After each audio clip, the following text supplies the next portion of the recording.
Chapter 437. Yang Fan had ignored Wu Qingxi's warning. In Wu Qingxi's view, this was a clear statement from Yang Fan that he would stand on Wu Sanxi's side.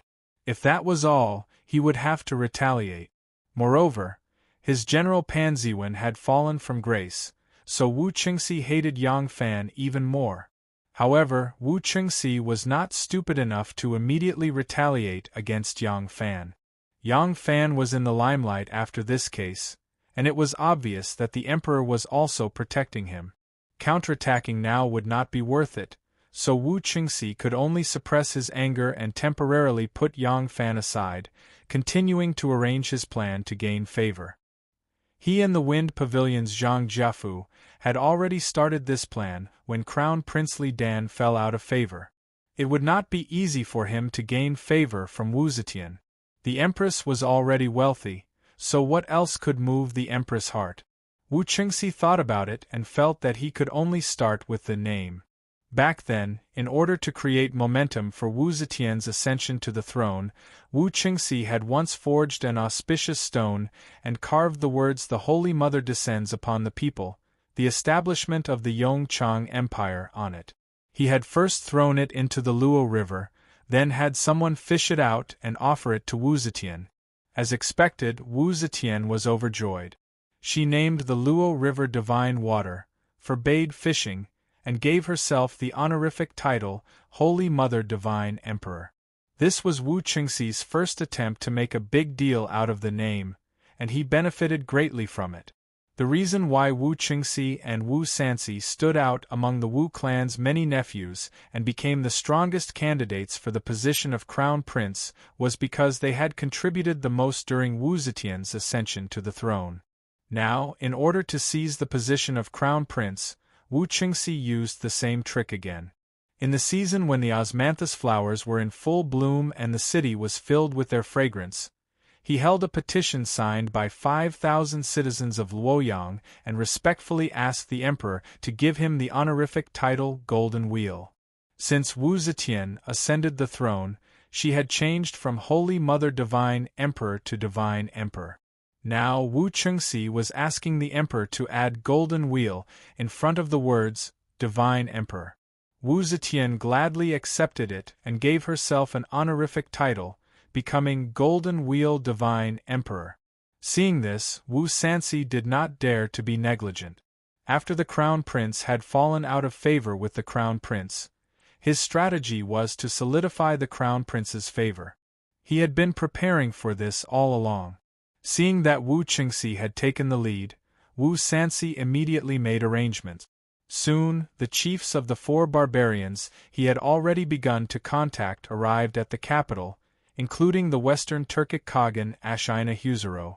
Wu Sanxi led the chiefs of the 4 barbarians to meet the emperor with great fanfare, asking the emperor to allow them to build a giant pillar made of copper and iron outside the Duanmen Gate, called the Tian Shu, to praise the empress's great achievements. Wu Zetian had always been fond of grandiose achievements, so she naturally agreed and handed this matter over to Wu Sanxi. When Wu Qingxi saw that Wu Sanxi had reaped even more benefits than him, he was not willing to let the matter rest. He immediately gathered the several thousand people of Luoyang and once more went to the Gate of Heaven to petition the emperor to add the 2 words, Yu Gu, to the honorific title of Golden Wheel Divine Emperor, becoming Yu Gu Golden Wheel Divine Emperor. When it came to honorific titles, the more the better. Wu Zetian's dragon face was filled with joy, and she readily accepted the advice. Seeing this, Wu Sanxi hurriedly discussed it with his 5 dogs and once more petitioned the emperor to allow them to build the 3 Yang Palace on Mount Song and the Xingtai Palace on Mount Longevity for the empress to use when she was touring. Wu Zetian nodded in agreement and handed these 2 projects over to Wu Sanxi. The struggle for power between Yang Fan and Chen Dong in the Ministry of Justice was limited to the open and veiled struggle between the 2 of them. If the 3 law divisions wanted to compete, they were merely making use of the cases to make a fuss. The battle between Wu Qingxi and Wu Sanxi was different. With a wave of one's hand, the honorific title of the emperor changed, and with a stomp of the foot, a grand building rose from the ground. That was a great mystical ability. Wu Qingxi gave the emperor 2 honorific titles, while Wu Sanxi fought for 3 major projects. It was easier to give honorific titles. The emperor only needed to hold a ceremony and give himself a honorific title, but it was not the same for the huge pillar and palace. It was a huge project that would take a long time and cost a lot. Wu Zetian had always liked the feeling of grandeur when it came to buildings. She built Ming Tang, Heaven, and Lushna Buddha, all of them reflected this kind of preference of hers. Wu Sanxi wanted to build a huge pillar and palace, so he naturally had to cater to this kind of preference of Wu Zetian. According to his design, this bronze pillar named Dubhe would have a diameter of 10 feet and a height of 105 feet. It would be engraved with a coiling dragon and a qilin. Then, he would engrave an essay that praised the empress' merits and virtues on it, and also engrave the names of the civil and military officials as well as the monarchs of the 4 countries. The amount of copper and iron consumed by such a copper pillar was simply too great. Wu Sanxi used both hard and soft tactics from the chiefs of the 4 barbarians and the barbarian merchants to get donations in the hundreds of millions. However, this much money was not enough to buy enough copper and iron. Furthermore, the output of copper and iron was not enough. Wu Sanxi had no choice but to forcefully plunder from the people, requisitioning the farmers' farm tools and utensils for free. This caused many of the commoners to have no other copper and iron utensils other than an iron pot. As for the construction of the Sanyang Palace and Xingtai Palace, it also required a large number of laborers and laborers. The consumption was naturally immeasurable, causing the commoners to sigh in sorrow and seethe with resentment. However, these matters of the commoners would not reach Wu Zetian's ears. No one dared to take the risk of offending Wu Sanxi or even the empress to impeach him. Seeing that Wu Sanxi was working in full swing, Wu Qingxi could not sit still. After he offered up his title, there was nothing for him to do. However, what Wu Sanxi had done was not something that could be done in a year or so. The empress saw it every day. Would she think that Wu Sanxi was more filial than him? Wu Qingxi thought about it and came up with a solution. He decided to help Wu Zetian with one thing that she had wanted to do but had not been able to do in the past. In order to invite Wu Zetian, this thing was to invite the Zen sect's Zen Master Huineng or Zen Master Xinxiu to the capital and live here for a long time. Although Wu Zetian's personality was straightforward and domineering, she was not without respect. She believed in reincarnation and Buddhism. When she ascended the throne, she had strongly invited the 6th Patriarch Huineng to attend her ascension ceremony. Zen Master Huineng did not come. Although his senior brother Zen Master Xinxiu came, he also declined Wu Zetian's invitation to stay after the ceremony and returned to the Jade Spring Temple in Dangyang. The reason why Huineng did not come and the reason why Xinxiu left was because Wu Zetian had become the empress as a woman. This was unprecedented and contained great risk. Although Wu Zetian believed in Buddhism, this was an excellent opportunity to promote Buddhism, which had been suppressed by Taoism since Li Tang's time. However, they were worried that once Buddhism became the empress's weapon in her political struggle, and if the empress failed, it would bring a heavy blow to Buddhism.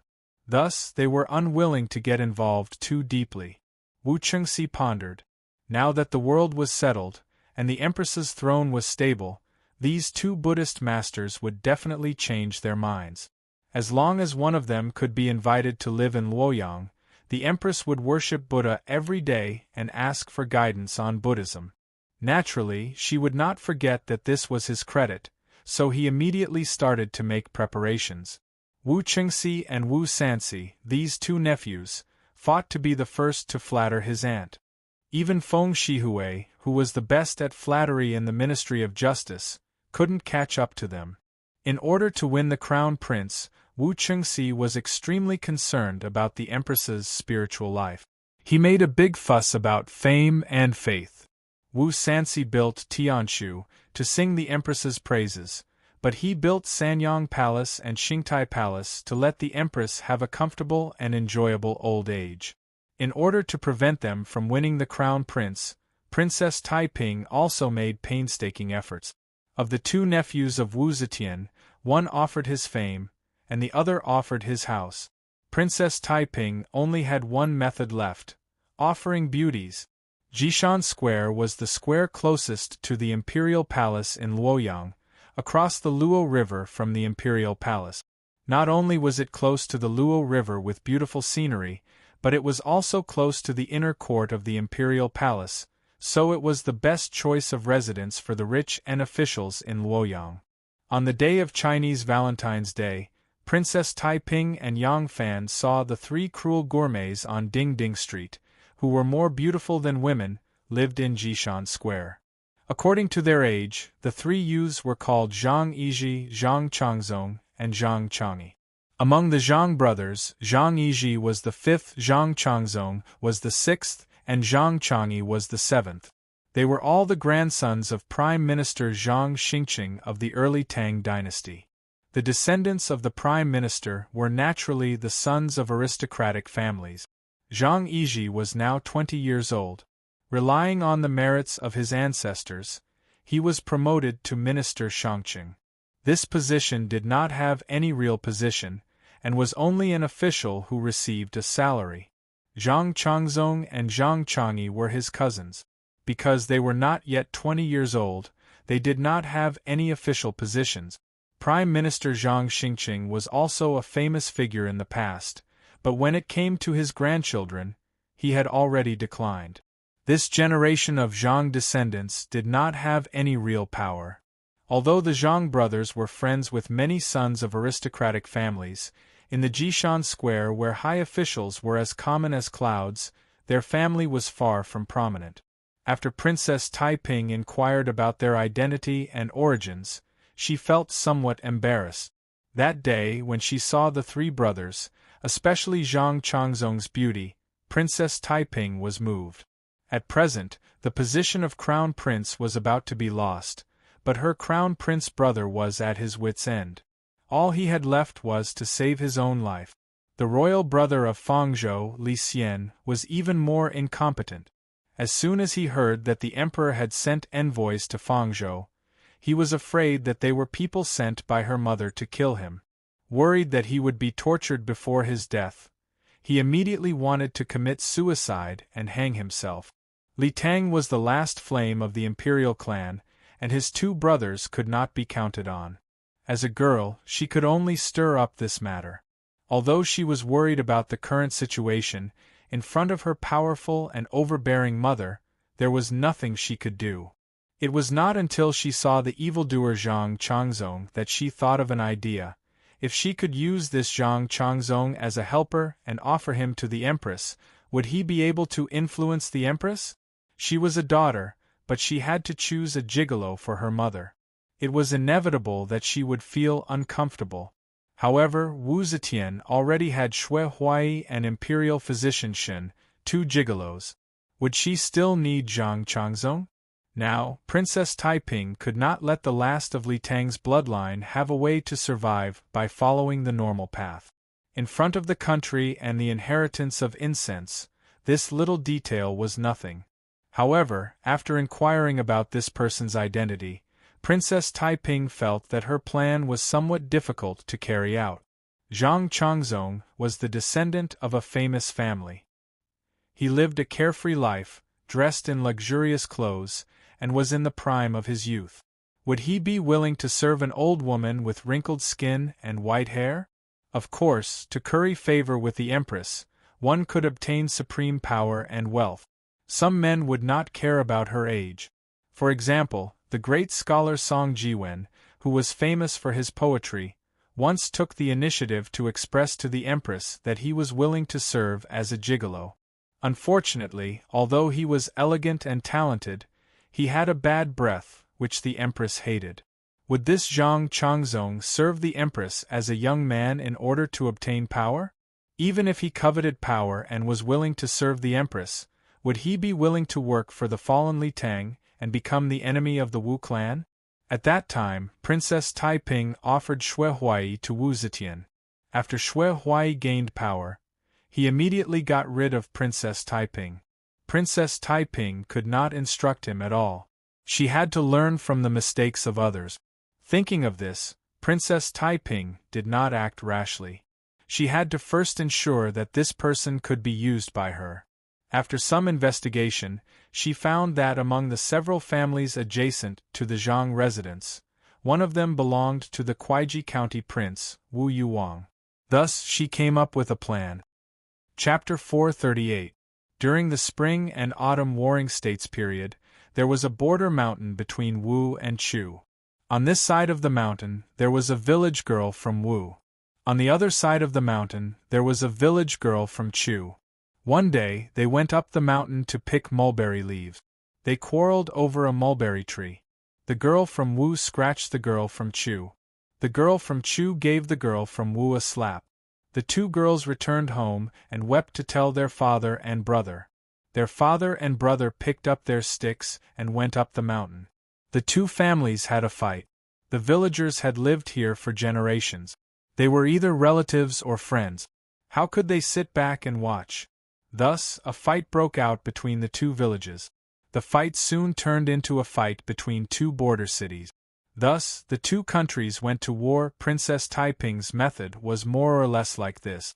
She used a little trick and successfully provoked a fight between the Zhang family and the Wu family. It became a fight between the masters of the Zhang family and the masters of the Wu family. Now that the Wu family was so arrogant, the one who suffered was the Zhang family. The Wu family was unreasonable. They went to the Zhang family and scolded the mistress of the Zhang family, Zhang Shi. Zhang Shi was so angry that she couldn't eat for 2 days. She said that her husband died early and her son was useless. She wanted to hang herself. Zhang Shi's son, Zhang Changzong, was a filial son. He saw it and hated it. But he couldn't help his mother. At this time, Princess Taiping accidentally heard about it. She respected Prime Minister Zhang Xingqing, who had assisted her father and grandfather. Thus, she came out to mediate and settle the matter. Zhang Changzong was grateful. He and his mother, Zhang Shi, brought gifts to pay their respects.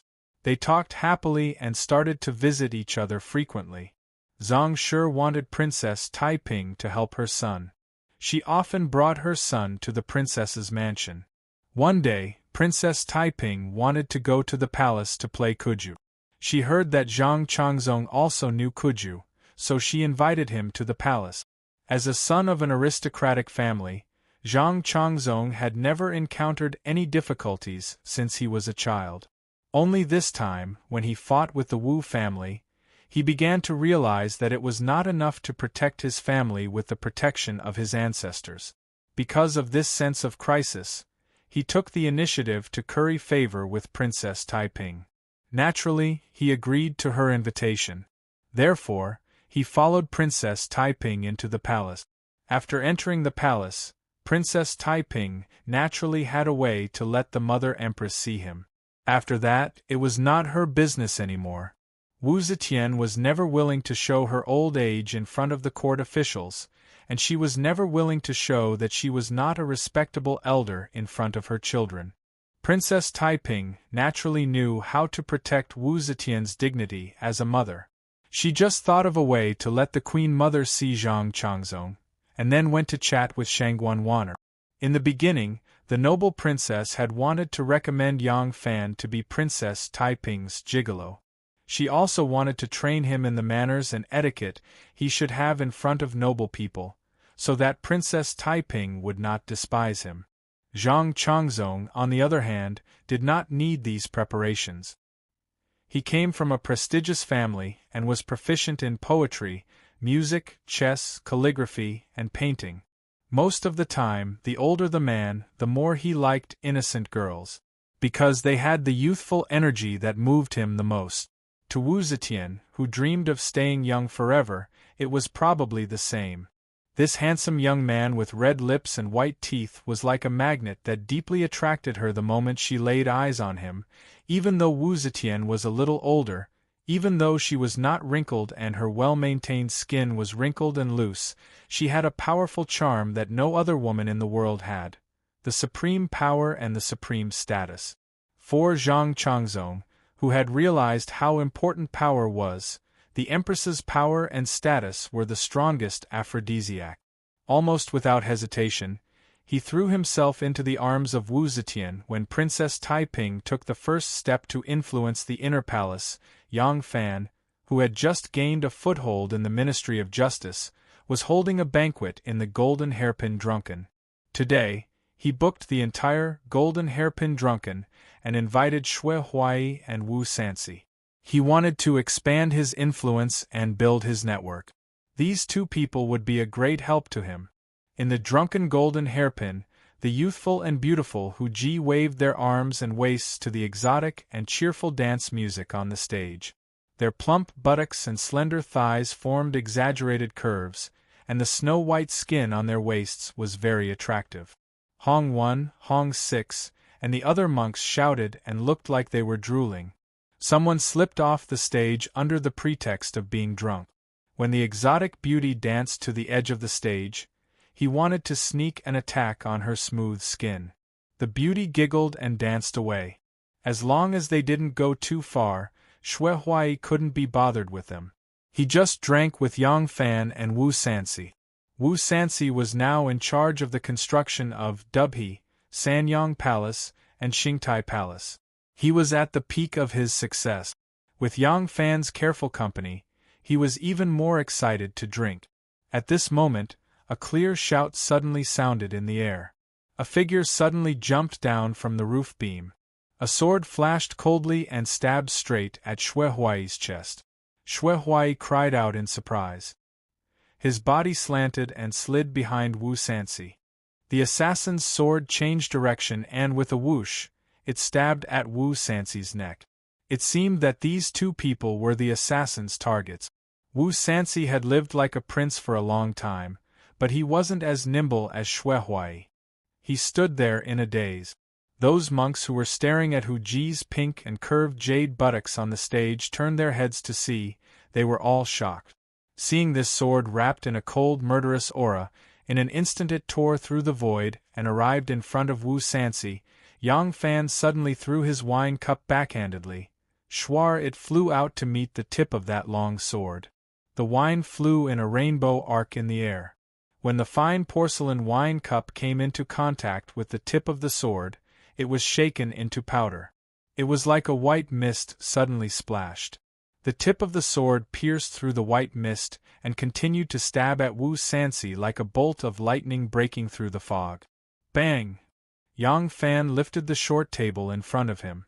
Although the short table was not big, it was still 3 feet square. The cups and plates on the table spilled all over the floor. The table whistled towards the sharp sword, and the faint sound of wind and thunder could be heard. One could see the strength of this throw. Cha! The tip of the sword pierced 3 inches through the table. The sharp sword was first hit by the wine cup and then by the table. It finally lost its invincible aura. The assassin's attack was only slightly hindered. Yang Fan roared and grabbed the table leg in front of Xue Huai, using it as a weapon. At the same time, he shouted, "Catch the assassin!" The assassin's figure stopped and was blocked by Yang Fan. At this moment, everyone could clearly see her appearance. This assassin was wearing a greenish-gray robe. Although she had a face cloth covering her mouth and nose, and a green handkerchief on her head, it was obvious that she was a woman. The female assassin threw off the short table that was pierced through the sword. With a flick of her wrist, 3 dazzling sword flowers appeared. Only the sound of metal clanging could be heard. In that instant, it was unknown how many times she had stabbed. Yang Fan's hands were holding the 2 legs of the short table. He flipped, horizontally, lifted, and sank it. It was as if he was holding a large shield blocking all of the countless stabs. At this moment, Xue Huai's ruffian disciples and Wu Sansi's guards finally reacted. They screamed and grabbed everything that could be used as weapons and surrounded the assassin. Seeing that the situation was not good, the female assassin immediately escaped. Her movements were extremely fast and her martial arts were brilliant. Although the guards and monks had the advantage in numbers, they were unable to surround her and she successfully escaped. Yang Fan couldn't catch up to her, and he was afraid that there would be other assassins as well. He retreated to Wu Sanxi's side and turned around to ask, "Is His Highness all right?" Everything that had happened just now seemed complicated, but it actually happened in an instant. Wu Sanxi didn't have any time to react from the moment. He was almost killed to the moment the assassin left. Only now did he jump up in shock. When he recalled the might of that sword, his heart began to pound wildly, and cold sweat began to drip down his forehead. When Xue Huai saw that the assassin had left, he rushed out from behind Wu Sanxi and asked with concern, "How is His Highness? Did she injure you?" Without waiting for Wu Sanxi's reply, he turned around and puffed out his chest. "Brazen madman! You're completely lawless. You actually dared to assassinate me and King Liang in broad daylight. If I wasn't nimble and skilled in martial arts, I would have been killed by her." Monk Xue had used Wu Sanxi as a meat shield just now, so Wu Sanxi was naturally furious. Normally, he wouldn't dare to give Xue Huai any face, but this time, he had just returned from the gates of hell, and his mind had yet to calm down, so he couldn't care so much. He fiercely pushed Xue Huai away and gratefully looked at Yang Fan, saying angrily, "This person is so bold, he actually dares to assassinate this king." Xue Huai was startled. "I have always been aloof from worldly affairs. I was only implicated by His Highness." "His Highness, did you offend someone outside?" Judging from the assassin's accent and figure, she should be a woman, and a young one at that. Could it be that His Highness has gotten himself involved in some romantic affairs? Wu Sanxi was furious. He thought, "I'm a dignified His Highness. What kind of woman can I not get? Why would I need to do such lowly things?" He snorted and ignored this idiot.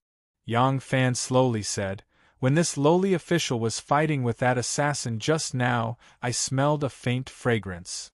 Xue Huai said, "She's a woman. Of course there's a fragrance on her." Yang Fan said, "No.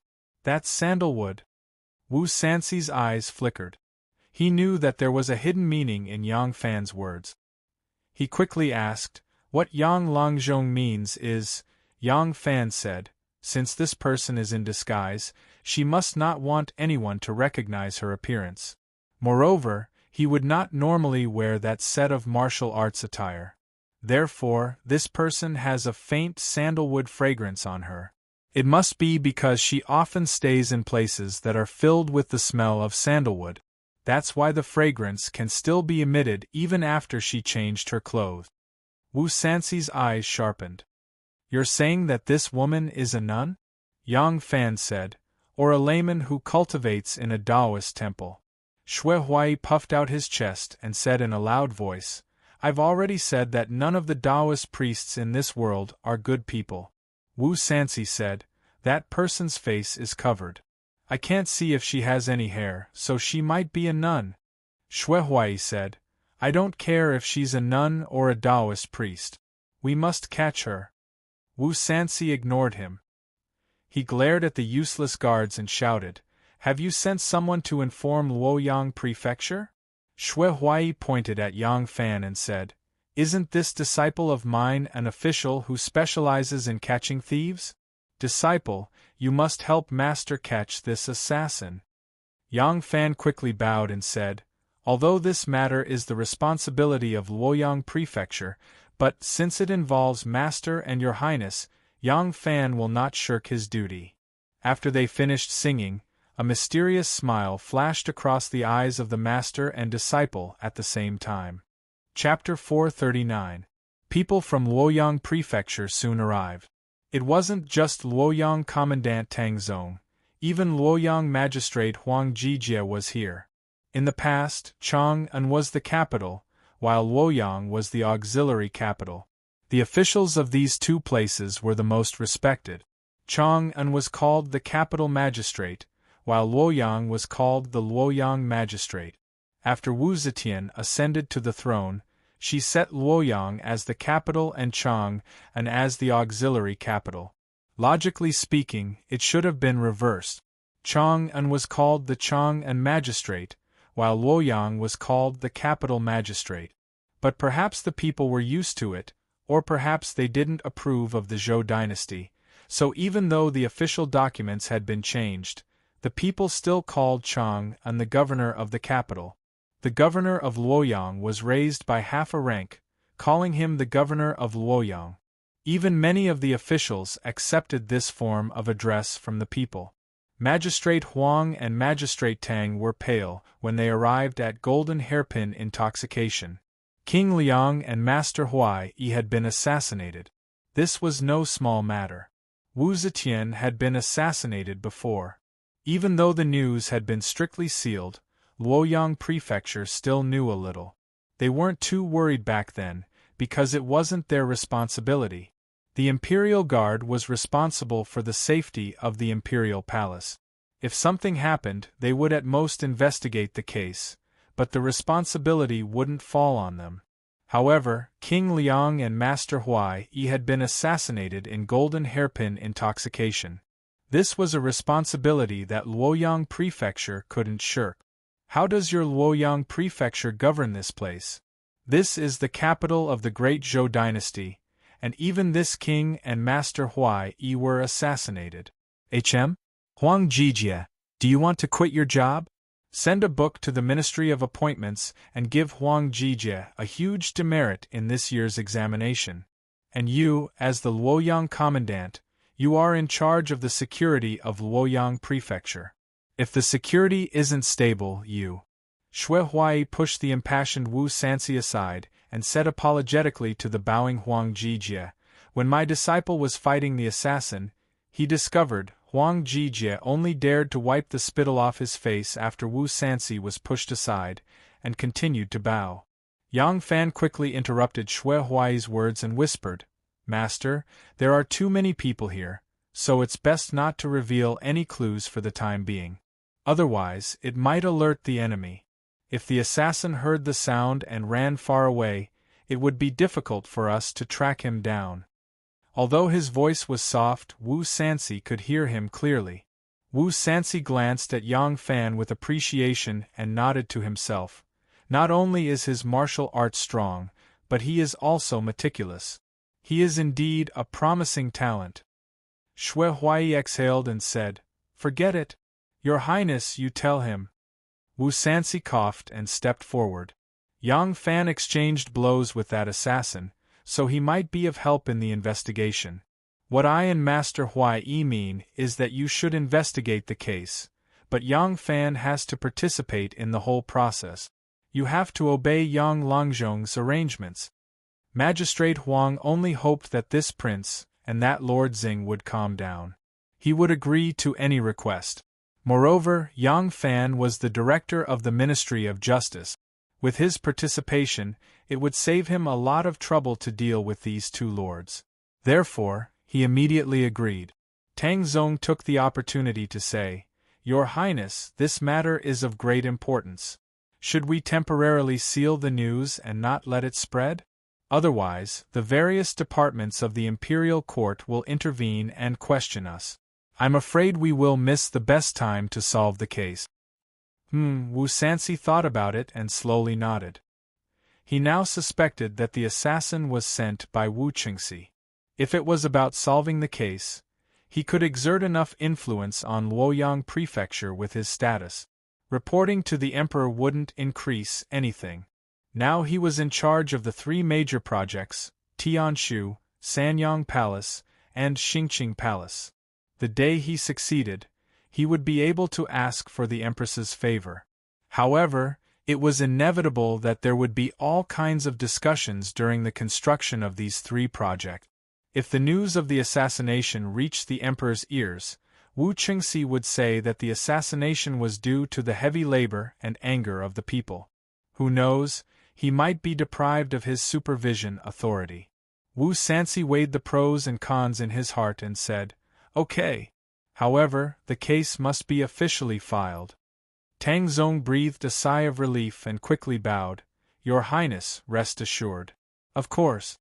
For a moment, Xue Huai and Wu Sanxi were no longer in the mood to drink. On one side, Huang Jijie and Tang Zong were investigating the scene and sternly warning the people at Drunken Golden Hairpin not to spread the news. On the other side, Yang Fan accompanied Wu Sanxi and Xue Huai out of the restaurant. Wu Sanxi didn't bring any experts to the banquet. Yang Fan escorted him back to his residence, and then escorted his master back to White Horse Temple. After entering the mountain gate of White Horse Temple and chasing away the disciples, Xue Huai and Yang Fan walked towards the backyard. At this time, Xue Huai laughed and said, "This game is really interesting. Do you think your master has the talent to be a heroine? Do you think I look good?" Yang Fan smiled and said, "Master is a golden-bodied arhat who descended to the mortal world. Naturally, you can act like a dragon and act like a tiger." Xue Huai laughed proudly and gave Yang Fan a thumbs up. He said, "Speaking of which, my shock was not fake. Although I already knew that my disciple's wife had such a sword, the momentum was really shocking. I couldn't tell that your wife, a delicate and timid little girl, actually has such real martial arts. You are indeed worthy of being a captain in the Plum Blossom Guards. Your martial arts? It's not much worse than your master's." Yang Fan said, "Master is flattering me. How could Xiao Man compare to her master's exquisite martial arts? This time, I still have to thank Master for your help."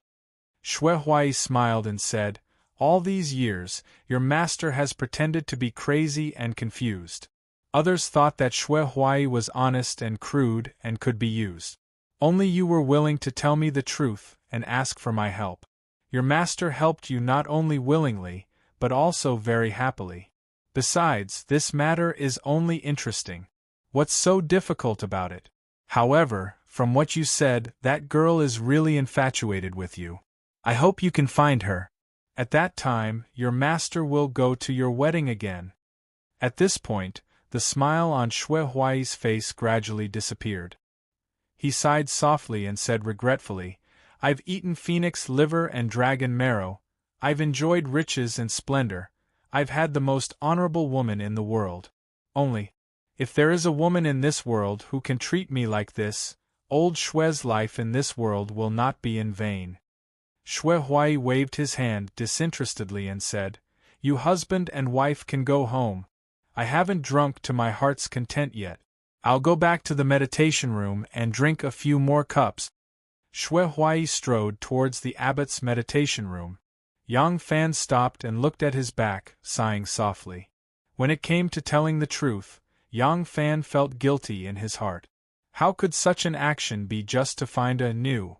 He still had something to hide. Looking at Xue Huai's back, Yang Fan secretly said, "I owe Master Xue. I will repay you in the future." Under the Qian pagoda, Xiao Man, who had changed back into women's clothing, was leaning against the railing gracefully. When she saw Yang Fan walking over, she greeted him with a smile and made a face at him. She said proudly, "Do I look good?" Full of murderous intent. "It's a pity that my wife doesn't become an assassin," Yang Fan said with a smile. He suddenly opened his arms and hugged her tightly in his embrace. Xiao Man was shocked and said shyly, "Lang Jun, what are you doing? This is a temple. It's broad daylight. Be careful not to be seen by others." "Lang Jun, good Lang Jun, let me go." Seeing that she couldn't break free, Xiao Man begged. Yang Fan hugged her tightly and sighed contentedly in her ear. He said, "It's nothing. I just feel wronged you." Xiao Man stopped struggling. Her eyes widened a little, and then she gradually understood something. Her body softened, and she gently wrapped her arms around Yang Fan's strong waist. She quietly stood with her face close to his for a while, and then she softly said in his ear, "Fool, you are really the biggest fool in the world." Yang Fan said, "How am I stupid?" Xiao Man said, "Which man in the world would feel guilty about this? You are the one who brought trouble upon yourself." Yang Fan gently left her gentle embrace and held her hand. He smiled gently and said, I am different. Xiao Man's eyebrows raised slightly and asked, What's the difference? Yang Fan said, Because you are Xiao Man and I am me. Xiao Man carefully pondered this sentence. Her eyes were a little misty, but her smile became sweeter. Yes, you are you and I am me. As long as we are happy, why should we care about others? At this time, Monk Ijua wandered out of the forest. He suddenly saw Yang Fan and his wife standing under the Qiyun pagoda, holding hands and looking at each other affectionately. He subconsciously called out, Supreme Tianzuan.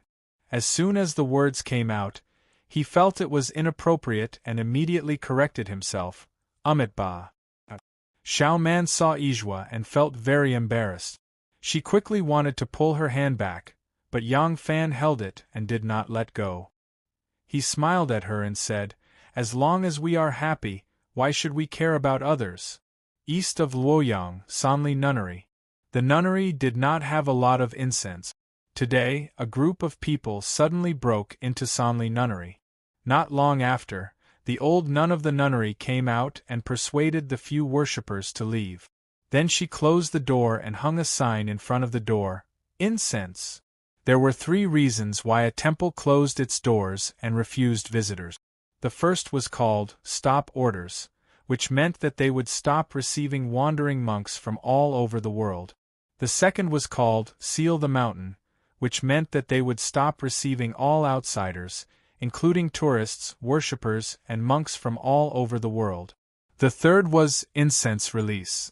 On the day of incense release, the monks would meditate and arrange their own activities and rest for the day. It was a bit like a secular person's vacation. But this Sanli nunnery release halfway through, it was unknown why. In the nunnery, there were some tall and strong men standing at the entrance. They all wore ordinary clothes, but their waists were bulging as if they were hiding weapons. Looking at their expressions, especially the way they stood, anyone with a bit of knowledge would be able to guess that they were government officials. In the Guanyin Hall, there were 2 rows of nuns standing with their palms together. The head nun was holding a prayer bead in her hand and standing next to them. A handsome young man wearing a Xiao Yao headscarf and a dark green robe walked past the nuns with his hands behind his back. He looked very carefully, almost looking at every nun for a long time, no matter if they were old or young, fat or skinny. Every time he saw those slim, delicate and pretty little nuns, this man would stop his footsteps and look up and down, left and right, and sometimes he would circle around the little nun, making the little nun's face blush and her whole body feel uncomfortable. She had no choice but to lower her eyebrows and recite Buddhist scriptures incessantly to calm her Zen heart. This young man was naturally Yang Fan. It was not easy to find Tin Ano. Among the people Yang Fan knew, Tin Ano was the best at disguise. She could imitate a man's voice to perfection, and she could change a charming young girl into a wrinkled ascetic monk. This woman was so powerful, how could Yang Fan not be careful? Chapter 440. Yang Fan looked at the last person carefully. None of them could be Tin Ano. Tin Ano's makeup skills were superb, but Yang Fan believed that under his careful observation, Tin Ano would not be able to fool his eyes. At this moment, Tang Zong hurriedly walked out from the back of the hall. Behind him were a few men in plain clothes with knives in their hands. Upon seeing Yang Fan, Tang Zong shook his head. Yang Fan said, All temples and Taoist temples often have secret passageways to prevent military disasters and to store scriptures. Tang Zong nodded and said, Don't worry, Lang Zhong. I've naturally investigated these places. As long as it's a place like this in the nunnery, it won't be able to hide from my eyes. Tang Zong had been in charge of the Luoyang Prefecture's Ministry of Justice for many years and was very experienced in handling cases. If there was really a secret place that even he could not discover, it would be even harder for Yang Fan to discover it. From Tang Zong's point of view, the assassin's murder was real. Therefore, his desire to catch the culprit was even more urgent than Yang Fan's. He would not fool around. Therefore Yang Fan said, There's nothing wrong with this nunnery. Let's leave. All right. Tang Zong agreed and said to the abbess, "Sorry to disturb the abbess and the other masters in the nunnery. We are currently handling a major case. I hope that the abbess will keep this matter a secret so as not to alarm the thief hiding in the temple." The Sanli nunnery's abbess put her palms together and said, "Amitabha. This poor nun will naturally obey." Yang Fan was an official of the Ministry of Justice. Luoyang's criminal and civil cases were investigated and handled by the Luoyang Prefecture. Unless the emperor had a special decree, Yang Fan didn't have the authority to directly intervene in such cases. Naturally, he couldn't visit all the temples and Taoist monasteries in Luoyang. Moreover, most of these temples and monasteries had secular protectors, and they were all either rich or noble families. If Yang Fan did not have a good reason to go in and out of these places where female monks cultivated, he would incur the wrath of the public. Even the emperor would not protect him. That was why he had racked his brains to come up with this solution. In this way, he could openly search for Tin Ano's whereabouts. As for the Ministry of Justice, he only needed to go there every day and didn't need to worry too much. His ambition had never been in the Ministry of Justice. Chen Dong was also a very smart person. Once he realized this, he immediately changed from being Yang Fan's strongest competitor to his supporter. In the Ministry of Justice, Chen Dong, a veteran with a solid foundation, helped him work without complaint. He was only responsible for withstanding the pressure from Cui Yuanzong on the Ministry of Justice and letting Chen Dong do whatever he wanted. The two worked very well together. Soon, Yang Fan, Tang Zong, and the others came to Shangzhen Temple. Shangzhen Temple was more secluded than Sanli Nunnery. The walls were lined with bamboo, and the winding path was deep and serene. It was like the realm of immortals. As soon as they entered the temple, they could hear the faint sound of a flute from afar. There wasn't even a single pilgrim in the monastery. Although the incense was not very strong, the monastery was magnificent and majestic. Even the delicate and pretty little Taoist nun who answered the door was wearing a snow-white undergarment made of silk. The temple master was not old, only 24 years old. His Taoist name was Yenyuzi. The temple master had almond-shaped eyes and rosy cheeks. Her neck was long and slender. Her shoulders seemed to be cut, and her waist was thin. There was a kind of romantic and refreshing feeling in her. Her charm could not be hidden. She really didn't look like a monk. Yang Fan looked at the situation in the temple and felt that it was not a good way. Looking at the temple master, he knew that it was not a good place. Tin Ano was heartbroken and wanted to become a monk. It was impossible for him to live in such a place. He wanted to turn around and leave. But the more it was a place like this, the easier it was to hide. He was here under the guise of catching female assassins. If he left now, it would definitely make Tang Zong suspicious. Therefore, he still let Tang Zong lead people to search the temple. He only took a cursory look at the female Taoist priests in the temple and went to the small pavilion in the garden to rest. When the temple master Yan Yuzi saw that the young and handsome Yang Longzhong was not going to investigate, she asked the disciples to leave. She then looked at Yang Fan coquettishly and swayed her body, trying to please him. Yang Fan casually dealt with her at first, but this female Taoist priest took an inch and wanted a foot. Her teasing became more and more excessive. Yang Fan could not take it anymore. He frowned and said, "I am really sorry to disturb everyone's cultivation today. The temple master does not need to accompany me. After young Master Tang's residence has investigated, we will leave." Yan Yuzi covered her tender and alluring mouth and giggled. "Dr. Yang is too polite, how can this be considered a disturbance? If Lang Zhong did not come, this poor Taoist would not know that there is such a young and handsome official in the Ministry of Justice. This poor Taoist is a monk and values fate. This can be considered as fate between you and me." As Taoist priest Yan Yuzi spoke, she twisted her slender waist and was about to sit in Yang Fan's arms with her round figure under her Taoist robe. Yang Fan quickly helped her up and said, "Be careful, Temple Master." As he said this, he looked around hurriedly. Unfortunately, this was a pavilion with tall bamboos planted on all four sides. There was a winding path in the middle, and only the chirping of birds could be heard. There was not a single person to be seen. How could there be help? As Yang Fan helped her up, the temple master Yen Yuzi took the opportunity to stretch out her hands and hook them around his neck. Her round and plump buttocks, which were originally hesitant to sit, were now really sitting in his arms. Her big watery eyes glanced at him and said shyly, "Yang Longjong, what do you want me to be careful of, huh?"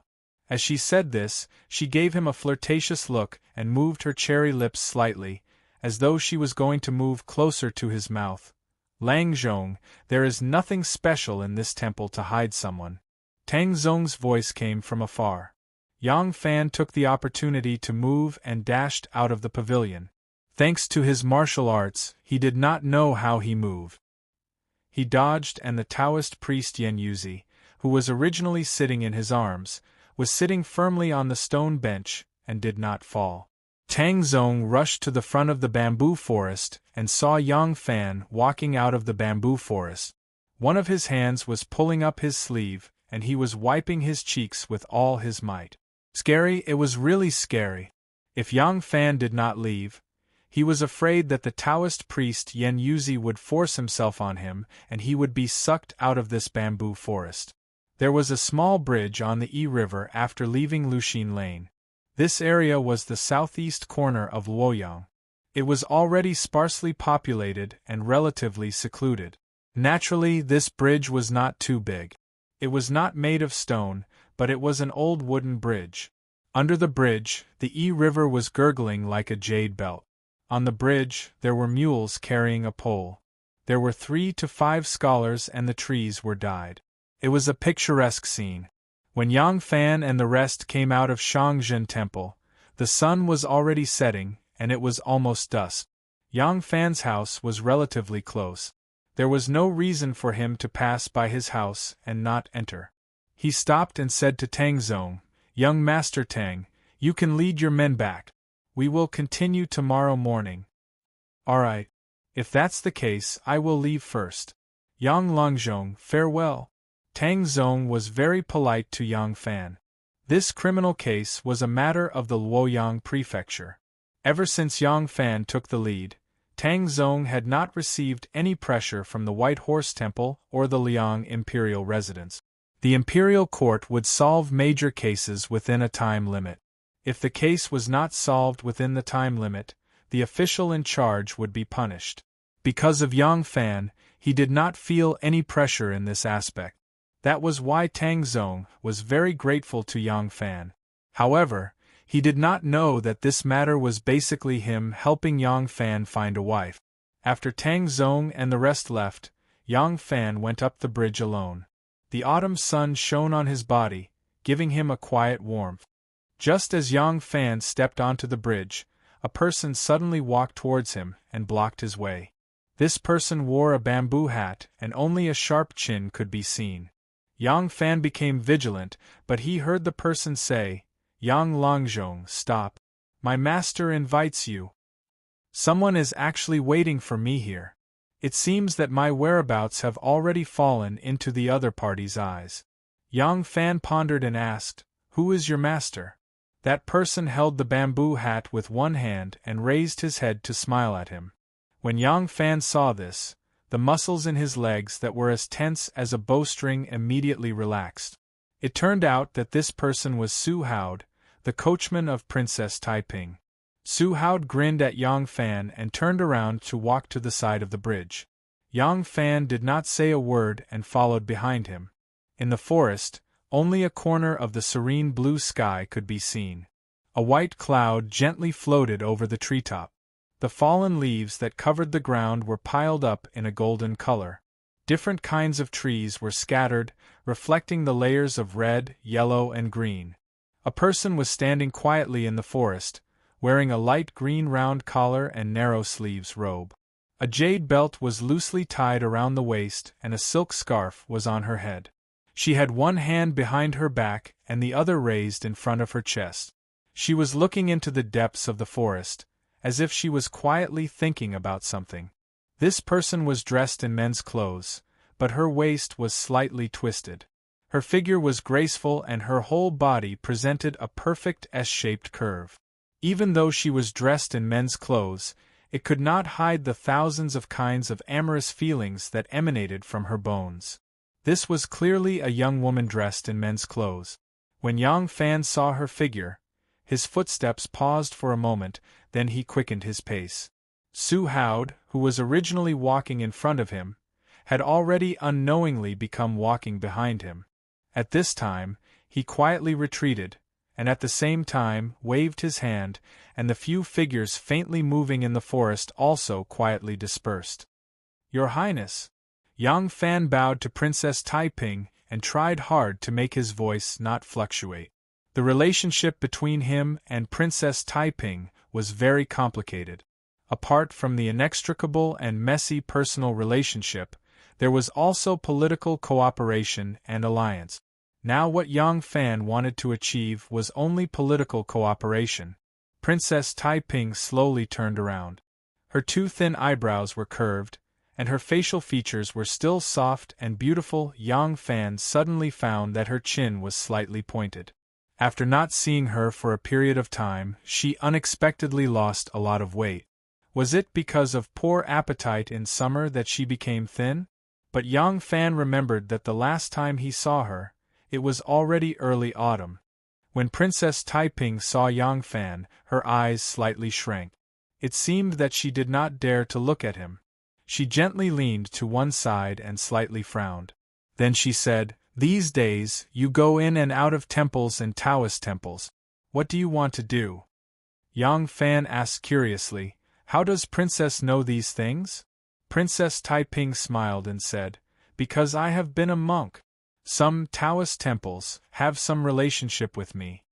Yang Fan slightly raised his eyebrows and said, "Your Highness is very curious about this matter? I am not interested in catching thieves. What I want to know is..." After talking for a while, Princess Taiping's nervousness and timidity gradually disappeared. Her expression became calm. She turned around and looked at Yang Fan. Then she said, "Those temple heads told me that you went to the temple to investigate a thief who was hiding in the temple. You are a minister of the Ministry of Justice. Why did you suddenly condescend to handle the task of investigating and arresting criminals?" Chapter 441. Yang Fan frowned and said, "What does it have to do with Her Highness?" "Of course it does." Princess Taiping questioned, "Mother trusts you very much now, do you know that?" "So what? What do you think?" Princess Taiping became agitated. "Do you know how powerful Zhou Xing was? Do you know why Wu Chengxi tried so hard to seize the military power? Because with his power and status, plus Zhou Xing's accomplices, he was no longer a threat in the imperial court. What he lacked was the military power. Now you have such a good opportunity to seize the power that Zhou Xing only had when he was at his peak. But you, I don't care why you, a minister of the Ministry of Justice, would investigate a case and arrest a murderer. Since the end of the 3 Law Division case, you have become famous. Now is the time for you to seize power. How could you?" Yang Fan said, "I understand what you mean." He slowly paced a few steps and sat down on the grass full of golden fallen leaves. He leaned against the trunk and hugged his knees. After thinking for a while, he said to Princess Taiping, "My idea is a little different from yours. Although we have the same goal, I can't be the second Zhou Xing, and I don't want to be the second Zhou Xing." Princess Taiping walked over and said, "I didn't ask you to be the second Zhou Xing, and I didn't want you to frame innocent ministers. If there is someone you need to eliminate, do you think he is clean?" Yang Fan snorted. "You think you can grasp enough power with this method?" Princess Taiping said, "At least, this is the best way to preserve the forces loyal to the Li family." She felt it was inconvenient to talk to Yang Fan with her head down, so she suddenly sat down beside Yang Fan and angrily hugged him with her shoulder. She grabbed the big tree behind him and leaned against it. Yang Fan sat cross-legged and said, Many people have different methods to protect the Li family. General Su Jingye and King of Langya Li Chong use force. Grandmaster Di wants to preserve the forces loyal to the Li family and let them lie low until Her Majesty passes away. Princess Taiping interrupted him coldly and said, "But the premise of all this is that the Li family is the heir of the emperor." Yang Fan said, "So what? I heard that His Majesty now has a new favorite and treats her like a pearl in his palm." Princess Taiping's heart skipped a beat. "You already know?" Yang Fan sighed and said, "This kind of news always spreads especially fast. Everyone can only hide it from Master Shui and the monks around him. Although I am also Teacher Shui's disciple, I am in the bureaucracy. How can others hide from me?" Speaking till here, Yang Fan suddenly smiled. He looked at Princess Taiping and said, "There are also rumors in the streets that Zhang Changzong, the great beauty, and you." Princess Taiping's face suddenly turned red, and she hurriedly explained, "I have nothing to do with him, really. How could I like a man who looks more like a woman than a woman?" Yang Fan saw her flushed face and quickly comforted her. "Don't worry, I didn't say anything. I know it's just a rumor. As long as a beautiful woman is involved with a man, can those people think of a second relationship? You see, I have nothing to do with you, but it's still spread like wildfire." Princess Taiping was sad. She faintly looked at him and faintly said, "Are we really not related? We just haven't had any relationship yet." Yang Fan hurriedly coughed twice and quickly changed the topic. "Now what you need to do is to ensure that the imperial heir does not fall into the hands of the Wu family, and Zhang Changzong is your chess piece, right?" Princess Taiping said, "Yes, but his role is in the palace. What about outside? As long as the Mother Empress is alive, it's not convenient for me to show up. As long as I don't show up, the power I can secretly absorb is limited. And when the emperor chooses the imperial heir, the opinions of the foreign officials are always very important." Yang Fan said, "I have also thought about this, but my consideration is different from yours." Princess Taiping said, "What do you think?" Yang Fan said, "My opinion is similar to Master Di's. The general trend cannot be reversed, so now we can only push the boat with the current and make some small move. It's better to wait for the Empress to die before taking any action. Unless the Empress has become senile and has completely lost control of the imperial court. What we should do now is to recuperate, protect and strengthen the officials who are loyal to Li Tang's royal family." "But," Yang Fan turned to look at Princess Taiping and said, "These officials are precisely the ones that Wu Sanxi and Wu Qingxi want to eliminate. They use both carrot and stick, threatening and enticing to recruit the officials for their own use. If they refuse to obey, they get rid of them by cruel officials. You also know that the Empress is partial to the Wu family." Princess Taiping nodded silently. Yang Fan said, "So, if I imitate them, can I succeed? The Emperor can tolerate Wu Qingxi and Wu Sanxi doing this, but if we do the same, I'm afraid that once the Empress opens her golden mouth, the power we have painstakingly controlled will be completely destroyed." Yang Fan raised his head slightly, his eyes flickering slightly. At this time, the setting sun had already dimmed, and the dim sunlight shone on his face, giving his thoughtful face a hint of maturity. "We can't directly challenge the Wu family, at least. We can't let the Emperor know that we are representing the Li family to oppose the Wu family. Therefore, the most I can do is to attach myself to Wu Sanxi and use my identity as his disciple to fight against Wu Qingxi. If that's the case, even if we succeed, we'll only be defeating Wu Qingxi's faction. Wouldn't that just be helping Wu Sanxi? Right now, it's better to let Wu Qingxi and Wu Sanxi be in a deadlock.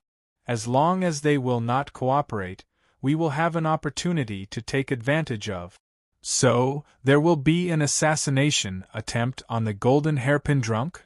This thought only flashed in Taiping's mind, but she did not say it out loud. She only frowned and said, "Then what do you want?" Yang Fan said, I want to bypass Wu Qingxi and Wu Sanxi and directly oppose those ruthless officials. The case of the 3 law departments a few days ago was originally an accident, but it helped me.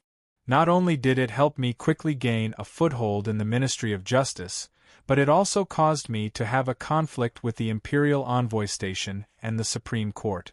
Then, it will be logical for me to fight with them.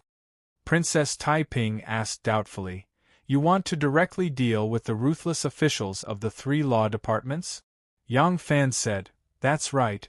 Losing these ruthless officials, Wu Qingxi and Wu Sanxi will at most ostracize the loyal officials or demote them. They won't go as far as setting up prisons and killing thousands of families. In this way, won't we indirectly protect the power that is loyal to Li Tang? Princess Taiping frowned and said, Do you know that the source of the ruthless officials' existence is the Queen Mother? The Queen Mother needs ruthless officials, so there are ruthless officials. If you want to eradicate these ruthless officials, then when the Queen Mother feels that she needs to use ruthless officials, and your methods do not satisfy her, she can raise another group at any time. Yang Fan said, That's right. But this needs time. Although the Queen's body is still healthy, she is so old. How much time do you think she has? The 2 of them were talking about their emperor, and more importantly, Princess Taiping's mother. But the 2 of them were very calm about the Queen's gigolo and what would happen after her death. They even wanted to seize the Queen's country, so what else did they have to worry about?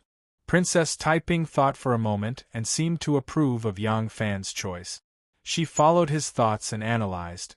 Then, what you need to do now is to first take control of the Ministry of Justice and become the Assistant Minister of Justice or even the Minister of Justice? Yang Fan smiled bitterly and said, Have you ever seen such a young Assistant Minister of Justice or Minister of Justice? For me to be able to reach my current position, it is already unusual. Moreover, it is inconvenient to do things if the position is too high. The Ministry of Justice is a small Ministry of Justice. As long as I control the Ministry of Justice, I will be able to control the Ministry of Justice. But he frowned and said, Although Cui Yuanzong is ridiculed as a clay bodhisattva, he is actually quite scheming and ambitious. Now that Chun Dong and I are working together, although we are not afraid of him, it is inevitable that he will be a hindrance. Do you have a way to get rid of him and replace him with someone who is not in charge? Just like the commander of the Imperial Envoy Station, Sun Chenyu.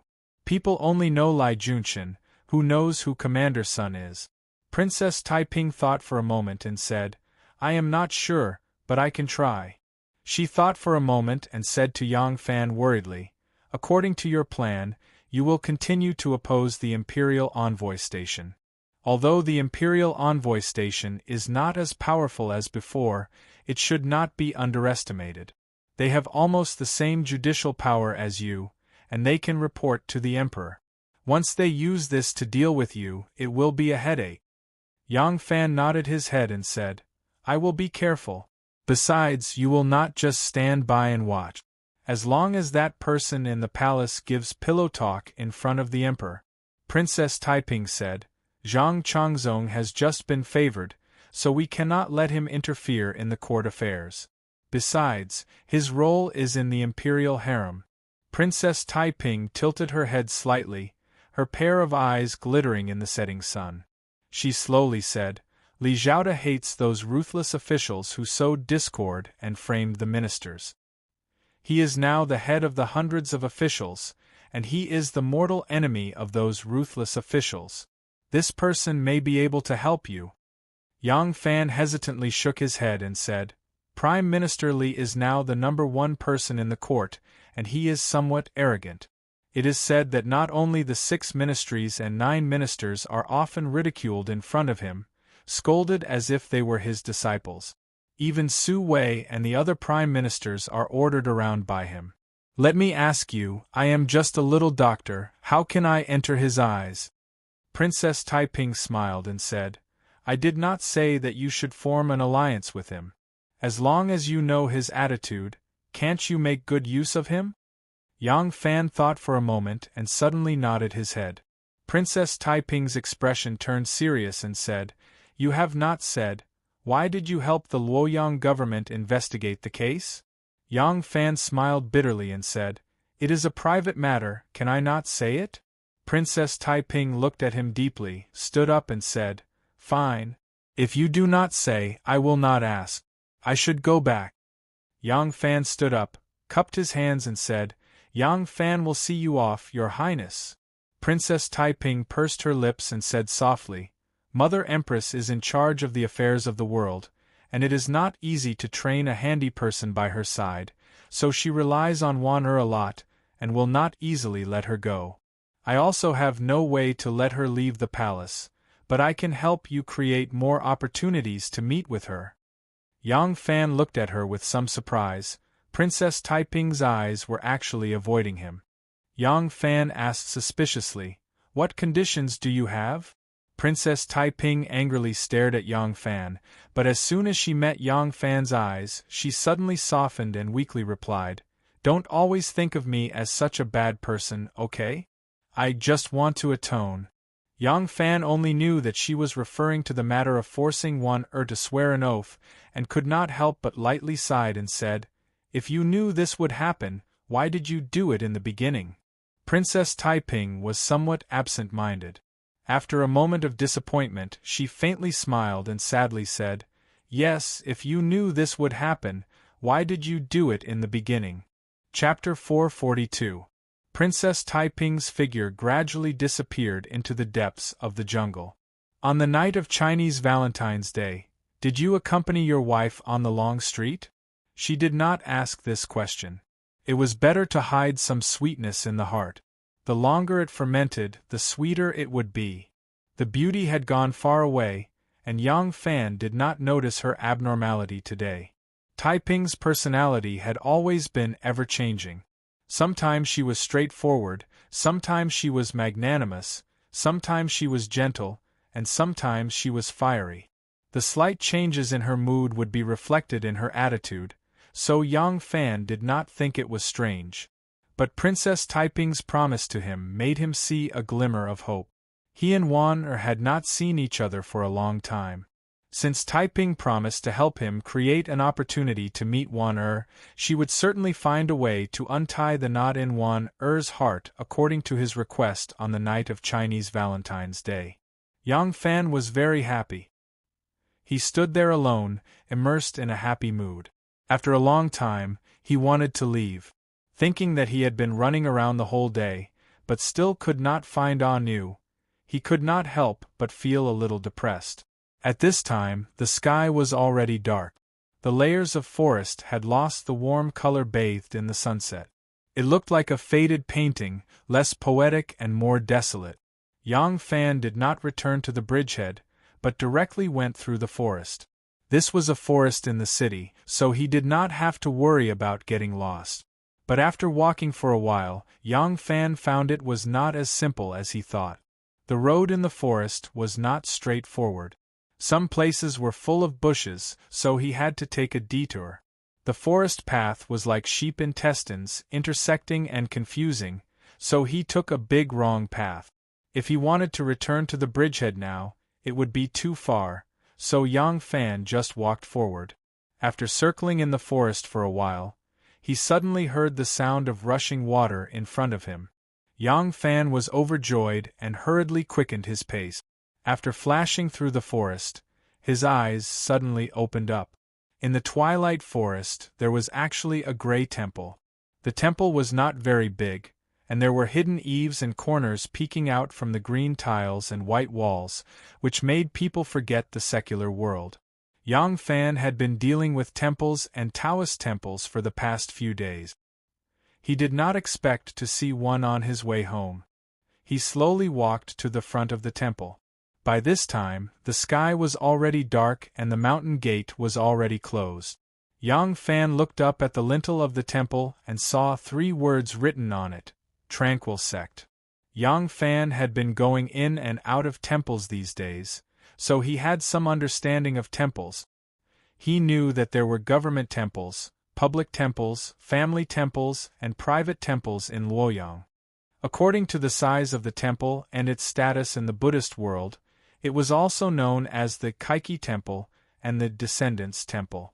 The so-called Kai Chi Temple was large in scale and powerful. The abbot of the temple was profound in Buddhism and had great prestige. Such a temple had a role model in the local area. Other temples were considered as children's temples. The temple in front of him was obviously a temple for descendant. It might even be a private temple or a family temple. Yang Fan did not go forward to knock on the door. This was a nunnery, and there were only female cultivators inside. It was late and he was alone. Even if he was an official, it would not be convenient for him to enter. Since he knew that there was a nunnery here, he could just come back tomorrow to check. Although the temple was as far away as possible from the places where mortals lived, it was impossible for it to be truly isolated, especially a temple built in the city. Yang Fan took a closer look and realized that there was only one path in front of the temple. He knew that he would definitely be able to walk out of the forest if he followed this path. He walked forward along the path. After walking for a short distance, he heard the sound of water splashing. From his position, there could only be one river here. It was the Yi River. The Yi River meandered past the back of the temple and circled here. Both sides of the river were filled with reeds and weeds that were as tall as a person. Yang Fan suddenly found a place with low vegetation. There was a nun in gray clothes squatting on a blue stone by the river, washing clothes. From Yang Fan's angle, he could see the nun's side profile. When Yang Fan saw her face clearly, he was stunned, and his heart jumped quickly. That beautiful and refined face, wasn't it Tin Ano? Yang Fan was surprised and delighted. Looking at Tin Ano's obviously thin face from afar, he had mixed feelings in his heart. At this time, Tin Ano washed her clothes, wrung them out and put them in a big wooden basin. She picked up the basin and stood up. Yang Fan quickly squatted down and hid in the bushes. Tin Ano walked through the weeds not far in front of him. Yang Fan quietly followed behind her. He saw that Tin Ano came to the front of the temple and went around to the back. There was a corner door behind the gable wall. Tin Ano opened the corner door and disappeared into the nunnery. Yang Fan hurriedly walked to the front of the corner door. He stretched out his hand and pushed. The nunnery door was already closed from the inside. Yang Fan stretched out his hand and was about to knock on the door. His finger had just touched the door when he abruptly stopped.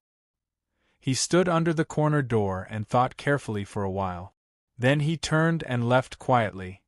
The next morning, Tang Zong rushed to the Ministry of Justice with his men.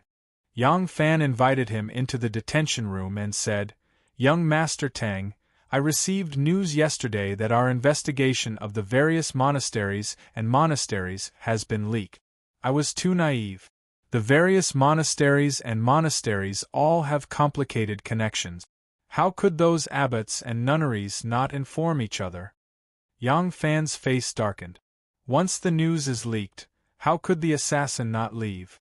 Would he wait for us to capture him?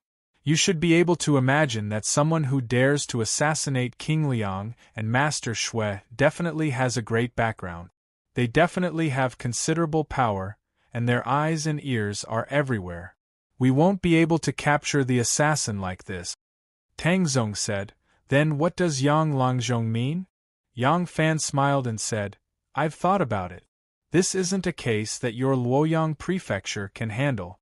If you want the mastermind to give himself away, you might as well dispel their wariness and lure the snake out of its hole. I plan to ask for King Liang and Master Shui's permission to let me investigate this matter in secret. Your Luoyang prefecture can stay out of this case." Tang Zong was overjoyed when he heard this. This was clearly a fight between deities.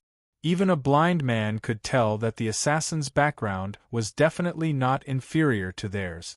Even though he had done everything he could to solve this case because of the pressure from King Liang and Shui Huai, he had always been worried that another great bodhisattva would be dragged out after the case was solved. It wouldn't be easy for his Luoyang prefecture to get caught in the middle. Now that Yang Fan was willing to shoulder the responsibility, he was naturally more than happy to do so. Tang Zong was pleasantly surprised, but after thinking about it carefully, he said, Yang Longzhong is right, but will King Liang and Master Shui agree? Yang Fan said, Am I not discussing this with you? If you think this is feasible, I will convince the king and Master Shui. Of course it's feasible. It's absolutely feasible. Tang Zong hurriedly agreed. He looked gratefully at Yang Longzhong, who was willing to shoulder the burden of justice. He clasped his hands and said, If that's the case, then I'll leave it to you. Yang Fan nodded. With a grave expression, he said, Take your men back and wait for my news. After sending Tang Zong away, Yang Fan immediately headed for Wu Sanxi's residence. Wu Sanxi was currently in charge of 3 major projects, so he had many things to do every day. However, it was still early for Yang Fan to arrive, so Wu Sanxi hadn't left yet. When Yang Fan arrived at the manor, Wu Sanxi had just called for someone to prepare a carriage. In the past, when Wu Sanxi went out, he would either ride a horse or an ox cart in the style of the Han and Jin dynasties. Ever since the assassination attempt, he changed to a carriage.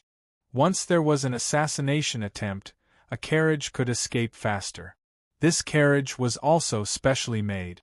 It had sturdy wooden panels to prevent arrows and hidden weapons from entering. Wu Sanxi had also selected a few skilled guards. They were all dressed in dark armor and were extremely careful when entering and exiting. Hearing that Yang Fan had arrived, Wu Sanxi thought that he had found some clues and immediately invited him into his study. In the study, Yang Fan put on a thoughtful expression and said to Wu Sanxi, Your Highness, after this period of investigation, we still haven't found the whereabouts of the assassin. Furthermore, the news of our search of the nunneries and monasteries has already been leaked. It is impossible for the assassin and the person behind her to not notice it. In this lowly official's opinion, there is no point in continuing to investigate. Wu Sanxi said, To dare to assassinate this prince and Master Shui, how can their plan not be secretive?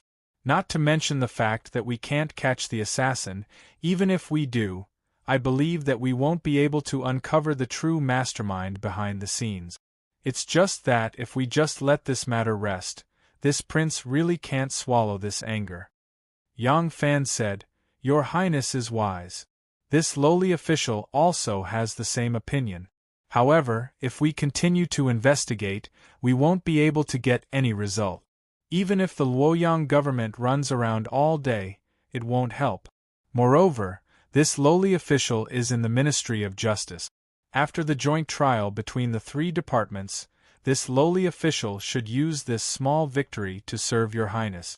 If we delay too much on this impossible matter, I'm afraid.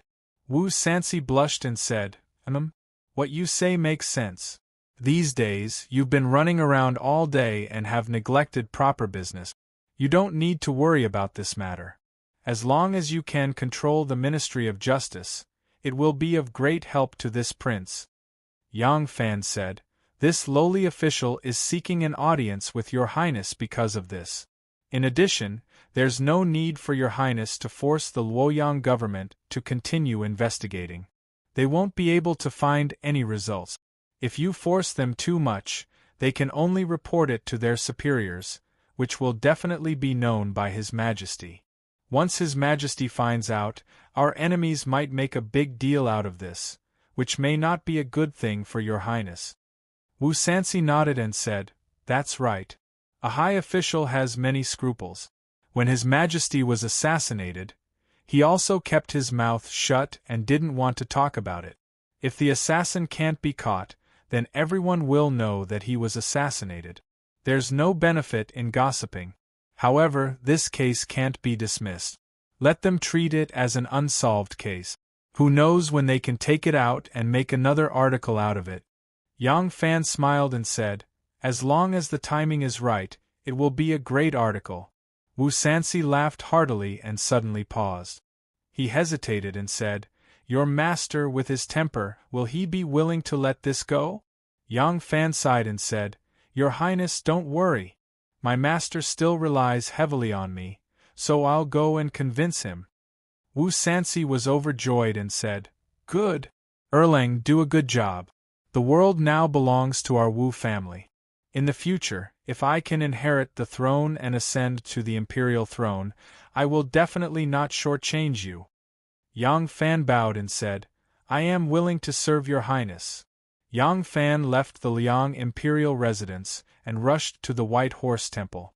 The White Horse Temple master, Shui Huai, was practicing his punches and kicks in the pagoda forest behind the temple. After stretching his body, he walked out of the pagoda forest with a monk's robe draped over his arm.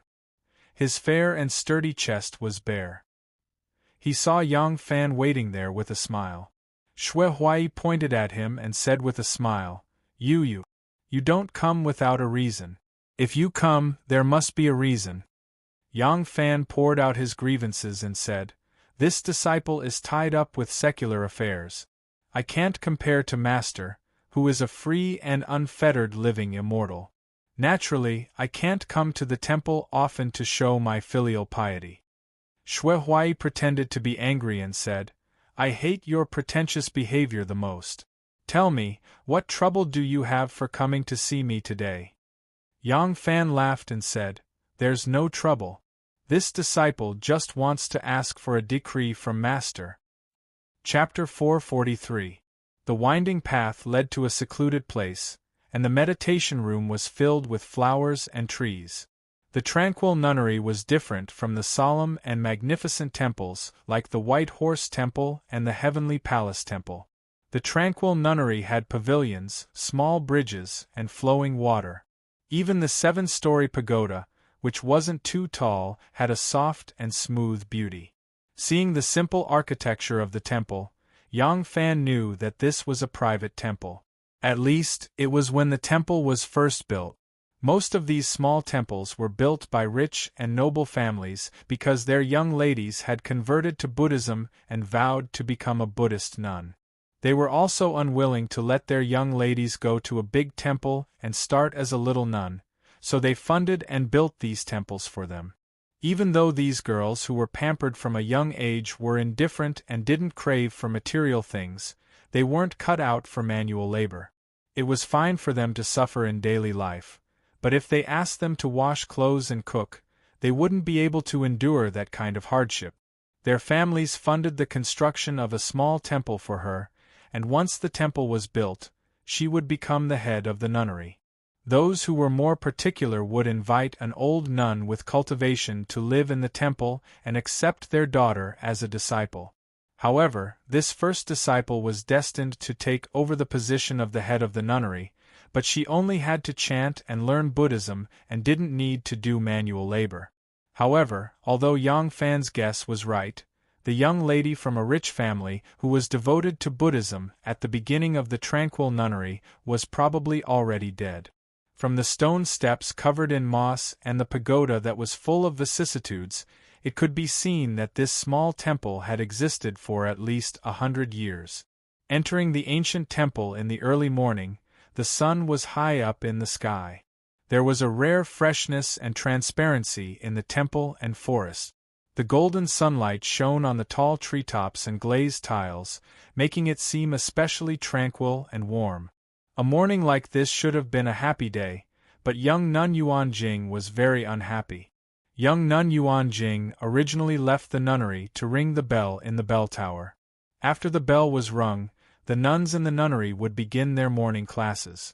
However, she didn't expect to hear someone knocking on the door the moment she came out of the nunnery. Young Nun Yuanjing was very unhappy. Offering incense so early in the morning? This devotee is too insensible. However, when she saw the visitor, she became even more unhappy. The visitor was actually a man. Although he was quite good-looking, it was inappropriate for a man to come to a nunnery to offer incense and worship Buddha. Did such a person come to pay respects to Buddha, or did he have other intentions? Little Nun Yuanjing muttered to herself. She wanted to send this tactless man away, But who would have thought that this hateful man would take out another Dermic decree? It was the Dermic decree of the abbot of the White Horse Temple, great Master Huai. Master Huai was the protector of the nation and the highest-ranking monk in the world. He had jurisdiction over all monks and nuns in the world. The temple department of the imperial court was responsible for the management of the monks' records, the construction of the temples, the economy of the temples, and other affairs. The monk officials had the power to educate the monks, translate scriptures, select the monk officials, maintain the discipline of the Sangha, rectify and punish mistakes, and so on. These rights were similar to the abbot, except that the abbot's power was limited to the temple, while the monk officials could interfere with all the temples in the world. Monk Shui Huai had never exercised this authority, but he did have it. Therefore, the Tranquil Nunnery couldn't refuse his request to inspect the Tranquil Nunnery. The problem was that Yang Fan wasn't a monk. This was a problem, but who could she talk to? Had Master Shui ever played his cards according to common sense? Therefore, even though young nun Yuan Jing was unhappy and pouted, she still let him into the nunnery. Then, little nun Yuan Jing warned him, "It's time, this poor nun is going to ring the bell. Sing Ji, Inspector, please wait a moment, don't miss the morning class." Yang Fan laughed and said, "Very well, Xiao Shirtai can go about her business, I will take a stroll around the nunnery." "Hey no. You're a man. How can you walk around?" Yuan Jing said worriedly, "Come with me. When the bell rings, I'll bring you to the nunnery." Yang Fan had already entered the nunnery. He couldn't wait any longer, so he followed her. The bell in the nunnery wasn't too big, but it wasn't small either. It was also hanging in a 2-story pavilion. When Yang Fan arrived at the pavilion, he quickly walked to the railing and looked into the distance. From his vantage point, he could see the open door of the nunnery. There were many nuns in green and yellow inside. Yang Fan gazed at the nunnery from afar. He was excited. "Anu has become a monk? I saw her wearing a nun hat yesterday. I wonder if she's shaved her head. Such beautiful long hair."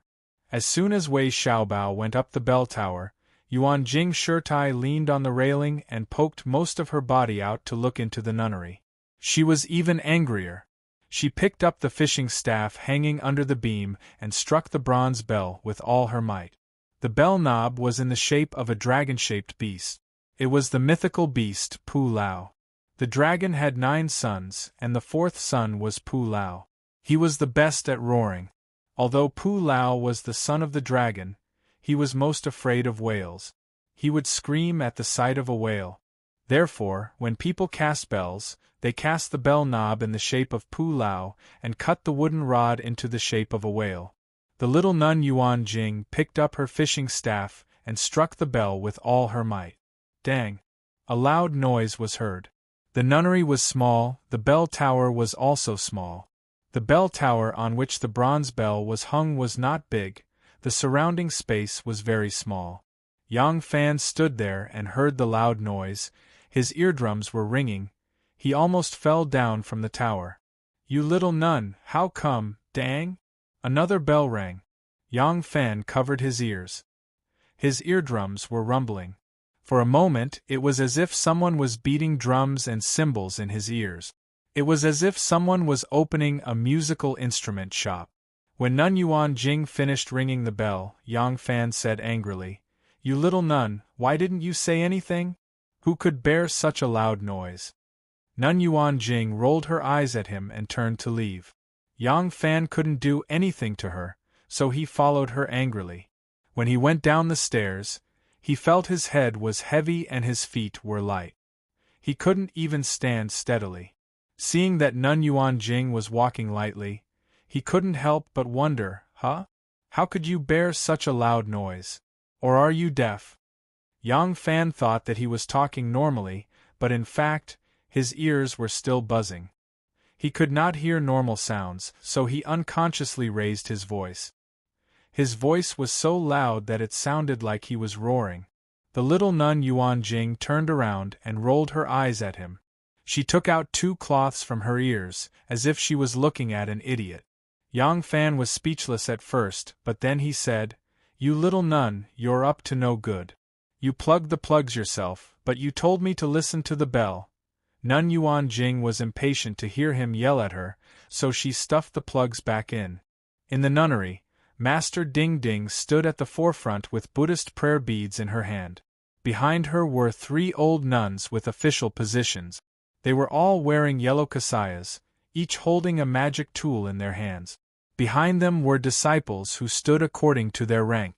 They clasped their palms together and held Buddhist prayer bead. They stood neatly in several rows, chanting sutras in a deep and rhythmic manner, making them appear exceptionally solemn and dignified. Every nun's face was full of piety and holiness. This nunnery seemed to be a world of its own, with a sacred power that ordinary people couldn't understand, making people feel awe at first sight. However, Yang Fan, whose ears were ringing, was an exception. The chanting was no different from the buzzing of mosquitoes in his ears. "Little nun, are all the people in the nunnery here?" Yang Fan asked Yuan Jing in a very low voice. The nuns who were striking the copper bell, and the wooden fish in the nunnery, while chanting suddenly heard a man talking loudly at the door. They could not help but be shocked and turned their heads to look at him. Ah nu! As soon as the nuns turned around, Yang Fan saw Tin Ano. Because she was standing at the back, she happened to be at the front when she turned around. The tranquil nunnery was extremely strict. To become a monk here, one had to first receive the 3 refuges and 5 precepts. They had to stay in the nunnery for at least 2 years. This was to prevent them from getting pregnant when they became a monk, which would ruin the reputation of Buddhism. At the same time, they had to learn the ritual of personal discipline and the ritual of diligent female discipline. It would take at least 3 years before they could receive the Samanitra precepts and become an official monk. For example, although the little nun Yuan Jing was younger than Tin Ano, she became a monk at the age of 6. Therefore, Tin Ano's rank was the lowest in this nunnery. This wasn't the White Horse Temple. No one could accept disciples without following the rules like Shui Huai. When Tin Ano saw Yang Fan, her eyes widened. She never thought that Yang Fan would appear here. She was stunned for a moment. Yang Fan leaped over and grabbed her arm. He whispered, "Ah Nu, I've been looking for you for a long time. Let go of me." Tin Ano finally reacted. Her eyes filled with tears. She broke free from Yang Fan and turned to run away. "You're not allowed to leave." Yang Fan shouted and grabbed her wrist again. "Can't you just listen to me?" Tin Ano was furious. "Listen to what you said? How dare you yell at me?" Yang Fan said, "I didn't yell at you." The tranquil nunnery's abbot, Nun Ding Ding, walked over quickly and said with displeasure, "Benefactor, please let go of this nunnery's disciple. Benefactor is a man. Why did you trespass into our nunnery and harass our disciple? Please leave immediately. Otherwise, I'll report you to the authorities." Yang Fan said, "I'm the authorities. Where can you report me to?" Tin Ano said, "Let go of me. I'm a monk. Since I haven't broken any laws, what can you do to me even if you're an official?" Ding Nun was really angry. She raised her eyebrows and said, "Even if you're an official, you're still bound by the laws of the country. Since Benefactor is an official, you should respect yourself. Why aren't you letting go of our disciple?" Yang Fan took out the imperial preceptor's decree signed by Shui Huai and handed it to Ding Nun. He said, "Nun, take it and read it clearly. I have some worldly entanglements with this young nun. I don't dare to disturb your peaceful cultivation. Let's talk outside." After saying that, he pulled Tin Ano and left. Tin Ano struggled with all her might and shouted, "I'm not going." Yang Fan crouched down, picked up her legs, and carried her horizontally in his arms, walking out in large strides. Tin Ano was angry and embarrassed. She beat his chest with all her might and said, "What are you doing? Let me down." Yang Fan ignored her. Under the stunned gazes of the nuns who were doing their morning classes, He carried the struggling Tin Ano and walked out. Chapter 444. Yang Fan carried the struggling Tin Ano and went around a small bridge and a stream to a secluded place. He put her down first and then picked his ears. Only then did he feel that his hearing had returned to normal. Tin Ano's face was flushed with anger. Seeing his actions, she thought that he was deliberately acting in front of her, so she became even angrier. She opened her eyes wide and glared at him angrily. Yang Fan looked at Tin Ano's sharp chin and big eyes and said softly, "Nu, you've lost weight." Tin Ano's eyes became misty for a moment because of his gentleness, but quickly recovered her angry expression. She snorted and said, "This poor nun is now a monk. Her Buddhist name is Jinglian. Benefactor, please don't call this poor nun by her secular name." Yang Fan smiled indifferently and said, "I have checked all the spies in the temple, but your name is not among them. Nu, it is not so easy to become a monk. You can't become a monk just by wearing a monk's robe and shaving your hair. You." Yang Fan's voice suddenly became sad. He reached out and touched Tin Ano's monk's hat. He said softly, "Has your hair been shaved? Nu, how can you bear to have such beautiful long hair? Why do you?" Tin Ano slapped his hand away and said angrily, "What does it have to do with you whether I shave my hair or not? What does it have to do with you whether I become a monk or not? What are you doing here?" Yang Fan said confidently, "How is it not my business? If you returned to Mount Hua and returned to young Master Zhang's side, then it has nothing to do with me. But since you came to Luoyang to find me and became a monk for me, then it has to do with me." Tin Ano's face turned red like a hen laying eggs for the first time. She clucked and said, "Who said I came to Luoyang to find you? Who said I became a monk for you? Don't think too highly of yourself." Yang Fan said, "Then, when I was locked up in the council, why did you save me? Why did you leave after knowing that I was safe?" Tin Ano stammered, I saved you out of affection for an old friend. Now that you're safe, of course I have to leave." Yang Fan looked at her deeply and said softly, "What is the feeling of an old friend?" Tin Ano turned around and avoided his gaze. He said coldly, "The affection of an old friend is the affection of an old friend. What else could it be?" Yang Fan gently walked to her back. Tin Ano's back immediately straightened. However, Yang Fan did not touch her. He only looked at the sliver of skin on her nylon cap. He softly said, "Your hair is originally black and shiny. No matter if you tie it up, let it down, or hide it like a man, it is still very beautiful. Of course, now that it's been shaved off, it's still very beautiful." Tin Ano was originally filled with hatred and sorrow, but after hearing his words, she did not know whether to laugh or cry. She tightened her lips and did not speak. Yang Fan continued, "You have a beautiful figure. No matter if you wear women's clothing, men's clothing or night clothes, you are still very beautiful. Of course, you are wearing a monk's robe. Although the monk's robe is dusty, it still looks good on you. Even if you don't wear it, you still look good." You. Tin Ano was so angry that she did not know what to say. She turned around and said angrily, "You scoundrel, what nonsense are you talking about?" Yang Fan innocently said, "Am I talking nonsense? What nonsense am I talking about?" Tin Ano flicked her sleeve. She turned around angrily and said, "Are you done? If you are, please leave."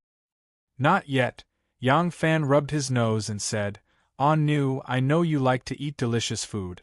Now you only eat vegetables and tofu every day. There's not much oil in it. Are you used to it?" Tin Ano coldly said, "Vegetarian food is not as bad as you think. When it's done, it's more fragrant than vegetables. All the masters in the monastery love to eat the dishes cooked by this poor nun." Yang Fan said, "Even so, you are thin. When you are thin, you are not as beautiful as before." Tin Ano said, "This poor nun is a monk. My body is just a bag of skin. What's the big deal if I look good or not?" Yang Fan said, "The bag of skin is just a saying. A monk cherishes the moth and gauze lamp. How can you not cherish your own body? You always like to wear soft and close-fitting clothes. Now you are wearing coarse clothes. It must not be comfortable, right? Tin Ano did not say anything. Yang Fan waited for a while.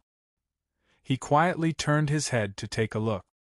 He saw Tin Ano was facing a pool of water. Tears were dripping down her cheeks. Yang Fan was distressed. All right, she hastily said. I just wanted to make you happy. I wanted to make you laugh. Then you won't be angry with me. Don't cry. I won't say anything. Tin Ano wiped her tears. Choking with sobs, she said, Do you know what happened after I returned to Mount Hua? What happened? Yang Fan quickly asked. Tin Ano sobbed. I narrowly escaped death. I recuperated for more than half a month. My leg has not recovered yet. I came to find you. My heart was filled with joy as she said this. Her tears fell like a broken string of pearls, trickling down her cheeks. What actually happened? Yang Fan asked in shock. With your martial arts, who injured you? Tin Ano ignored him and continued to speak. I came with a heart full of joy, but who knew that when I arrived at Luoyang, I would only see you and your wife in love, spending the rest of your days in vain. I almost died on Mount Hua, but that was only the pain on my body. Yang Fan, this stab of yours has hurt me deeply. I stood opposite your house and watched you two walking together, talking and laughing. My heart hurts so much that I couldn't breathe. Yang Fan said softly, Ah Nu, that is the Emperor's decree. Tin Ano glared at him with teary eyes and said coldly, Excuses.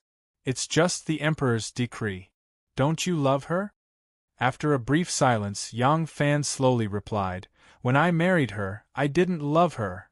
Tin Ano immediately asked sensitively, So you're in love now? Tears streamed down her cheeks again. Congratulations. This poor nun has converted to Buddhism. Please leave now and don't come back again. Don't disturb this poor nun's practice. Yang Fan became irritated and said, Practice my ass. If I don't agree, which temple in the world will dare to take you in? Why? Because my master is the highest monk in the world. He governs all the monks and nuns in the world.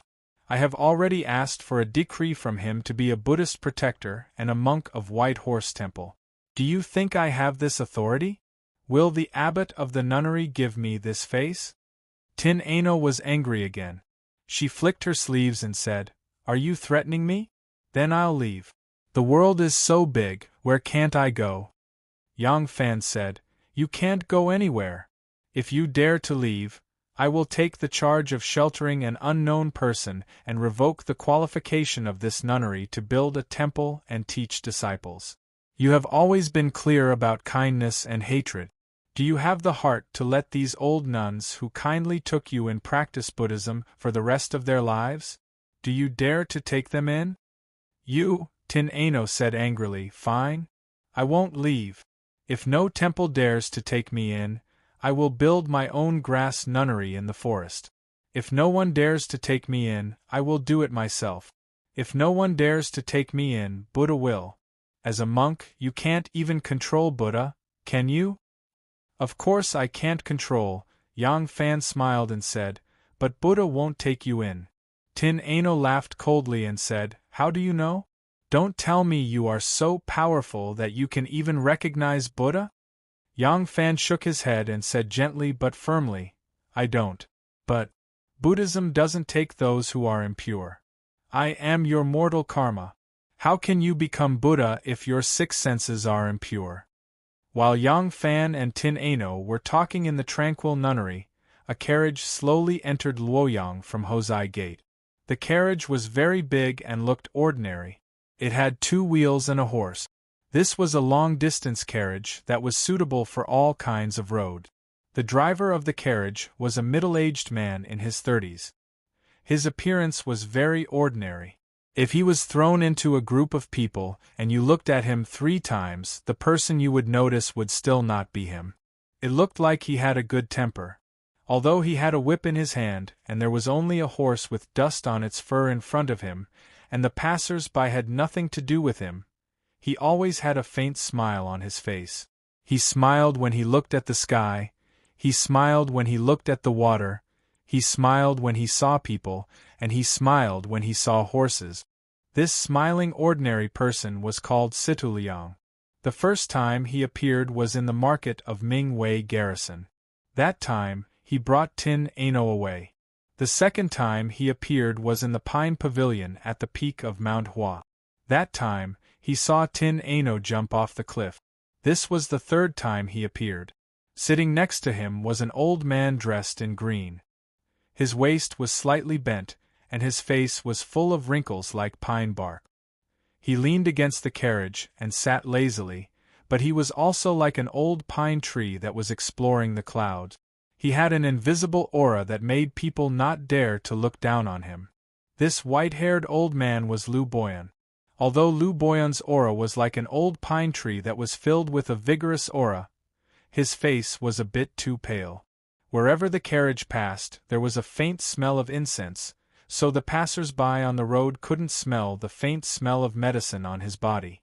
That was the highest quality gold sore medicine. The #1 expert under young Master Jiang, who could take Tin Ano's life in 7 moves, was actually injured, and it seemed like the injury wasn't light either. It's better if you stay in the noble princess palace. Right now, that place doesn't attract much attention. A clear voice suddenly came from inside the carriage. Situ Liang responded and whipped the horse, causing the carriage to move even faster. Inside the seemingly ordinary carriage, the decorations were abnormally gorgeous. This was an extremely clean and refreshing type of gorgeous. The floor was covered with a snow-white Persian carpet that was spotless. The 4 compartments were decorated with plum blossoms, orchids, bamboo, and chrysanthemums. There was also a large and comfortable bed with a few cushions. Young Master Jiang was still wearing a snow-white robe as he leaned on the bed. He lazily threw a black chess piece onto the chessboard, and after giving an order to the people outside, he pressed on the side of the bed. A drawer silently slid out, and inside were 5 silver cups arranged in the shape of plum blossoms, as well as a few silver wine bottles. Young Master Jiang obviously didn't lack people to serve him, but in his eyes, there was almost nothing in this world that was clean, especially women. He had brought Tin Ano by his side since he was young, so he didn't have much resistance in this area, so Tin Ano became the only woman by his side that he could accept. Now that Tin Ano was dead, as long as he was willing, no matter how pure and beautiful a girl was, he could do whatever he wanted. But right now, he would rather do some things himself than have a woman serve him by his side. He thought it was dirty. Young Master Jiang poured a cup of wine and took a sip. His eyes slightly narrowed. He lost. In the battle with Shen Mu, he lost very miserably. The result of his loss was that he came to Luoyang and gave up his foundation in Chang unto Shen Mu. He wanted to make a comeback. He wanted to completely defeat Shen Mu. His only hope was here. Chapter 445. Yang Fan did not rush to the nunnery to find Ah Nu after seeing her yesterday because he wanted to solve the King Liang's assassination case first. Otherwise, if Tang Zong and a group of Luoyang government servants followed him all day, it would affect his plan of chasing after Ah Nu. After figuring out how to solve the King Liang's assassination case, Yang Fan also thought about how to change Ah Nu's mind. After thinking about it, Yang Fan felt that he could only use the method that was overused by the ancients. A virtuous woman is afraid of being pestered by a man. It was an old saying passed down by the ancients for thousands of years, so there must be a reason for its existence. Therefore, after seeing Ah Nu today, the series of seemingly joking words that Yang Fan said were all painstakingly thought out.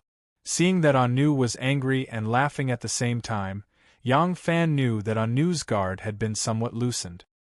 He was about to strike while the iron was hot when Ding Ding suddenly led a large group of old nuns, middle nuns, and young nuns to find them.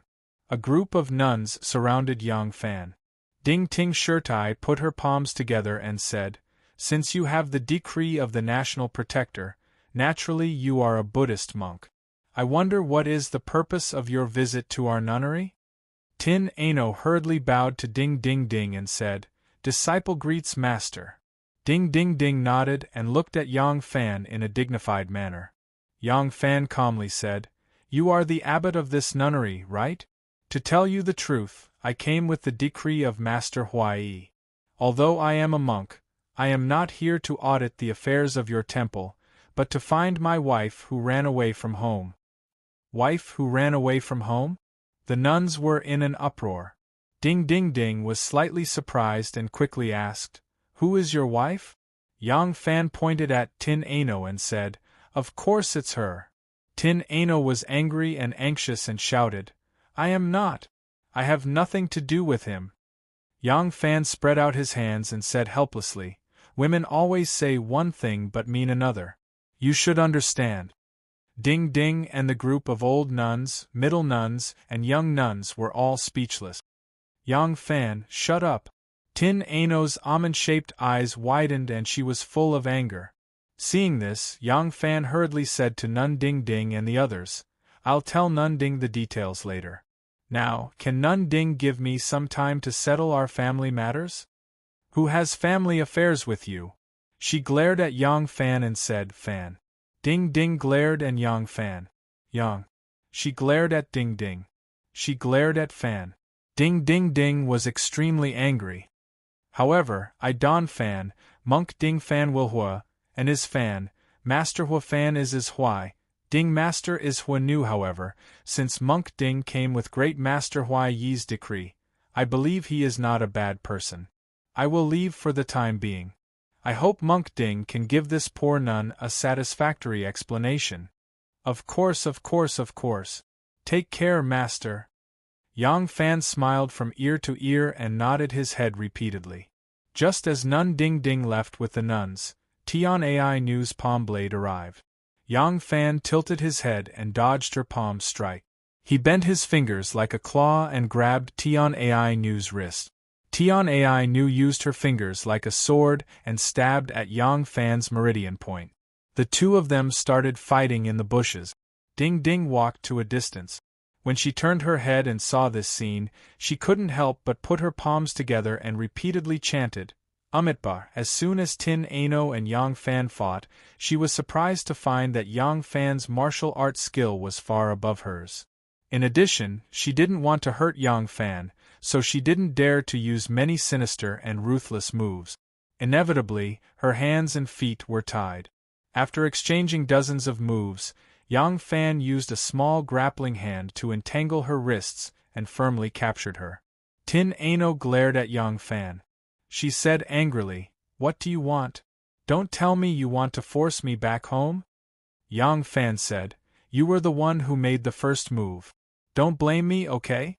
At least calm down and listen to me tell you a story, okay? Tin Ano's eyes widened.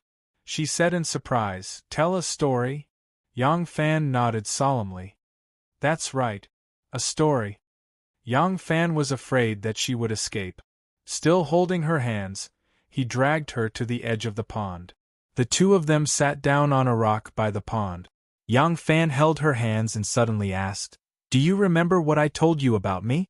I told you at that time that I can only tell you what happened after I turned 9. Tin Ano suddenly thought of that day, that night. That sumptuous meal on the table. Under that lonely lamp, he and she, a pair of man and woman in the same boat, each recounting their painful past. Tin Ano's eyes suddenly became somewhat hazy. The strength in her hands also unknowingly dissipated. Yang Fan sensed her reaction and gently let go of her hands. Tin Ano fixed her eyes on Yang Fan. She faintly said, Could it be that you want to tell me the story before you turn 9? Yang Fan lightly shook his head and said, Yes and no. Not only the story before I turned 9, but also from the day we broke up, the story that happened after that. Yang Fan began to narrate to Tin Ano. He first told her about his childhood, which made Tin Ano cry in sadness. He then told her about how after Tin Ano left, Ma Chiao accidentally killed Bao Yining, Wu Guangda was unjustly imprisoned, and Ma Chiao admitted his guilt. He told her about how he robbed the execution ground and was hunted down. So they stole the Taoist robe and were purposely forced by Xue Huai to shave their hair and sneak into White Horse Temple. He continued, for revenge, after he found out that Xue Huai intended to participate in the Shangyuan tournament, he racked his brains to organize the Kuju, Juju, and Sumo tournaments. How he participated in the palace tournament, how he became an imperial guard, and why he approached Shanghai Wana. Yang Fan spoke in great detail, and Tin Ano listened attentively.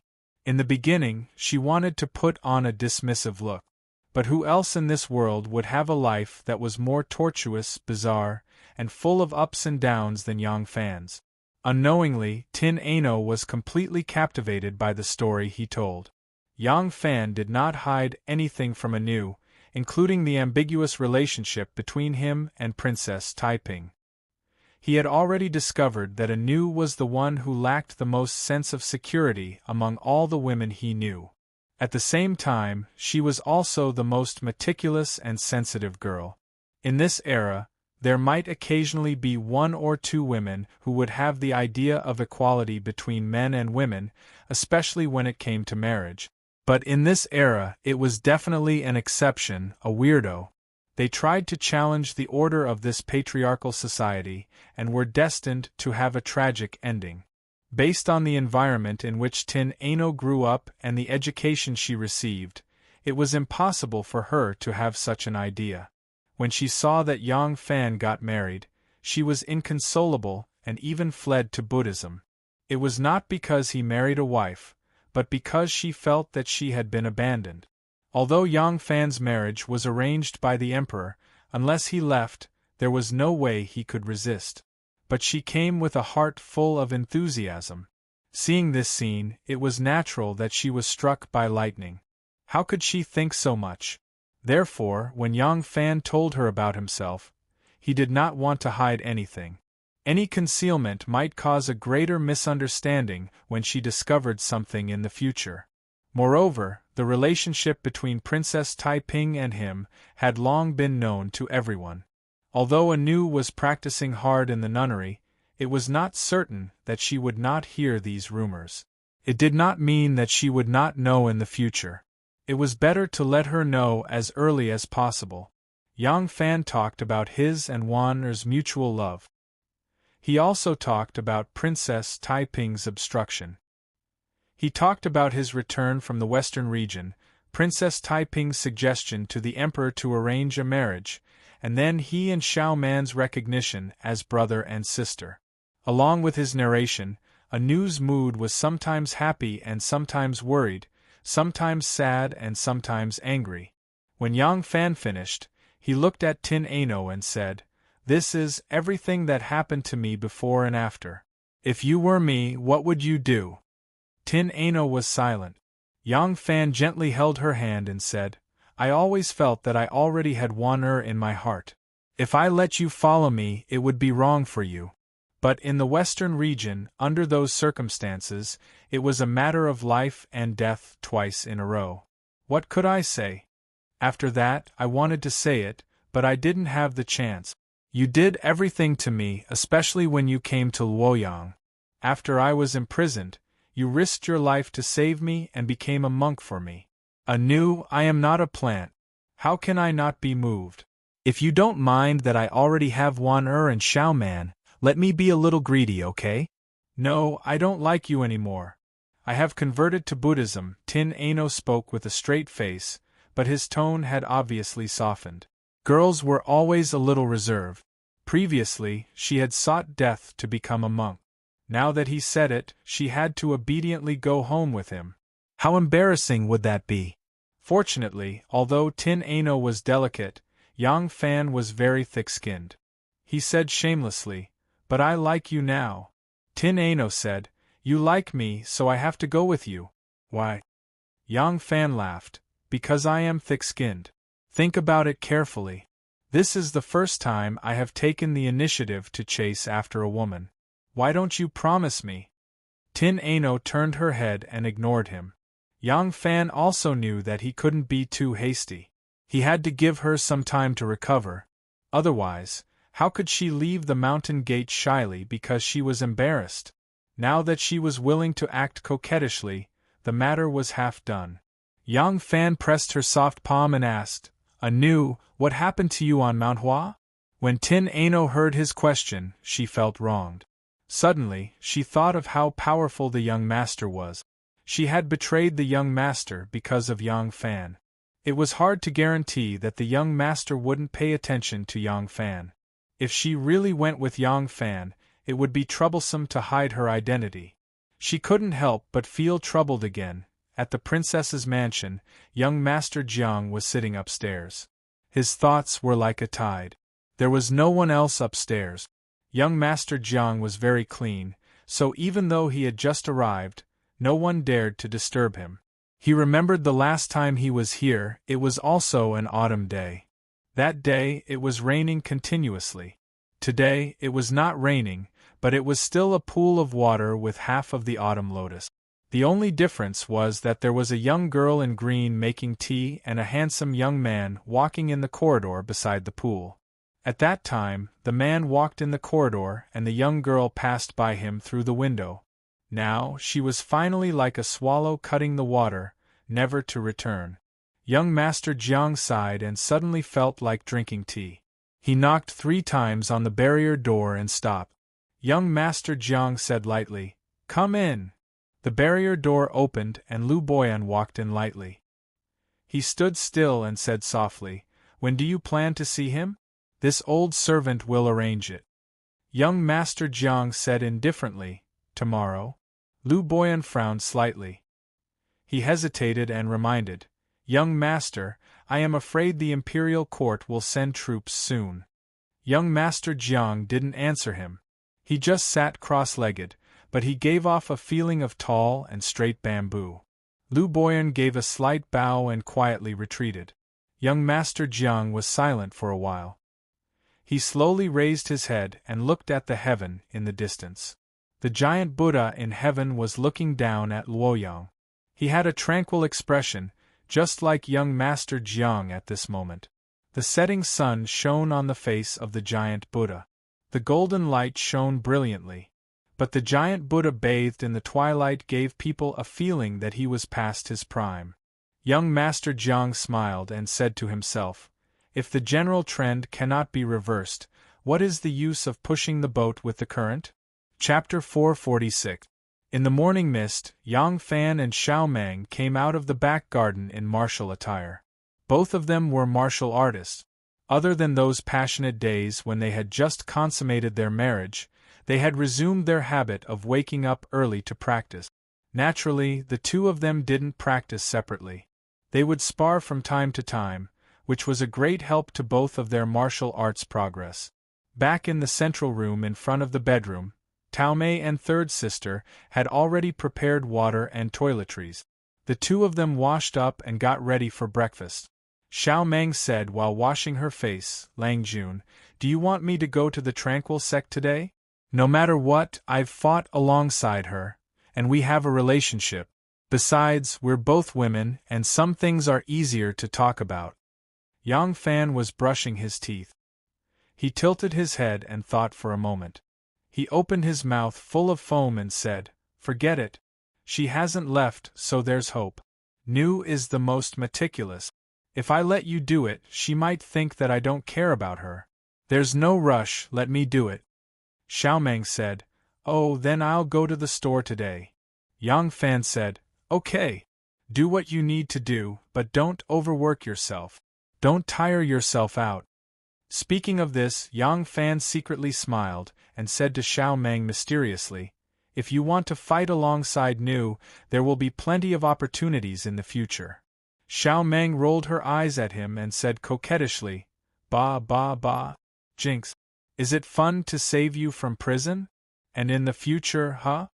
Seeing Yang Fan's naughty smile, Xiao Meng knew something was wrong. Her big eyes turned slightly on her face covered in water droplet. She suddenly understood and couldn't help but be shy and embarrassed. She raised her hand and a string of water droplets sprayed at Yang Fan. She said coquettishly, "Bad thing in your dreams." Yang Fan laughed out loud and jumped to avoid the water she splashed at him.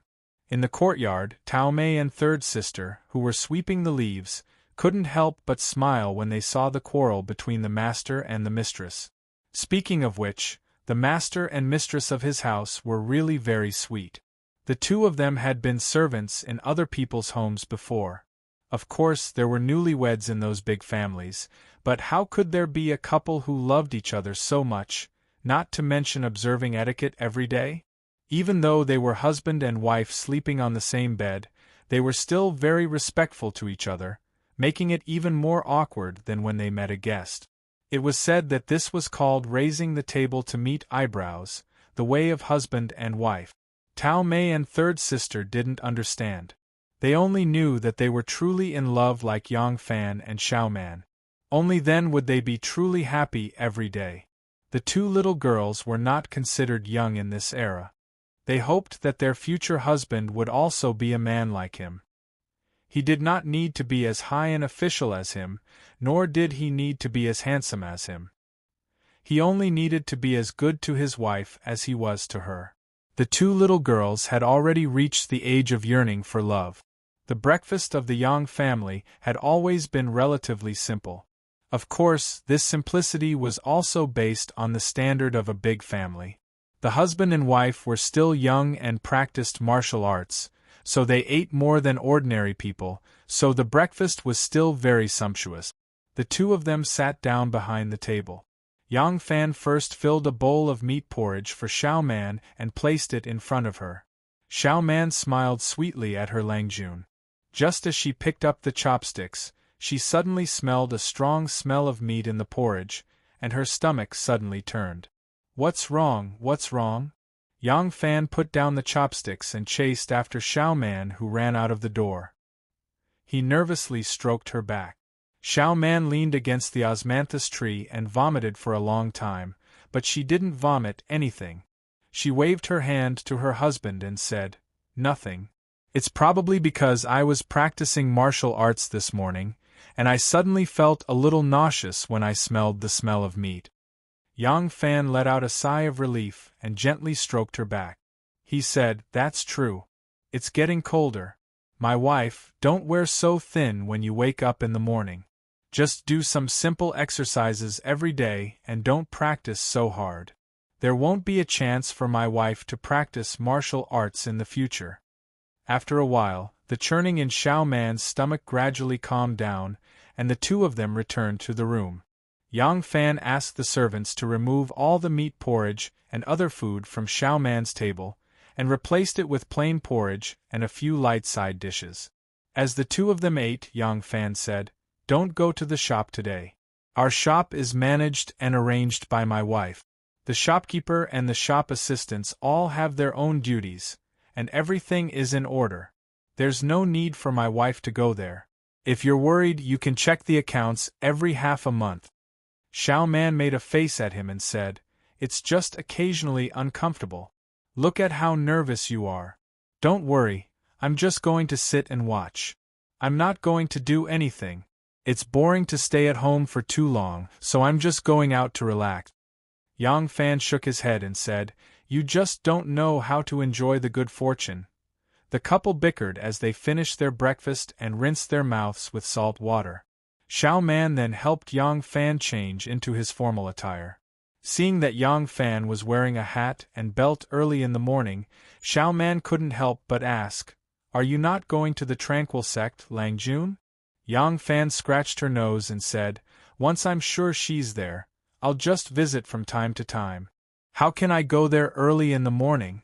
I've been neglecting the Yaman's affairs these days. It's confusing to do this in the beginning. I don't know what I'm up to, but I can't pretend to be profound for too long. I'm going to the Yaman to take a look first." As the two were talking, the doorman, Mo Xuanfei, suddenly ran over. The people from the front residence were not allowed to enter the backyard, and everyone in the residence knew this rule. But no one knew what urgent matter he had, so third sister didn't stop him. Mo Xuanfei ran to Yang Fan, who was about to leave, and said while panting, "Ah Lang, a high-ranking official is here to visit." Yang Fan was startled and asked curiously, "Who's visiting so early in the morning?" Mo Xuanfei presented a greeting card and said, "Ah Lang, look, he claims to be a friend of Ah Lang. He said something about the General of the Right Guard and something about the Khan. I don't understand, but I know it should be a very, very high-ranking official." When Yang Fan heard the General of the Right Guard, he couldn't help but be startled. He thought that the General of the Right Guard, Wu Yuji, had come to visit again. He hadn't had any contact with his princess wife these days. When he heard Mo Xuanfei say something about the Khan, his heart couldn't help but be moved. He quickly grabbed the greeting card and opened it to have a look. Xiao Man asked, "Lang Jun, who is this person?" Yang Fan's expression was a bit strange. He said, "It's Ashina Huzalo. Now he has been conferred the title of Khan by the court and is also the General of the Right Guard. Of course, this General of the Right Guard is just a title. The real power is still in Wu Yuji's hands." Xiao Man said, "This General Huzalo's rank is higher than Longjuan's by more than 1 or 2 ranks. For him to lower himself to pay a visit, what does he want?" Yang Fan shook his head. "I'm not sure. I'll personally go and welcome him." Yang Fan and Ashina Huzalo had first met through bow striking. At the time, he had been a lowly guard, but when Huzalo had personally invited him to a banquet to celebrate his victory, the two of them had become friends. Later on, when the Western Turkic tribes were jointly oppressed by the Tibetans and the Eastern Turks, their territory gradually shrank. With no other choice, Ashina Huzalo could only follow the advice of the tribal leaders and hand over the elite forces to his subordinate, Mohedagan, official name. This Mohedagan was also the leader of the strongest Turkic tribe, the Turkishi tribe, and his name was Wuzheil. Ashina Huzalo brought nearly 100,000 women, children, and elders to the east, and the imperial court made arrangements. The settlement of more than 100,000 people was an extremely complicated matter. Pasture or plowing had to be arranged, they had to have a livelihood, and they had to be helped to build residences. As tribal chief, Ashina Huzalo had naturally stayed behind to take care of everything. It was only recently that he had come to Luoyang. Yang Fan had already heard that he had returned to Luoyang. When Wu Sanxi had led the chiefs of the 4 barbarians to request permission from Wu Zetian to build the bronze Dubhe, Ashina Huzalo had been one of the tribe leaders who had been one of the leaders. But he had not sought out Yang Fan, and Yang Fan had not gone to see him, as Yang Fan felt somewhat ashamed. Ashina Huzalo's subordinate, Wuzheil, had been supported by Shin Mu with the intention of replacing Huzalo. Yang Fan had learned of this plan during his last trip to the western regions at Big Dipper Valley, and after seeing the support of the western Turkic tribes for Wuzheil, Yang Fan knew that if Huzalo tried to return to the western regions, it would be a tragedy for him. The result would either be that the Western Turks would completely fracture and become a ball of loose sand, losing the ability to restrain the Eastern Turks and Tubo, and being swallowed up, or that the deserted Huzalo would be killed by his own subordinates, and the Ashina clan would be completely erased from the Western Turkic tribes. Thus, while Yang Fan had agreed to Shin Mu's plan, he still viewed Huzalo as a friend, and this was tantamount to betraying Huzalo. How could Yang Fan have the face to meet him again? But now that Huzalo had come of his own accord, Yang Fan could not close the door and refuse to see him. Yang Fan hurriedly welcomed Huzalo and invited him into his study. After exchanging some pleasantries, he asked about the purpose of his visit. Huzalo had not been very old, but he now looked rather haggard, completely lacking the high-spirited spirit he had when they first met. There was a faint air of decadence about him. Huzalo softly sighed and said to Yang Fan, "Erlang, I came today for no other reason than. Erlang is Teacher Shue's disciple. I heard that Teacher Shue has always been close to Erlang and listens to his every word." Yang Fan slightly creased his brow in surprise. "Brother Luo, why are you suddenly bringing this up? Could it be that the great general has come into some sort of conflict with Teacher Shue?" Don't worry, this little brother will host a banquet and invite master to make peace with brother Luo. If it's not too intense of a conflict. Huzalo waved his hand and bitterly smiled. Erlang misunderstands. This means that the imperial court is preparing to send troops, do you not know? Startled, Yang Fan curiously asked, who are they sending troops to? A thought suddenly occurred to him. Could it be that the emperor has decided to send troops to the 4 garrisons of Anxi? Huzalo replied, it seems that Erlang really does not know. Yes, this is an important military matter that cannot be discussed in the imperial court. Before the decision to send troops is formally made, it cannot be announced to the world. Erlang is currently a civil official and an official of the Bureau of Punishment. He has not participated in this plan, so he naturally does not know. Not only did Huzalo's spirit seem old, but he also liked to talk a lot. After rambling on and on, he took in a deep breath and said, the Eastern Turkic Khaganate, Mosh, has invaded spiritual province. Chapter 447. Mok invaded the spiritual state? Yang Fan thought for a while and asked curiously, what does Mok's invasion of the spiritual state have to do with Brother Luo and Master Shui? Before Yang Fan could finish his sentence, he remembered that the imperial court appointed Shui Huai as the commander-in-chief and Prime Minister Li Zhaoda as the vice-commander-in-chief during the last Mok invasion. Did the imperial court send Shui Huai this time? At this thought, Yang Fan couldn't help but frown. Seeing his frown, Huzalo nodded and said, yes.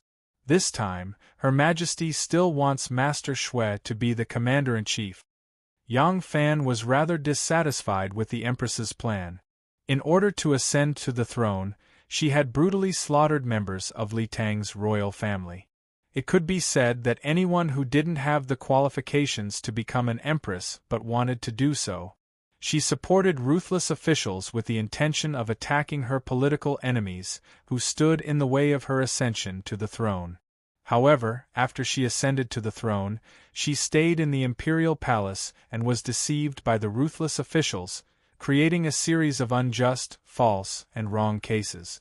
As a result, the imperial court became unstable, which could be explained by the fact that the people didn't approve of her ascension to the throne as a woman, which was why she was overly cautious and panicked. However, what other reason could there be for her to treat military affairs like child's play? Who didn't know how capable Master Shui was? To begin with, he was just a person who brandished his spear and baton and sold medicine in the city square. Even though it was said that there were no true heroes in the wilderness, other than being majestic in bed, did this Master Shui really have the qualifications to lead an army? Anything could be faked, but leading an army to war couldn't be faked. Once a war was lost, not only hundreds of thousands of soldiers would be sacrificed, but hundreds of thousands of families would also be torn apart. It would also affect the rise and fall of the nation and the fate of countless people. However, the Empress who had been in the palace since she was 14 didn't seem to realize this. Or perhaps, in her eyes, tens of thousands of casualties were just insignificant numbers. She could actually make rash decisions time and time again, appointing a gigolo who had never been a soldier or fought in a war to be the commander-in-chief of the 3 armies. Of course, for the sake of safety, every time Wu Zetian sent Shui Huai out to battle, she would send some generals who were good at fighting and some experienced and prudent civil officials to form a team of advisors to assist Shui Huai. But with Shui Huai's personality, if he wanted to do things his own way, these advisors were just decorations. On the battlefield, even an incompetent and arbitrary supervisor could make a wise commander feel at a loss, let alone Shui Huai, who was the commander of the 3 armies. If he made a rash decision, the life and death of hundreds of thousands of soldiers, the key to the rise and fall of the country, would be destroyed.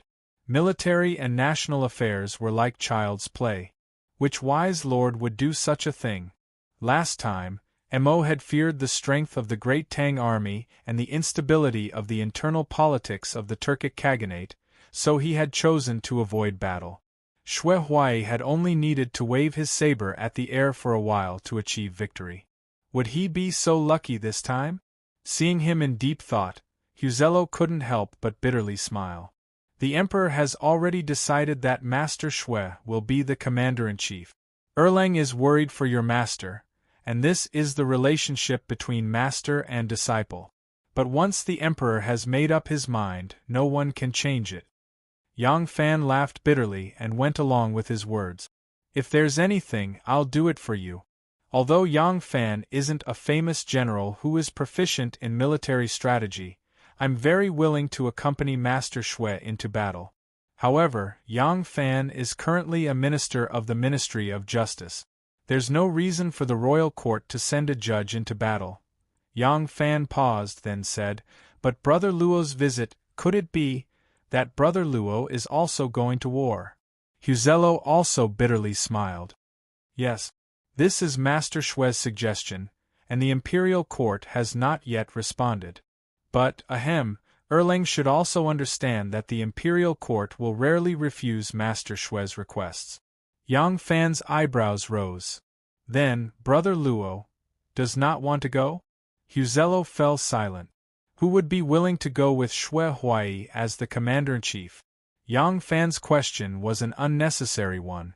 Huzello was silent for a few moments before slowly saying, although I am the great general of the Right Guard, it is only an empty title. In reality, I am the ruler of the Turks, and my title is Khan. If I were to join the army, I would have to summon the warriors of my tribe to accompany me. But my 10 tribes are weak, and those who follow me into the pass are all old, weak women and children. I truly have no soldiers. Huzello's words were an excuse, and the most fundamental reason was that going to war with Xue Huai was a gamble, but he was also speaking the truth. Yang Fan thought for a moment, and then he suddenly had an idea. He probed, Brother Luo was once the ruler of the 10 tribes of the Turks, so you do have some elite soldiers. They are currently stationed at Dunhuang and Yangguan, very close to Spirit Province. This is probably why Master Xue wants to use Brother Luo. If Brother Luo can mobilize them, and if we succeed in this battle, Huzello said, Wuzheil is currently in command of all the tribes, and he is compassionate toward the tribes. All the tribes near and far have submitted to him, and his strength is gradually rising. He truly is a useful army. However, my tribe was originally stationed near the 4 garrisons of Rest, but now it is difficult for us to return home. It seems that the imperial court wants my 10 tribes to rest and build up strength so that we can be of assistance when the imperial court reclaims the 4 garrisons of Rest. In addition, they are currently resisting the attack from the Tufan Empire, so this can be considered a relief for the imperial court's army. It is best not to use them in the siege of Spirit Province. Yang Fan gently sighed and said with a smile, what Brother Luo said makes sense. Since that's the case, this little brother will accompany you to see Master Xue. After hearing Huthro's reply, the trace of guilt in Yang Fan's heart finally dissipated. Huzello's words, whether intentional or not, had already revealed his intentions. He was well aware that Wuzheil had tried to win over the hearts of the tribes and that more than half of the Western Turkic Khaganate had abandoned him. Even if he hadn't known before, how could he not have heard about this in the last 2 years? And his reaction had been to let nature take its course. It seemed that Huzello, who had inherited the position of Khagan from a young age and had led his people through the cracks between the Tufan Empire and the Eastern Turkic Khaganate, had long ago become exhausted. He had no desire to do anything about Wuzheil's usurpation of power, nor did he have any desire to regain it. Since he had made this choice, Yang Fan had nothing to feel guilty about. Or perhaps he could continue to be a high-ranking official and enjoy riches and riches. He could live in a world of sensual pleasures and live in peace. There was no need for him to lead his people into battle, rushing through the wind and snow over the wastelands. This was the life that Huzello yearned for. Not everyone was passionate about power. Huzello was overjoyed by Yang Fan's agreement. He hurriedly said, If Erlang is willing to help, I trust that Master Shui will definitely agree. But I already feel bad about having Erlang do me a favor. If I go with Erlang to the White Horse Monastery, it will seem like I am lacking in sincerity. Why don't I invite Master Shui to my residence for a banquet? Wouldn't it be better to mention this matter during the banquet? Yang Fan smiled. The last time I drank with Brother Luo and Master Shui was just yesterday. This little brother would naturally wish for nothing more than for the two of us to drink together. Since this is the case, I will go see Master Shui and invite him to your residence for a banquet. Huzello cheerfully said, since this is the case, this Luo will immediately go and make arrangements. This Luo will be waiting for Master Shui and Erlang at the front of my residence. Because of Huzello's visit, Yang Fan's trip to the Ministry of Justice was delayed. By the time he reached the Ministry of Justice, the various departments had already begun their work. Yang Fan walked around the Ministry of Justice. Chen Dong was handling files. Seeing Yang Fan's arrival, Chen Dong hurriedly put down his things and called for the person who had come to handle the matter to wait outside. He chatted in detail with Yang Fan. Chen Dong had lost to Yang Fan and was destined to pack up and leave. However, Yang Fan persuaded him to stay. He knew that Yang Fan's target was not just the Ministry of Justice. His cooperation with Yang Fan could be said to be close and seamless. Currently, Yang Fan was handling the pressure and restraints from above. Chen Dong was concentrating on the various affairs of the Ministry of Justice. The two of them could be said to be a perfect match, complementing each other. Yang Fan sat in the detention room for a while and then left. With Chen Dong in the Ministry of Justice, everything was handled flawlessly.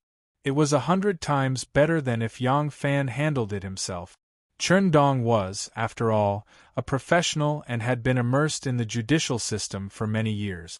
It was not that the Supreme Court and Assistant Minister Chui did not want to cause trouble for the Ministry of Justice. It was just that they could not find him. When he left the detention room, the people waiting outside to handle the matter, and the people from the Ministry of Justice and the Yamen who saw Yang Fan were very polite and respectful. Everyone knew that although Yang Longzhong did not seem to do much, he was the #1 person with real power in the Ministry of Justice. Even in the entire Ministry of Justice, he was the #1 person with real power. Yang Fan did not report to Assistant Minister Chui. He only went to sit with Sun Yuxuan and Yan Xiaojun.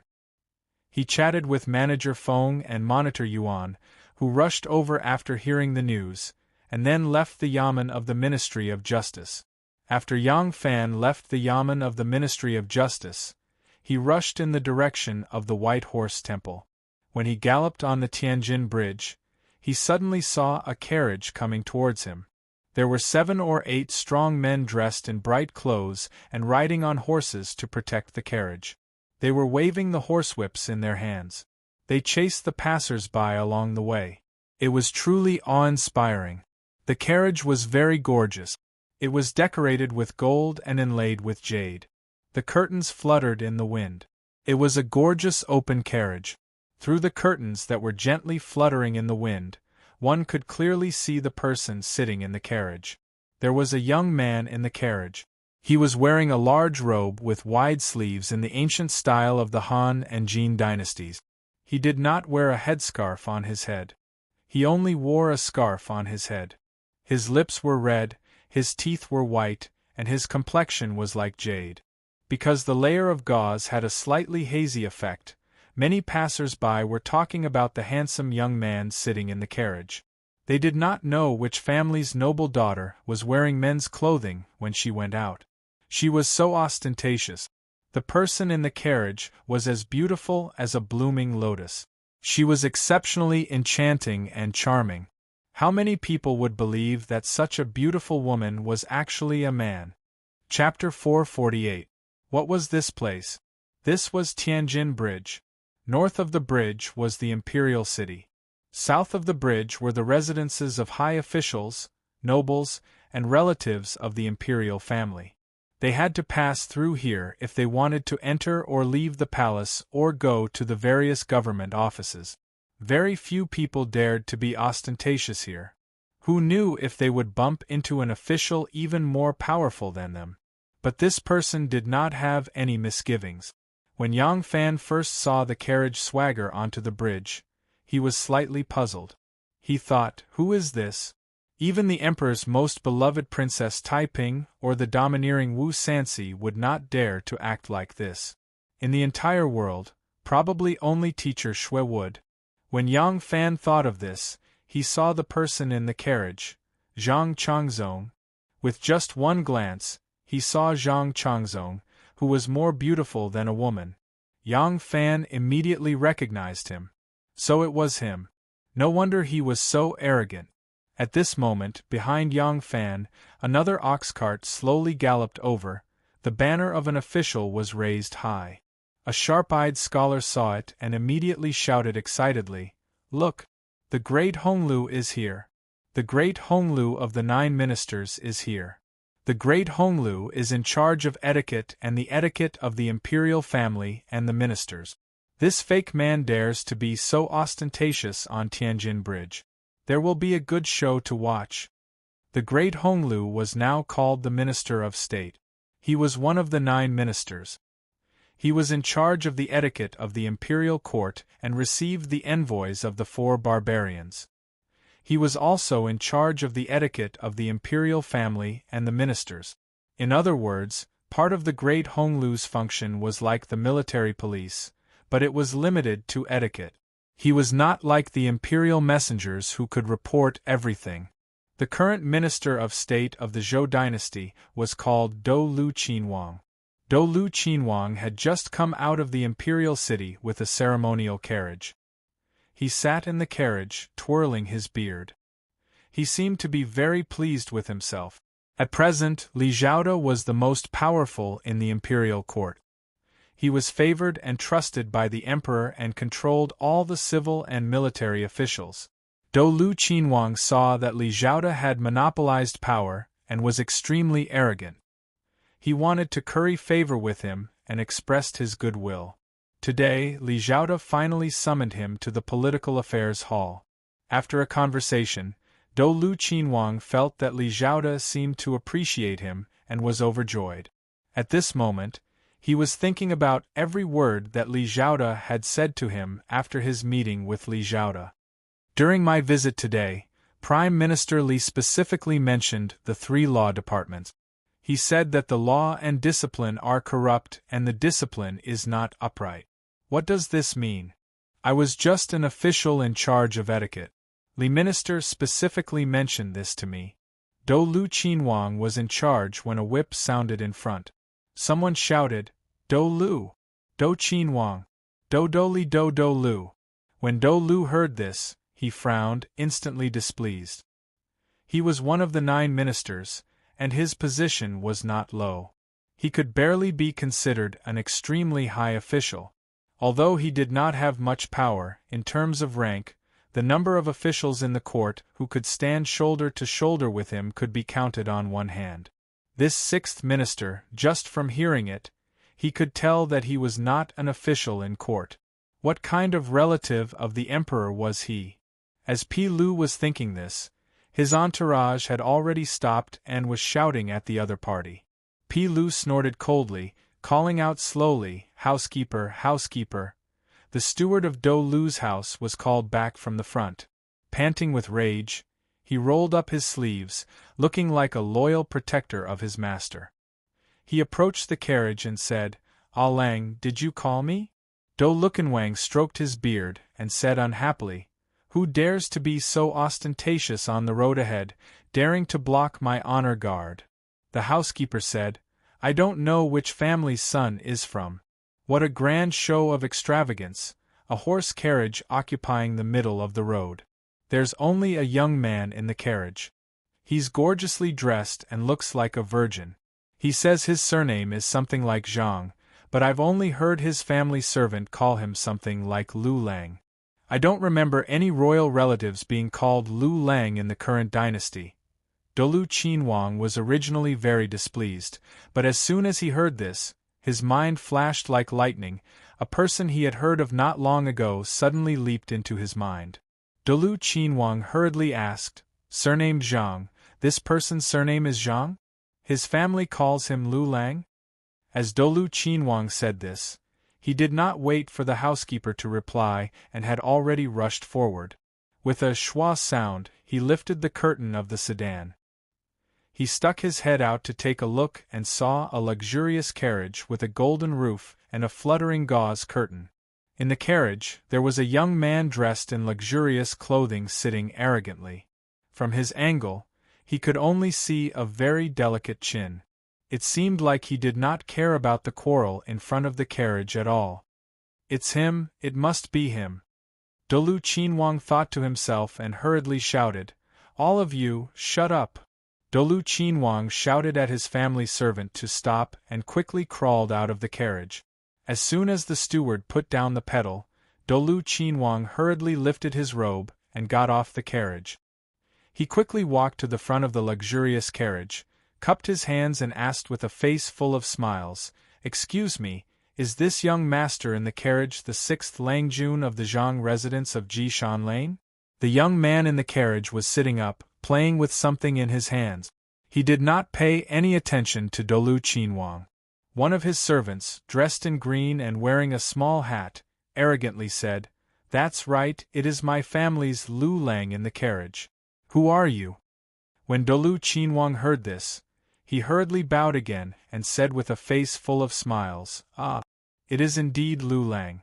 This old man is Si Bin official Dolu Qinhuang. I have long heard of young Master Zhang's great name. Seeing you today, you are indeed handsome like a jade tree. Qinhuang is fortunate to be able to see Lu Lang today." The Zhang resident's servant impatiently waved his hand and said, "Go, go, go. Quickly move aside. My family's Langjun wants to enter the palace to see the emperor. If he is delayed, can you bear the responsibility?" Dolu Qinhuang immediately waved his hand at his servants and said, "Quickly, quickly move the carriage to the side of the road. Please let young Master Zhang pass first." Dolu Qinhuang's servants did not know who this person was, for his master to curry favor with him. They hurriedly moved the carriage to the side of the road.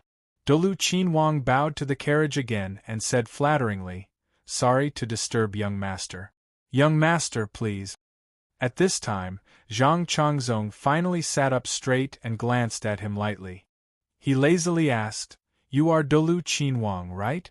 You are a very good person." Hearing this, Dolu Qinhuang was filled with joy and smiled even more flatteringly. He hurriedly nodded and bowed, saying, "Yes, yes, yes. This lowly official is indeed Dolu Qinhuang. It is a sin to disturb young master." Qinhuang respectfully sees young master off. Zhang Changzong smiled and waved his hand. The carriage swaggered off. Dolu Qinhuang stood there with his buttocks in the air. Only when Zhang Changzong's carriage had left the Tianjin Bridge did he dare to straighten his back. The scholars on the Tianjin Bridge were all dumbstruck. Many of them still could not guess who this young man was to make Dolu Qinhuang, one of the 9 ministers, treat him with such respect. Yang Fan saw all of this and thought, "It seems that the matter of Zhang Changzong being favored by the empress is known by most of the officials. However, teacher Xue is favored by the empress. He can run amok in Luoyang and do whatever he wants. Compared to Zhang Changzong, his power and dominance are somewhat higher. However, when it comes to the matter of the heir apparent, he can't interfere. I wonder if Taiping's painstaking efforts to promote Zhang Changzong can help her achieve her wish." The small interlude at the bridgehead passed in a moment. The bridgehead returned to its bustling state.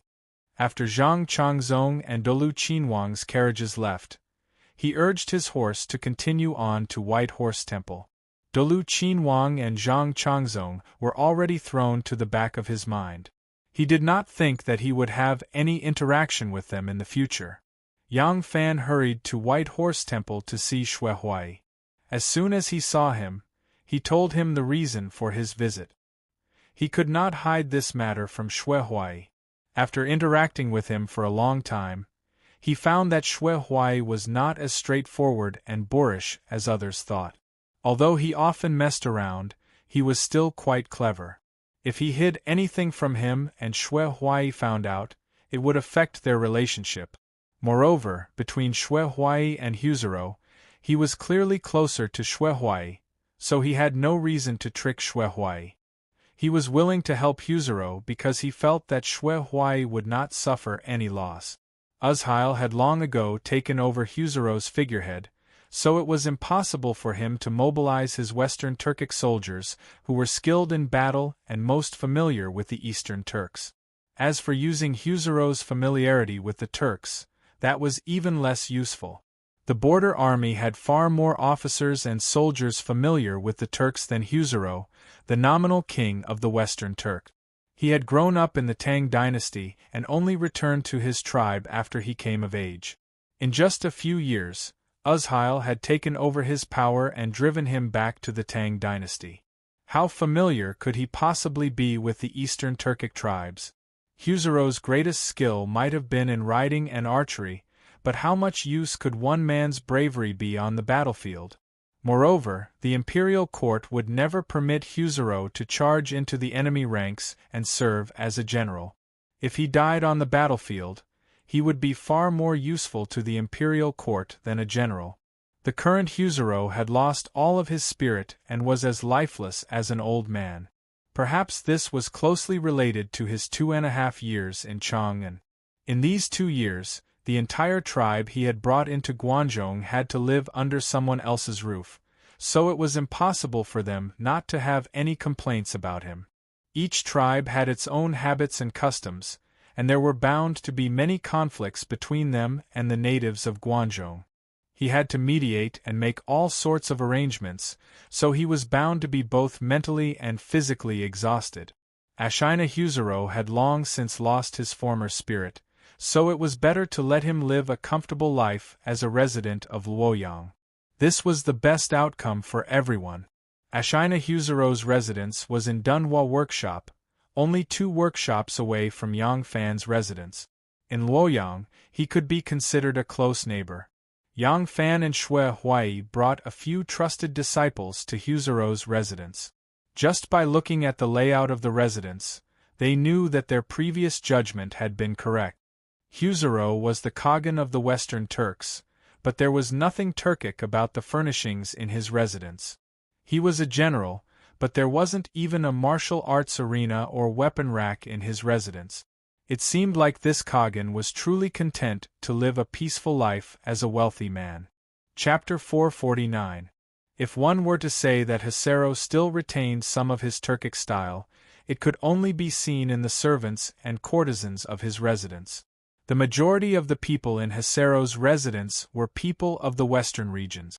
In the inner hall, a thick carpet of wool was spread over the floor. 2 rows of beauties in red dresses, their wide sleeves fluttering in the wind as they performed a joyous and enchanting dance from a foreign land. In front of 2 screens, tensa musicians were focused on playing the zither, drums, and flute. The 2 rows of 12 dancers had their skirts fluttering in the wind, creating a bewitching and enchanting scene. The author of Volume 34 of 2 Quarters of Amazement, indulging in pleasure at the ruler's pleasure, Grand Commandant Yang's palace guests, began, "There is not a single wealthy family in the world that does not have concubines. To have a concubine on one's left and a woman of Zhao on the other, to dance and dance in a procession is the greatest thing in life." These words exposed the true nature of men.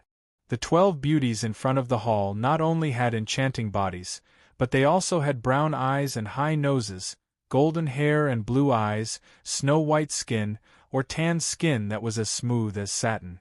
All of them had a unique and exotic charm that was enchanting and alluring. The beauties were all top-class concubines. The beauty of the concubines had long been renowned in the Tang dynasty, and the dancers of Husero's residence were all top-class among the concubines. The wine was also excellent, the best quality Jianan spring wine. The beauties were beautiful, but Xue Huai could do nothing but look at them. This was the sorrow of being a male escort. Everything he had came from the Empress, and what he needed to pay was his body and freedom. Thus, the only thing he could do was drink as much as he could, treating the 3 cups of wine as those provocative beauties and fiercely swallowing them down. Yang Fan naturally wasn't restricted by this. However, he wasn't very interested in putting on a show. He was rather averse to flirting without any feelings. If not for this, he wouldn't have kept his virginity to Luoyang when he was pursued by so many hot and passionate Nanyang girls back in Nanyang. Hasero carefully accompanied Xue Huai by his side. Seeing that Xue Huai was drinking happily, he told him his intentions in a roundabout way.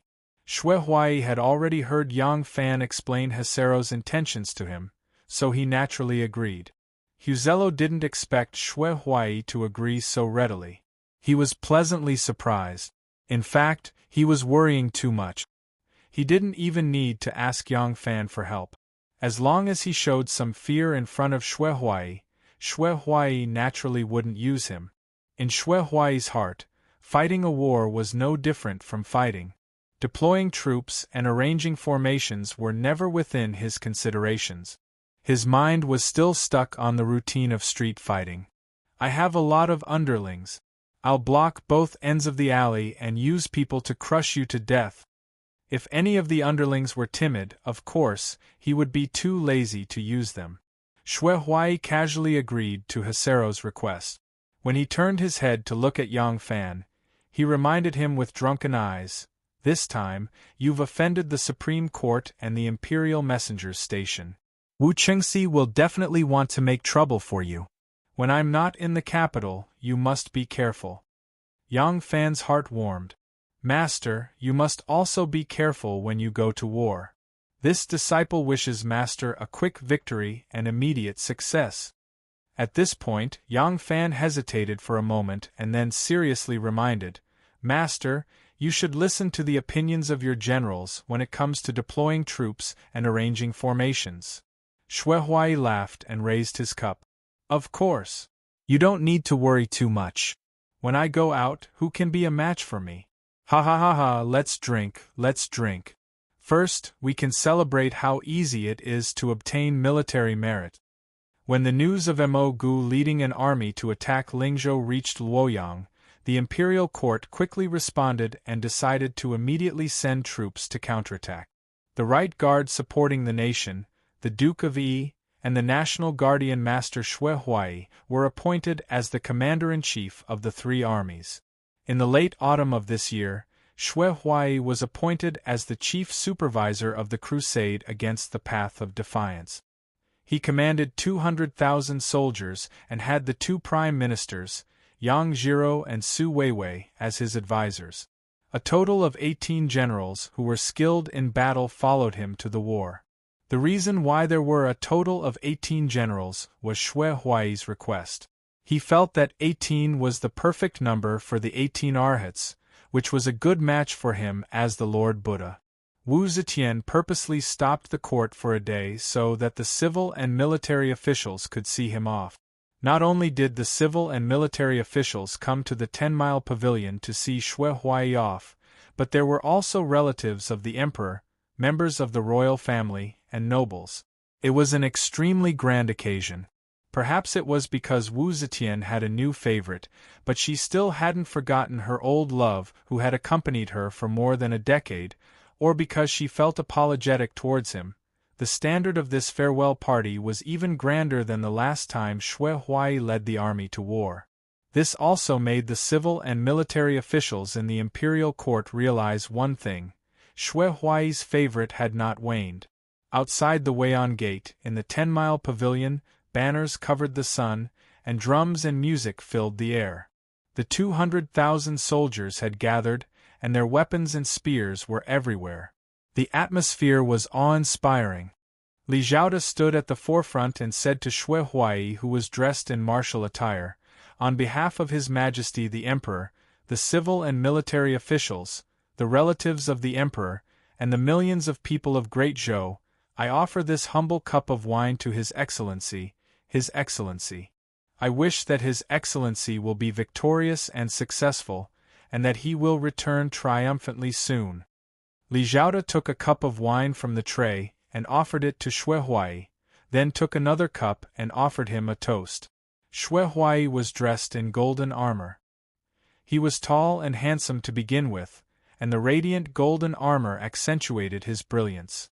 For those who didn't know his background, just by looking at his appearance and figure, coupled with this kind of armor, he really was an awe-inspiring general. Xue Huai took the cup and downed it in one gulp without saying a word. The blood-red tassel on his helmet trembled in the autumn wind. Li Zhaoda took another cup and offered a toast to Yang Zhiro and Su Weiwei. These two prime ministers were worried that they would follow Xue Huai, a muddle-headed man who only knew how to fight rotten battles, to oppose the famous Turkic general Madwa. But in front of so many civil and military officials and relatives of the emperor, they didn't dare to show off. They hurriedly raised their cups and drained it in one gulp. Xue Huai stared at Yang Zhiro and Su Weiwei. Seeing that the two had finished their wine, he immediately put on the stirrup. Needless to say, Xue Huai's martial prowess and horsemanship were quite good. The way he mounted his horse was elegant and agile. Xue Huai flipped onto his horse and squeezed the horse's abdomen with his legs. The fine horse galloped forward and galloped for about half a mile in front of the three armies that were as still as mountains. Suddenly, he pulled on the reins. The fine horse neighed and stood up. With a clang, Xue Huai unsheathed the saber at his waist. The saber cut through the air like a bolt of lightning and suddenly froze in midair. A thunderous roar exploded in the army. Soldiers, the Turks have the ambition of wolves. They have repeatedly invaded the great Zhou dynasty, plundering our wealth and killing our people. Today we will go to war for the country. If we do not destroy the Turkic Khaganate, we will not return to the court.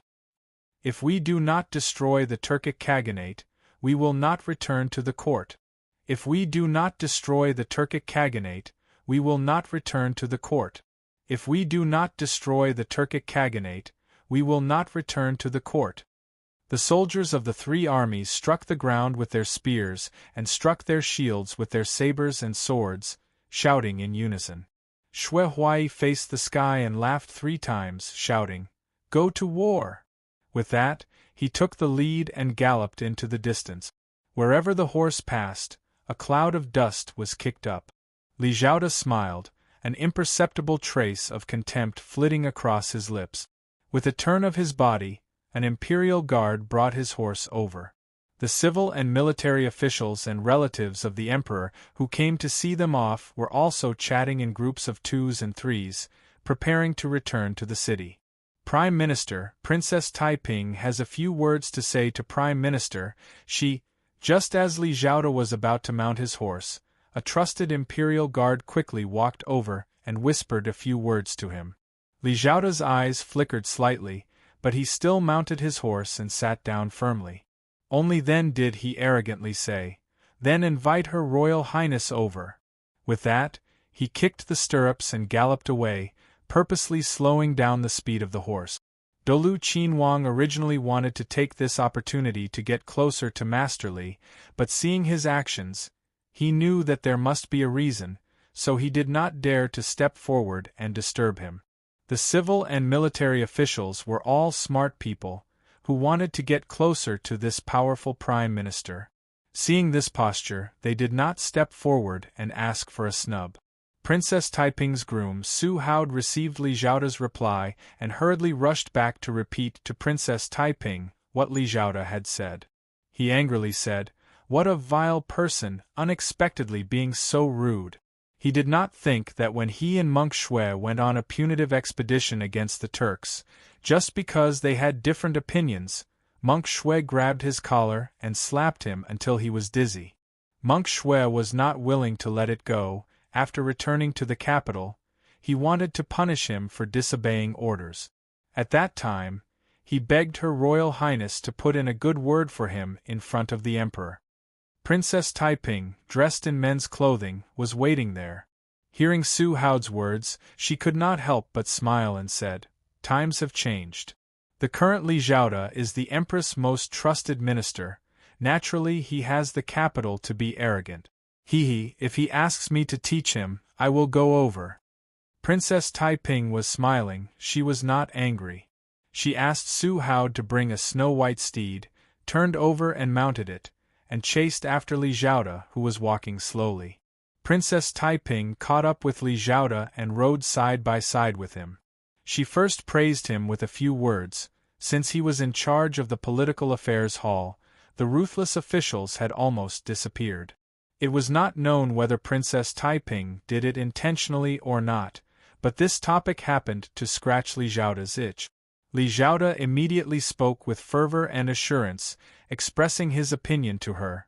Your Royal Highness, the harm of the ruthless officials is more than anything. The ruthless officials of the Han dynasty, Ji Du, dared to humiliate the ministers in court, and did not avoid the nobles. When he was a prefect, as soon as he arrived, he hunted down and killed the playboys, destroying the tyrants. The nobles did not dare to look him in the eye, and called him Goshawk. Zhang Tang was even more specialized in ruling the princes, killing the rich merchants, the big families, and the tyrants. He was known for his strength. When Wang Wenshu was ruling Guangping, he wantonly killed the tyrants in the county. He killed more than 1,000 families, and blood flowed for more than 10 miles. In less than a year, he killed so many thieves in the county that not even the barking of dogs could be seen. It could be said that he did not pick up the loose ends on the road. These ruthless officials were not only capable, but most of them were very incorruptible. Ji Du never accepted gifts, and when he was in office, he did not even open the private letters written to him by his relatives and friends. After Zhang Tang died, his inheritance was less than 500 gold, and Wang Wenshu did not even have 50 gold. The ruthless officials of the Sui dynasty, Di Shirwan, were even more willing to live in poverty, and had no extra money. Such officials, capable and incorruptible, should have been praised by the people. But why is it that from ancient times to the present, from the officials to the common people, all hate them to the bone, and let each and every one of them end up with infamy? Chapter 450. Li Zhaoda sighed. Because their methods are cruel, he said, they often use small crimes to commit major crimes. Whenever they encounter a case, they are afraid that it will not be big enough, and they are afraid that it will not be broad enough. Nobody knows whether or not the next moment the steel knife that is used to kill will fall on their head. These people enforce the law for the country, but in reality they have become the biggest destroyers of the law. The ruthless officials tried in vain to solve all problems with harsh punishment, but they completely neglected the root and ignored the actual contradictions. They did not think about how to solve these problems, but used violence and torture to forcibly maintain the situation they wanted. Even if it had a little effect, the backlash would be 100 times more serious. When the ruthless official Yan Yanian was the governor, in order to establish his authority, he gathered all the prisoners on death row in the county government and executed them. Blood flowed for several miles. Thereafter, in the areas under his jurisdiction, anyone who committed a small crime was executed. For a time, there were no more robbers and the people were almost at peace.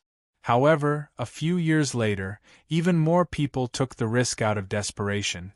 Robbers swarmed up and became more and more violent. In the end, robbers simply turned into mass rebellion. The common people said, "Better corrupt officials than cruel officials." Why is that? Because although corrupt officials seized wealth and ran amok, they were not as brazen as cruel officials. Against corrupt officials, the common people could at least expose them. Against cruel officials, the common people could only keep their mouths shut. They dared to be angry but did not dare to say anything, or even did not dare to be angry. Today's cruel officials are even more unbearable than the cruel officials of ancient times. In order to please the emperor and establish political achievements, they do anything. In order to amass wealth and seize power, they also do anything. Knowing the past can serve as a mirror to the present. The cruel officials of ancient times, compared to today's cruel officials, are many times more noble. To the country and the people, they still do more harm than good. Today's cruel officials do more harm than good. Ever since I became the Prime Minister, I have deeply felt the harm of cruel officials. Attacking cruel officials and restoring clarity to the court is what I have always done. Princess Taiping smiled and said, "What the Prime Minister said is very true." Taiping deeply agrees. Ever since Zhou Xing was executed and Lai Junqian was demoted, the cruel officials in the court have ceased their banners and drums, seemingly no longer causing harm. But they are always waiting for an opportunity to make a comeback. A few days ago, during the joint trial of the 3 law departments, they were restless because of this. To prevent them from rising from the ashes, the Prime Minister's responsibility is great. Li Zhaoda said, "This old man has always taken it as my duty to crack down on cruel officials. I wonder if Your Highness has any good ideas on how to crack down on cruel officials?" Princess Taiping said with a smile, "I am just a woman, what kind of brilliant opinion can I have?" But the newly appointed Minister of Justice, Yang Fan, since taking charge of the Ministry of Justice, has made great contributions in bringing order to the Supreme Court and the Imperial Envoy Station. His actions coincide with the Prime Minister's thoughts. Li Zhaoda nodded and said, "Yang Fan, huh? This old man has also paid attention to him before. Unfortunately, his brilliance was short-lived. Now, he has become an ordinary person in the Ministry of Justice and has no achievements." Princess Taiping sweetly said, "Prime Minister Li is wise and far-sighted, but there are also times when he makes a mistake. You must be busy with state affairs, dealing with thousands of affairs every day, that's why there are some omissions." The reason why Yang Fan was showing his ability a little bit now, pretending to be obscure, was only because he was only a doctor of the Ministry of Justice, and above him was his immediate superior, Cui Yuanzong. Cui Yuanzong is timid and afraid of getting into trouble. He has been restraining Yang Fan in every possible way. Even if Yang Fan has 1,000 skills, I am afraid he can't use them. Li Zhaoda's eyes revealed a hint of a smile. He said, "Yang Fan is still too young. There must be someone at the top to control the overall situation. Otherwise, won't he become a runaway wild horse? If he really causes an unmanageable mess, who will clean up the mess for him?" But Cui Yuanzong is indeed lacking some drive. He is in the Ministry of Justice, but he likes to be overcautious and indecisive. This is very inappropriate. Princess Taiping lightly shook her horsewhip and said in a free and easy manner, "That's right. Right now, the position of the Minister of Justice has been vacant for a long time. Minister Cui is also an incompetent person. I think it is time to change the person in charge of the Ministry of Justice." Li Zhaoda lightly knitted his brows. He slowly said, "But Cui Yuanzong did not make any big mistakes as an official. Where can we change him?" Princess Taiping said, "If he did not make any mistakes, then he has performed a meritorious service. With Cui Yuanzong's qualifications, he can be promoted to Prime Minister, right? Prime Minister Li is in charge of the Political Affairs Hall. I believe that if Cui Yuanzong is promoted to Prime Minister, he can do more things by Prime Minister Li's side. As for the Ministry of Justice, if we can change a person who is willing to work and let his subordinates do the work, it will be a good thing for the country and the people." Li Zhaoda's eyes slightly flashed. He asked, "Then, in Princess's opinion, who can be the Minister of Justice?" Princess Taiping said, "Prime Minister Li assists the Emperor and controls the officials. The choice of the Minister of Justice should be decided by Prime Minister Li." Li Zhaoda stroked his beard and smiled.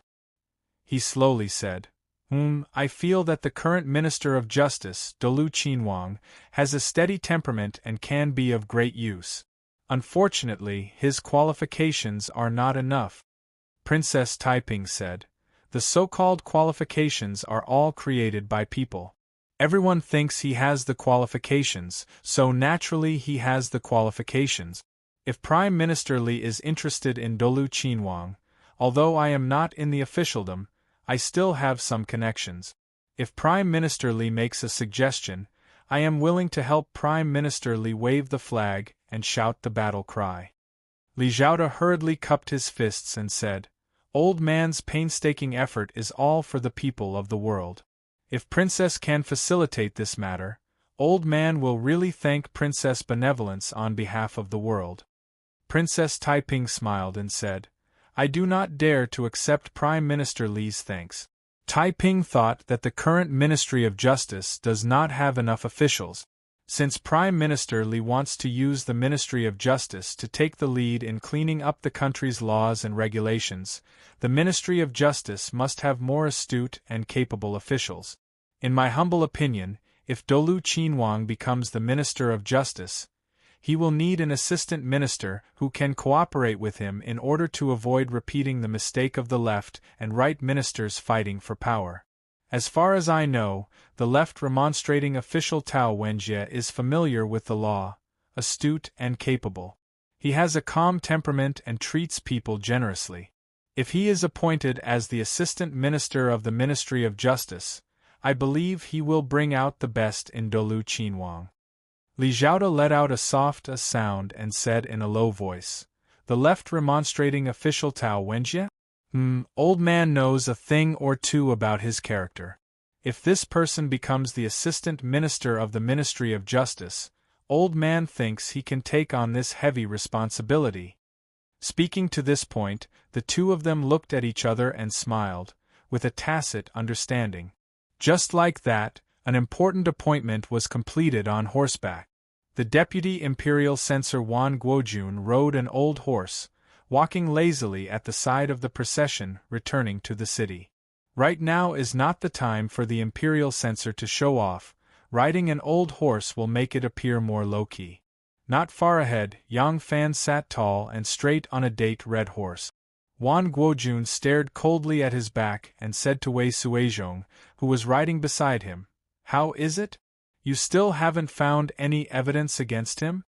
Wei Suizhong was originally a ruffian in the streets, but was promoted by Lai Junqian. Even though he is now an imperial censor, his ruffian nature has not changed. Just now, when the court officials sent off General Shui from the capital, he could still pretend. Now that he is riding on a horse, his waist is slumped and his shoulders are slanted, there is no trace of an official. He used his horsewhip to rub his head and said in distress, I have arranged for a few imperial censors who understand the law to look for mistakes in his official duties, but Yang Fan is not doing anything at all. That Chun Dong has always been careful in his work, and now he is even more watertight. It is even more impossible to find loopholes in his cases. This person has been working in the Ministry of Justice for half his life. Will he let us find any evidence against him? Wan Guojun thought for a moment and said, Then what about his personal integrity? Is there nothing wrong with his moral integrity? Hasn't he been with Princess Taiping recently? Wei Suizhong spread his hands and said, He really hasn't. These days, he has been going in and out of some nunneries and temples with people from the Luoyang prefecture. Didn't you say that this matter involves Prince Wei and Prince Liang and told us not to interfere? I didn't pay much attention to it. These 2 days. I heard that he has been going to some nunnery, but there is no one from the Luoyang prefecture accompanying him. Wan Guojun frowned and said doubtfully, He doesn't want the company of the Luoyang prefecture, but goes to a nunnery alone. What is the meaning of this? Wei Suizhong chuckled and said, Who knows? Could it be that he found some pretty nun in the nunnery while working on a case and wants to seduce her? Wei Suizhong was just joking, but Wan Guojun's eyes lit up and said, Brother Wei's words might really be true. This person has an affair with Princess Taiping, so he must be greedy for riches and is infatuated with women. What is he doing in a nunnery alone? That doesn't make sense. What you're saying is more reasonable. Wei Suizhong's interest was also piqued. Could it be that there was a little nun in the nunnery who was so beautiful that this Yang Langzhong, who had already broken the flower of Luoyang, was infatuated with her? he immediately said excitedly. If that's the case, I will send someone to keep a close eye on him. If I have time, I will personally go and watch him. Princess Taiping's carriage was also mixed in with a large group of royal relatives, slowly making its way into the city. From Shirley Pavilion to the city gate, there is still a considerable distance. The long line of people and carriages to see her off stretched on the official road for several li, moving slowly. Behind Princess Taiping's carriage was a ox cart. 2 large green ox carts had shiny fur and 2 plates of thick and strong horns on their heads, looking very majestic. The curtains of the carriage were drawn down, so no one could see what was going on inside. Today there were all kinds of people who came to see Xue Huai off. Many of them were not familiar with each other, so no one knew who was in the carriage without an official banner, and they were too lazy to ask. The person sitting in the carriage was young Master Jiang, and beside him was Situ Liang. Lu Boyan did not follow him out. Even though old man Lu's martial arts were superb, he was old and did not have enough energy. On top of that, he was injured. Even an Iron Man would not be able to endure the long journey from Chang unto here. At this moment, he was resting in Princess Taiping's residence to recuperate. Bamboo curtains were hung on the carriage. From the inside, one could vaguely see the pedestrians outside, but the people outside could not see the passengers inside. At this moment, young Master Jiang was sitting upright in the carriage, staring at the back of Yang Fan, who was sitting upright on the horse in front of him. His eyes were cold. If looks could kill, Yang Fan would have been riddled with holes by now. Chapter 451. Young Master Jiang stared fixedly at Yang Fan. After staring for a while, he lightly sighed, leaned his body on the seat, and slightly closed his eyes. Situ Liang coldly looked outside, slightly leaned forward, and asked in a low voice, "Do you want me to go kill him?" Young Master Jiang indifferently said, "What's the point of killing him? This young master never does pointless things." Situ Liang said, "But, anew, because of him." Young Master Jiang suddenly opened his eyes, his gaze was cold, and Situ Liang immediately shut his mouth.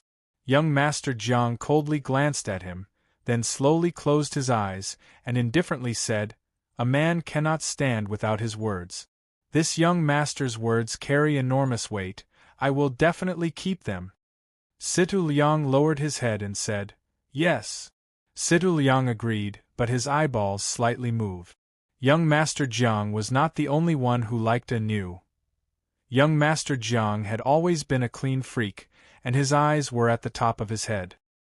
He did not realize before that he had already deeply liked anew, and even if he did, his love was a bit different.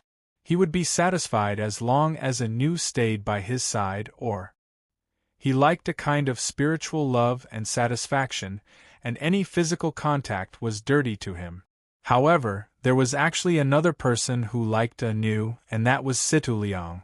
Back then, when he accompanied the young master to the empty village filled with disaster victims, it was him who followed the young master's orders to carry that skinny, light as a feather girl onto his horse. At that time, he never thought that there would be a day where he would be so infatuated with her. However, he had served the young master since he was young, and knew how deep and strange the young master's obsession with cleanliness was. However, the young master was actually willing to let anew serve him by his side. This was unprecedented. Just based on this, anew could only be the young master's exclusive property, even if she was only kept by the young master's side as a maid. Situ Liang, who had served the young master like a god since he was young, did not dare to have any extravagant hopes for anew. However, he never would have thought that anew would actually like that stinky brat named Yang. Anew belongs to the young master, even I don't dare to have any delusions about her. How could this Yang guy get her heart? Thinking of this, Situ Liang's heart burned with jealousy. Right now, Yang Fan was right in front of him, and it was because of him that anew jumped off the cliff, and her corpse was stuffed in the stomach of a beast. Looking at his straight back, Situ Liang's heart was filled with killing intent.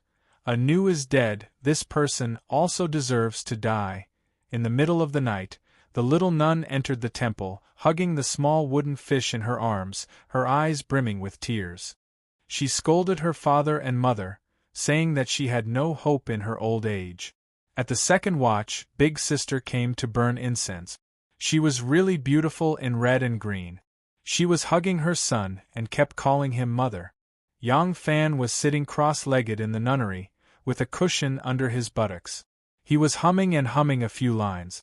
Suddenly he felt strange and said, "Hey, little Shirtai Yuan Jing, why do you think this Big Sister came to burn incense on the second watch of the night? The temple is closed at the second watch, and she is a woman with a child in her arms. Hey, don't go." Little Nun Yuan Jing was so angry that she pouted her lips and stomped out of the nunnery. Yang Fan shook his head and sang again, "In the third watch, I dreamed that a little scholar came. My left hand was holding the scholar's umbrella, and my right hand was holding the scholar's clothes. When I woke up, I saw I was alone." In the fourth watch, the little nun went to her morning class. She knocked on the wooden fish and chanted Amitabha. In the abbot's room, the Ding-Ding nun, who had been troubled by Yang Fan, tried to persuade the little nun Jing Lian. "Jing Lian, cultivators can't be jealous. The happiness of all living beings is our happiness, and the joy of all living beings is our joy. You can't have greed, hatred, or jealousy."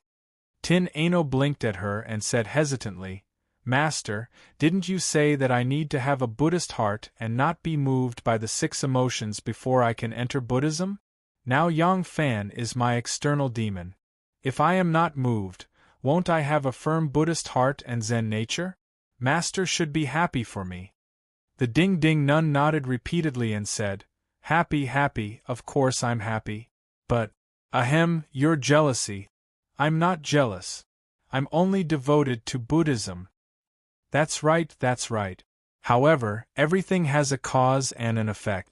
Yang Fan's appearance here is the cause that you created. That's why you've created such an effect today.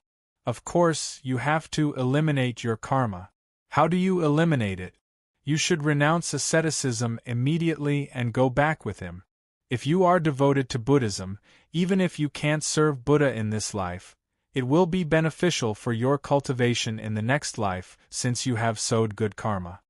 Ding-Ding nun counted her rosary beads. In order to coax away this good disciple who she thought was the most intelligent and was ready to pass on her mantle, she painstakingly explained, "Jinglian, don't deny it. It's because of your resentment towards Yang Fan and jealousy towards the Yang family's wife that you decided to sacrifice yourself to become a monk. In this way, you can't become a bodhisattva because this is all your karma. If you don't eliminate your karma, how can you become a Buddha? You have to eliminate your karma first. How do you eliminate your karma? Of course, you have to form a good karma with him. If you do that, you have to marry him. If he is happy, your karma will be eliminated. The Infinite Life Sutra says, don't be angry or jealous." The Ding-Ding nun was almost driven crazy by Yang Fan. She was well versed in Buddhism and knew some Buddhist monks with high status. However, when she finally asked someone to complain to the Luoyang government, they ignored her when they heard that it was Yang Fan. She then went to the temple to complain. When the temple heard that it was someone with Abbot Huai Yi's decree, they almost threw her out. There was such a young and handsome man sitting in the nunnery every day. Not only did he attract the attention of the Buddhist monks who came to offer incense, they also gossiped about him. Seeing that the young and weak nuns in the temple were somewhat half-hearted, how could the Ding-Ding nun not be anxious? Anu wanted to exorcise the devil and settle her Buddhist heart. In the eyes of the Ding-Ding nun, the little nun Jinglian was the devil of the tranquil nunnery. She must be exorcised. The Ding-Ding nun was eloquent and chattered. If you drive Yang Fan away, will you be able to focus on cultivating Buddhism? No. Then you will have obstacles on the path of Bodhi. Not only will you not be able to cultivate Tao, you may even fall into the 3 paths. Then what should I do? You have to change from the point of view of the heart. Alright, disciple, we'll think about it. Tin Ano was dizzy from the Ding-Ding Nun's words. She had no choice but to agree hesitantly. The Ding-Ding Nun saw that her tone was a little relaxed. She couldn't help but feel happy. She quickly put her palms together and said, Ba, it's best that you can consider this matter carefully. If you can step out of Buddhism, then you will have truly stepped into Buddhism. You will have the nature of Buddhism and cultivate your Buddhist heart. With such a solemn and perfect state, you will be praised by all the Buddhas, protected by Bodhisattvas, and praised by the demigods and 8 tribes. The Ding-Ding Nun never realized that she had such eloquence. She had talked so much and finally managed to persuade Tin Ano to relax her guard. How could she not praise her? Tin Ano put her palms together to thank her master. Just as she walked out of the meditation room, a few old nuns sneaked in. They asked the Ding-Ding Nun impatiently, Has Jinglian made up her mind to leave? The Ding-Ding Nun said, Jinglian has agreed to consider it carefully. The old nuns put their palms together and chanted the name of Buddha, Namo merciful Bodhisattva who saves the suffering. In the West Room, Yuan Jing and a few other young nuns were preaching to Tin Ano, who had just walked in. Yuan Jing said, Jinglian, you can't easily agree to him. Even if you have decided to return to secular life, you have to delay him and pressure him. Otherwise, he will definitely look down on you. That's right. He's a man. The easier it is to get, the less he will cherish it. This is what senior sister Yuan Chen, who was forced to become a nun after her husband divorced her. If you leave with him as soon as he asks, will he take you seriously? Besides, he already has a wife. What kind of status would you have in the Yang family? You have to make him give you a promise. Well, what you said is very reasonable. I can't easily agree to him. Tin Ano, who had been fooled by the Ding-Ding Nun, just wanted to find a quiet place to think. He didn't want to be annoyed by them again, so he casually agreed, apologized to them, and hid in the back of the meditation room. Hey! As soon as Anu left, the young nuns excitedly clapped their hands.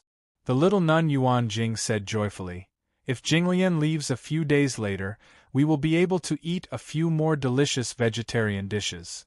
Another little nun said excitedly, I have to hurry up and ask her to make a few more sets of clothes for me before she leaves. At dusk, the little nun Yuan Jing angrily walked in front of Yang Fan. She put one hand on her forehead and said with a straight face, Monk Wang, it's getting late and the monastery is about to close. You should leave. Usually, Yang Fan would come after noon, about 2 hours before the yamen was dismissed.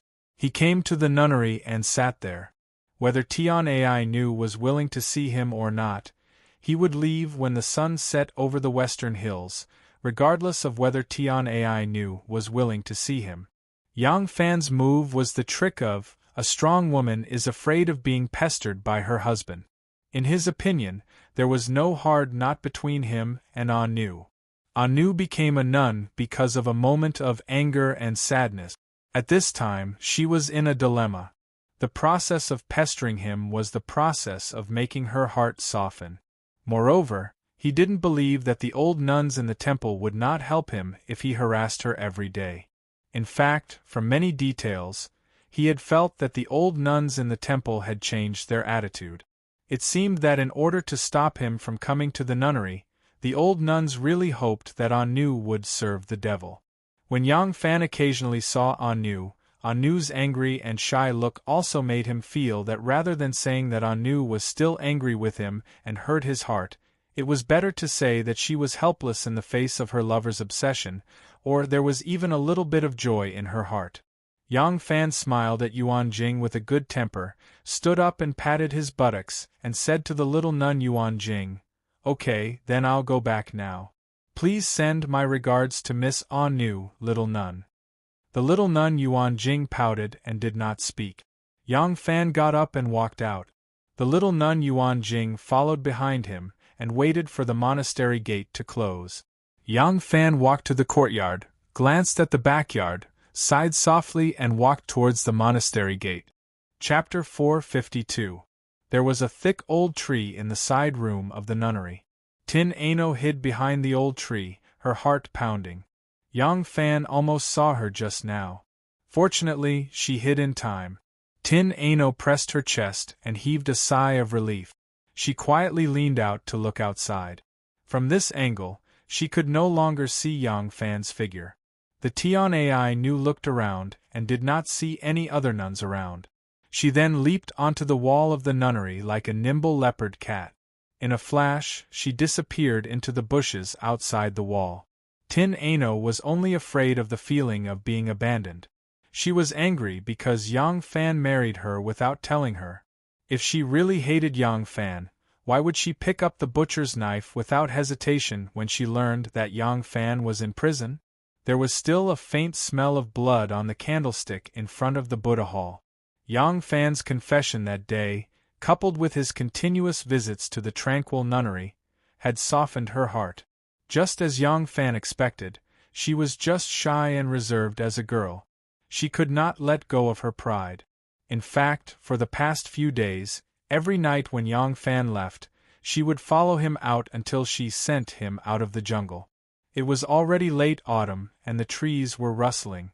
When the autumn wind passed, the few remaining leaves on the branches would flutter down like butterflies. Yang Fan walked alone in the forest. He stepped on the rustling leaves and bathed in the sunset. The sunset was as red as blood, plated his body with a layer of blood.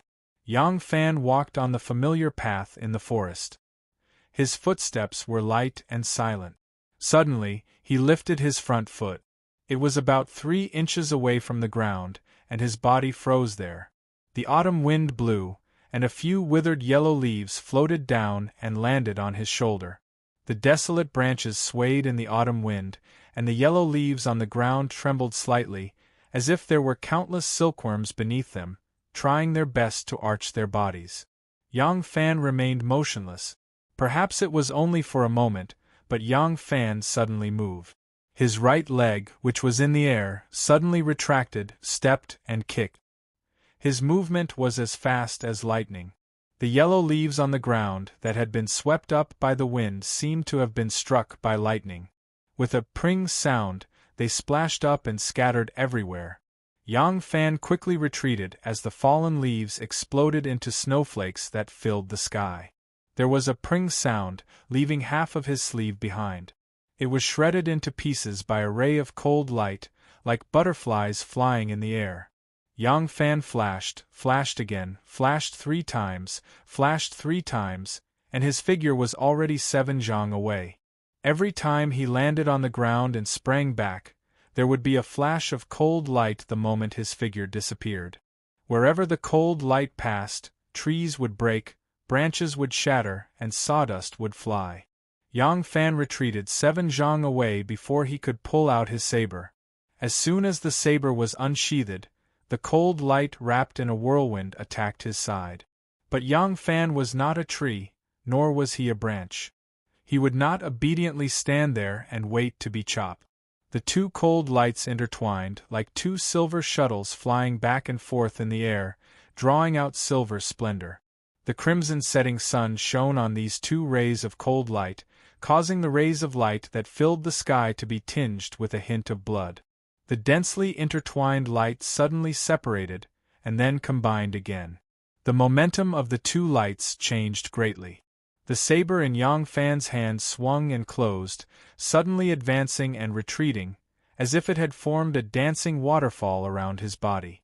But the cold light opposite him was still like a silver shuttle piercing through the air, advancing and retreating, small and compact. Suddenly, the 2 weapons fiercely collided, creating a string of sparks. The 2 people suddenly separated, each like a wild goose leaping back more than 10 zhang, and then stood upright. Only then did Yang Fan see the person's appearance. This was a very ordinary-looking middle-aged man, probably only in his early 30s. He looked very much like an honest man who had been working in a shop for more than 10 years. But now he was holding a saber in his hand, a single-edged, narrow, and strangely shaped short saber. The appearance of the saber was very strange, But Yang Fan knew better than anyone how terrifying this strange saber was. If his movements had been slightly slower, he would already be a dead man with his stomach cut open. This person's saber technique was very crafty and strange. Yang Fan's ancestor was a great master of the saber, and he knew the world's saber techniques in detail. Generally speaking, the sword was light and agile, and the saber technique was hard and fierce. But this ordinary-looking person in front of him used a saber technique that combined the lightness of the sword and the fierceness of the saber, and even had a kind of crafty and ruthless edge to it. "Why do you want to kill me?" Yang Fan asked coldly. He didn't reveal his identity, nor did he say any useless nonsense. To deliberately attack him in this place, it was definitely not because they recognized the wrong person or some other inexplicable reason. The other party definitely came prepared, and the person they wanted to kill was him. But Yang Fan really couldn't think of anyone who would use assassination methods to deal with him. Ever since he arrived in Luoyang, he had always been the one pretending to be an assassin. Killing Yang Mingxing, killing Qiu Shenji, killing Shenke Miao. This was the first time he was assassinated by someone else, and the first time he encountered a troublesome expert who used the saber. Situ Liang laughed, and only said one sentence, "Because you deserve to die." Then, like a mad dog, he pounced forward again. His appearance was like an honest man who was praised by his neighbors as having an extremely good temper, an extremely gentle temperament, and someone who wouldn't make a fart after being kicked 3 times. But his current actions were like an honest man who suddenly discovered that his wife had been slept with by someone else, and that his child was raised by someone else. He held a narrow and short saber and fiercely pounced forward. This time, he switched to short and fast steps. Yang Fan discovered that every time his feet landed on the ground, it wasn't the tip of his foot, but the outside or inside of his foot. His footwork was just like his saber, similarly unconventional and incomparably dangerous. He closed in with unbelievably fast step. The short saber in his hand was like raindrops as it slashed towards Yang Fan from all sorts of inconceivable angles. The current Situ Liang was like a spinning top, and Yang Fan was the center of the spinning top. Or perhaps Yang Fan was the spinning top, and he was the whip that whipped the spinning top. The two sabers clashed like beans being fried, short and intense. The two of them were spinning rapidly, and the leaves around them were spinning rapidly as well. There were drops of blood in the air, but it was unknown who was injured. Crack! A teeth-numbing sound rang out. Yang Fan's saber and Situ Liang's saber suddenly broke at the same time. Yang Fan lost the initiative, and it was his first time encountering such a tricky and strange saber technique. He was still not used to the opponent's fighting style, and as Situ Liang closed in on him, it was hard for him to use his long saber. His body had already received a few saber wounds, but luckily, he was able to protect himself in time, so the wounds weren't deep and they weren't fatal. However, he was clear in his heart that if the opponent continued to fight like this, he would die without a doubt if he made even the slightest mistake.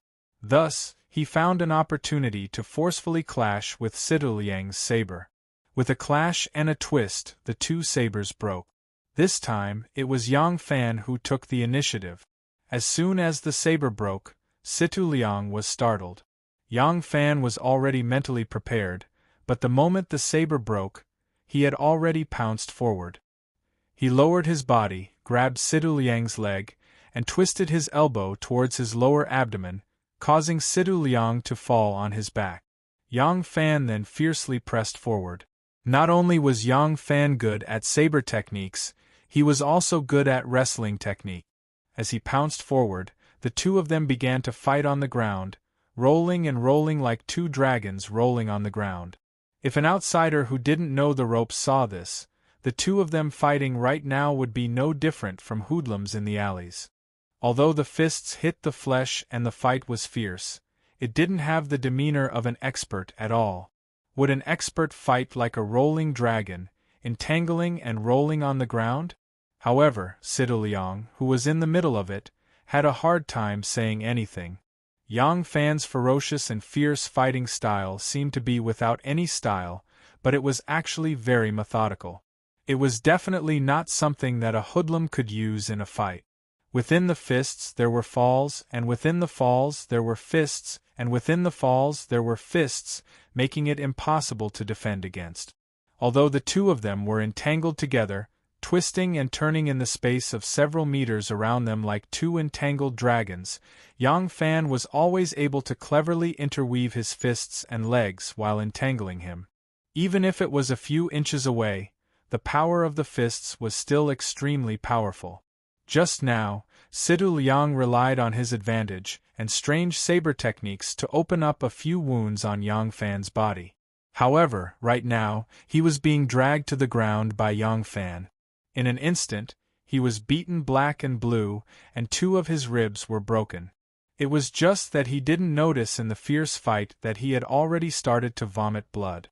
Sidu Liang was better than Yang Fan in terms of fighting techniques and martial arts attainments, but once it turned into this kind of close combat that only focused on speed and power, and Yang Fan was good at wrestling, how could he still be an opponent for Yang Fan? Yang Fan's storm-like punches and kicks made Sidu Liang dizzy and disoriented. Sidu Liang saw that he couldn't go on like this, so he gathered a mouthful of qi from his dantian and forcefully endured dozens of heavy punches. Finally, he caught his breath. He let out a loud roar and coiled his legs around Yang Fan's legs. He bent his upper body and pressed his head against Yang Fan's as he reached his hands into his boot. He still had a saber. He was originally an assassin.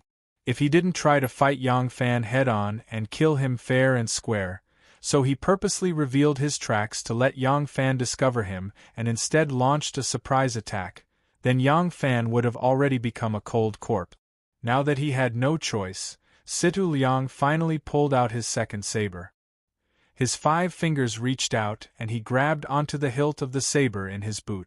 However, the dazzling saber aura only appeared halfway before it forever stopped there. On his chest, a twisted little snake suddenly appeared. That little snake was dark red in color, and it was still dripping blood drop by drop. In just a moment, that drop of blood turned into a line of blood, as if it was the tongue of a poisonous snake that was swaying in the wind. It was a branch, and the branch wasn't straight. The branch was a bit crooked, and after being dyed red by the blood, it blurred its original shape. The branch that came out from Sidu Liang's chest wasn't thick, it was a bit thinner than a pinky, but the part that pierced through his chest was as thick as a chicken egg. The branch was held in a white and beautiful hand, and that hand was slowly releasing it inch by inch. The branch that was more than 3 feet long hung over Sidu Liang's body. Chapter 453. Sidu Liang lowered his head in shock and looked at the bloody branch that pierced through his chest. He then looked at Yang Fan in despair before turning his head with difficulty, wanting to see who did this to him from behind. "You. How are you?" Before he even turned his head, he heard a very familiar voice. Sidu Liang felt as if he was struck by lightning as his entire body froze on the spot. It's her. It's actually her? She didn't die. It's actually her. She killed me. Every time Tin Ano left with Yang Fan, she would always jump out from the side of the nunnery and sneak out from the bushes beside the Yi River. Luckily, Yang Fan didn't walk very fast, so she could catch up to him every time. Then, she would follow him closely until he left the forest before reluctantly returning to the nunnery. Today, Anu came from the river. She didn't even walk a few steps before she saw the blade light and killing intent. Shocked, Anu quickly rushed closer. At this time, Yang Fan had already decisively broken the steel blade and began to fight with the opponent. With just one glance, Anu knew that these two people were definitely in a life-and-death battle. She immediately broke a branch and rushed over. Tin Ano was someone who even dared to kill the emperor, so why would he care who this person was? Since he wanted to kill Yang Fan, then he would just kill him. Anu landed cleanly and pierced through Sidu Liang's back. Seeing the blood stains on Yang Fan's body, she couldn't help but panic. She rushed to Yang Fan's side and asked with a trembling voice, "How are you?" As soon as she said this, her eyes were filled with tears. She was scared to tears. Actually, Yang Fan's injuries weren't that serious. However, even if it was just a scratch, if the bleeding wasn't stopped in time, it would still be dyed red. Not to mention that he was cut by a blade, followed by a series of intense punches and kicks.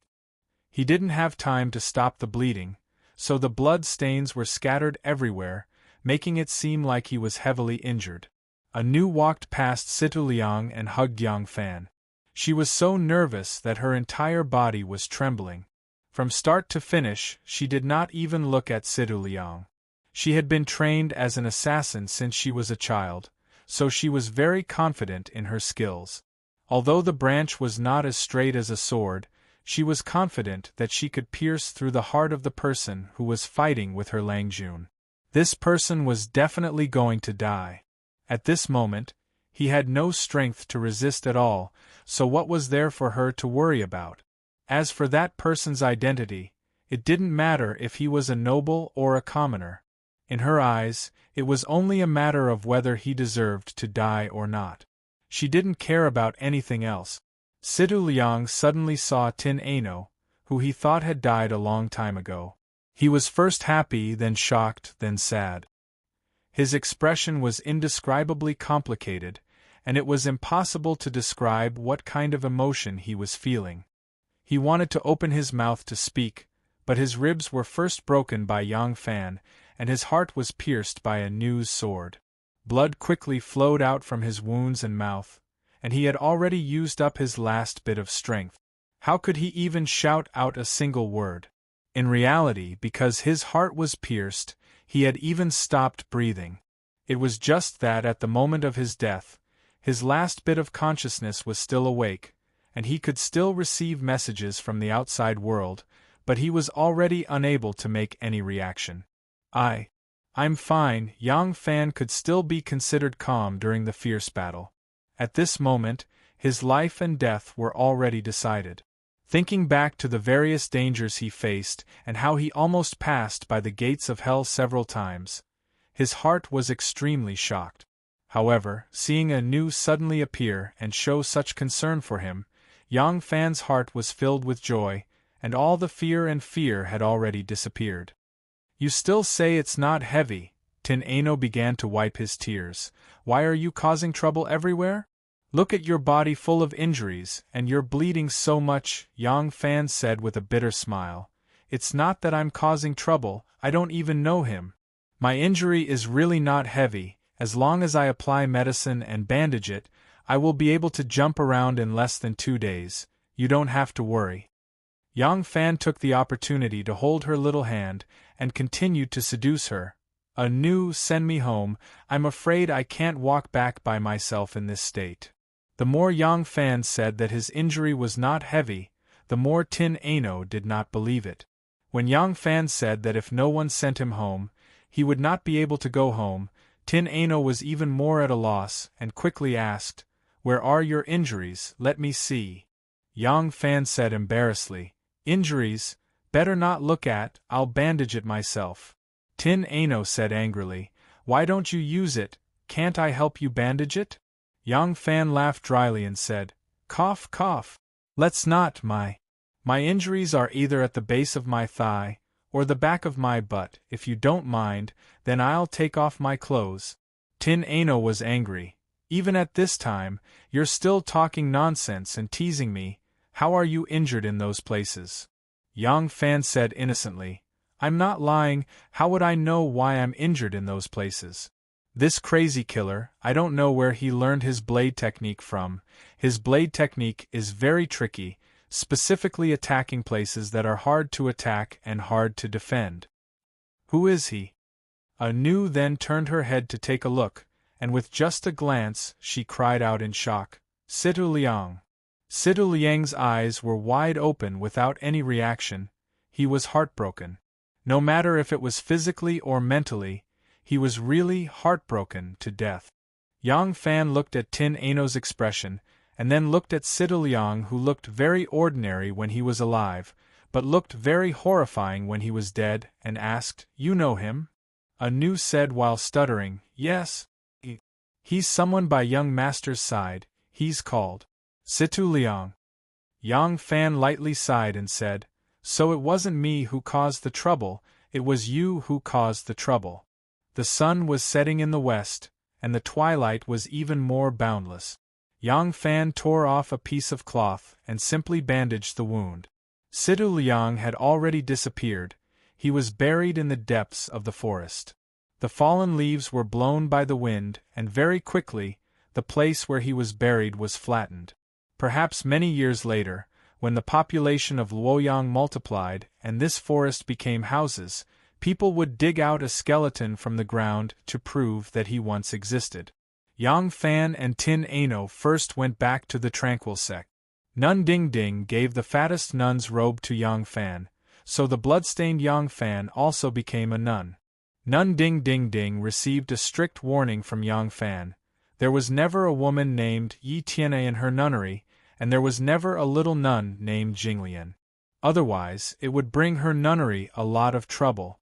Then, regardless of whether Tin Ano was willing or not, she could only leave the nunnery with Yang Fan. The last ray of the setting sun hung on the treetops, and two beautiful little nuns stood under the tree.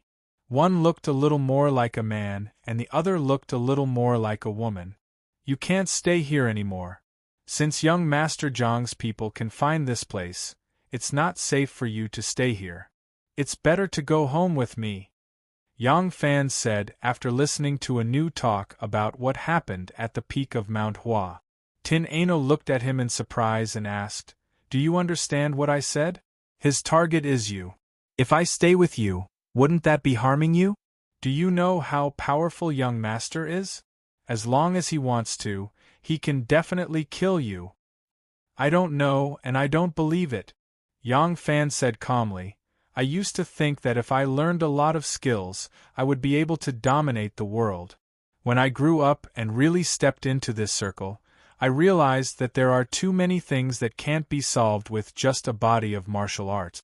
The so-called relying on a body of martial arts to settle debts of gratitude and enmity, to dominate the world, to be omnipotent, to make the nobles bow their heads is only a story that will happen in the legends of sword immortals. Only those naive children will believe it. I'm not a child. But you've been with young Master Jiang since childhood, just like a child who believes that his father is the most powerful man in the world. His ability has long been rooted in your heart, and you've exaggerated it countless times, but you yourself haven't realized it." Yang Fan: "I'm not joking. I'm not joking either. As far as I know, he fought with Shun Mu in Chang'an and returned defeated. If he could be invincible with Lu Boyan by his side, then he wouldn't have lost to that guy Shun Mu. That guy doesn't know martial arts at all. If it's a fight, even I can pinch him to death with one finger." "How can you pinch him to death with one finger? You're arguing again. I'm saying that martial arts isn't omnipotent. One finger. Of course I can't pinch him to death, but I can poke him to death." Tin Ano took a deep breath and said, "No matter if you pinch or poke me, I'll leave, but I can't go with you. I'll hide to the ends of the earth. No matter how great young master is, he won't be able to find me. As long as he can't prove that I'm still alive, he won't go back on his promise and attack you." Yang Fan raised his eyebrows and said in a deep voice, "Do you think I'll let you leave? I won't allow it." Tin Ano was annoyed and said coldly, "If I want to leave, can you stop me?" Yang Fan also said coldly, "Do you want to try?" The autumn wind was bleak, and the sun was setting. The shadows of the two people who were in the starting position were elongated. One was a man, and the other was a woman. In the autumn wind, the man who was in the starting position could be heard saying faintly, "My wound is bleeding again. If you have the heart to do it, then let's do it." Not long after, the man got on the back of the woman, and the two of them merged into one. The two of them slowly walked out of the forest, leaving behind this dialogue along the way. "You don't need to carry me, I can walk." Don't force yourself. Don't talk nonsense. Cough. That stab just now was really dangerous, and I almost became a eunuch. If I didn't dodge fast enough. Even thinking about it now makes me break out in a cold sweat. You deserve it. This is what you get for bullying me. Did I bully you? I'm innocent, I didn't know anything. You don't know anything, so you're not bullying me? That's true. But according to the law of our dynasty, mistakes, no matter how big, must be forgiven, no matter how small, must be punished. Miss A. New, shouldn't you give me a lighter punishment? Do you think this is your yamen of the Ministry of Justice? I don't even want to reason with you. Do I need to reason with you? You also know that you're unreasonable. What did you say? Nothing. Nothing. Chapter 454. Ever since the case of the 3 law departments, Yang Fan had always given people the feeling that he was not doing proper work. But after seeing his abilities during the joint trial of the 3 law departments, no one in the Ministry of Justice dared to look down on him. They only silently criticized him for his neglect of official duties. But suddenly, one day, Yang Fan and Yang Longzhong began to go to the yamen on time. Not only did they go to the yamen, but like Pai Erding, Chun Dong, and the others, he always came a bit earlier than the petty officials. When the yamen was dismissed, he deliberately left a bit later. It was as if he had suddenly assimilated into the most common lifestyle of the officials in the Ministry of Justice. After the great victory in the Battle of the 3 Law Departments, Yang Fan suddenly handed over all the affairs of the Ministry of Justice to Chun Dong and became a hands-off shopkeeper. This matter had once caused widespread discussion in the Ministry of Justice. No one knew what special intentions Yang Fan had in doing this. It was not until a long time later that everyone believed that Yang Fan was truly slacking off in his duties. All kinds of strange speculations finally died down. Now, Yang Fan suddenly became especially dedicated to his work. Every day, he would arrive at the yamen early to do his work, and every day, he would leave a bit later than the petty officials.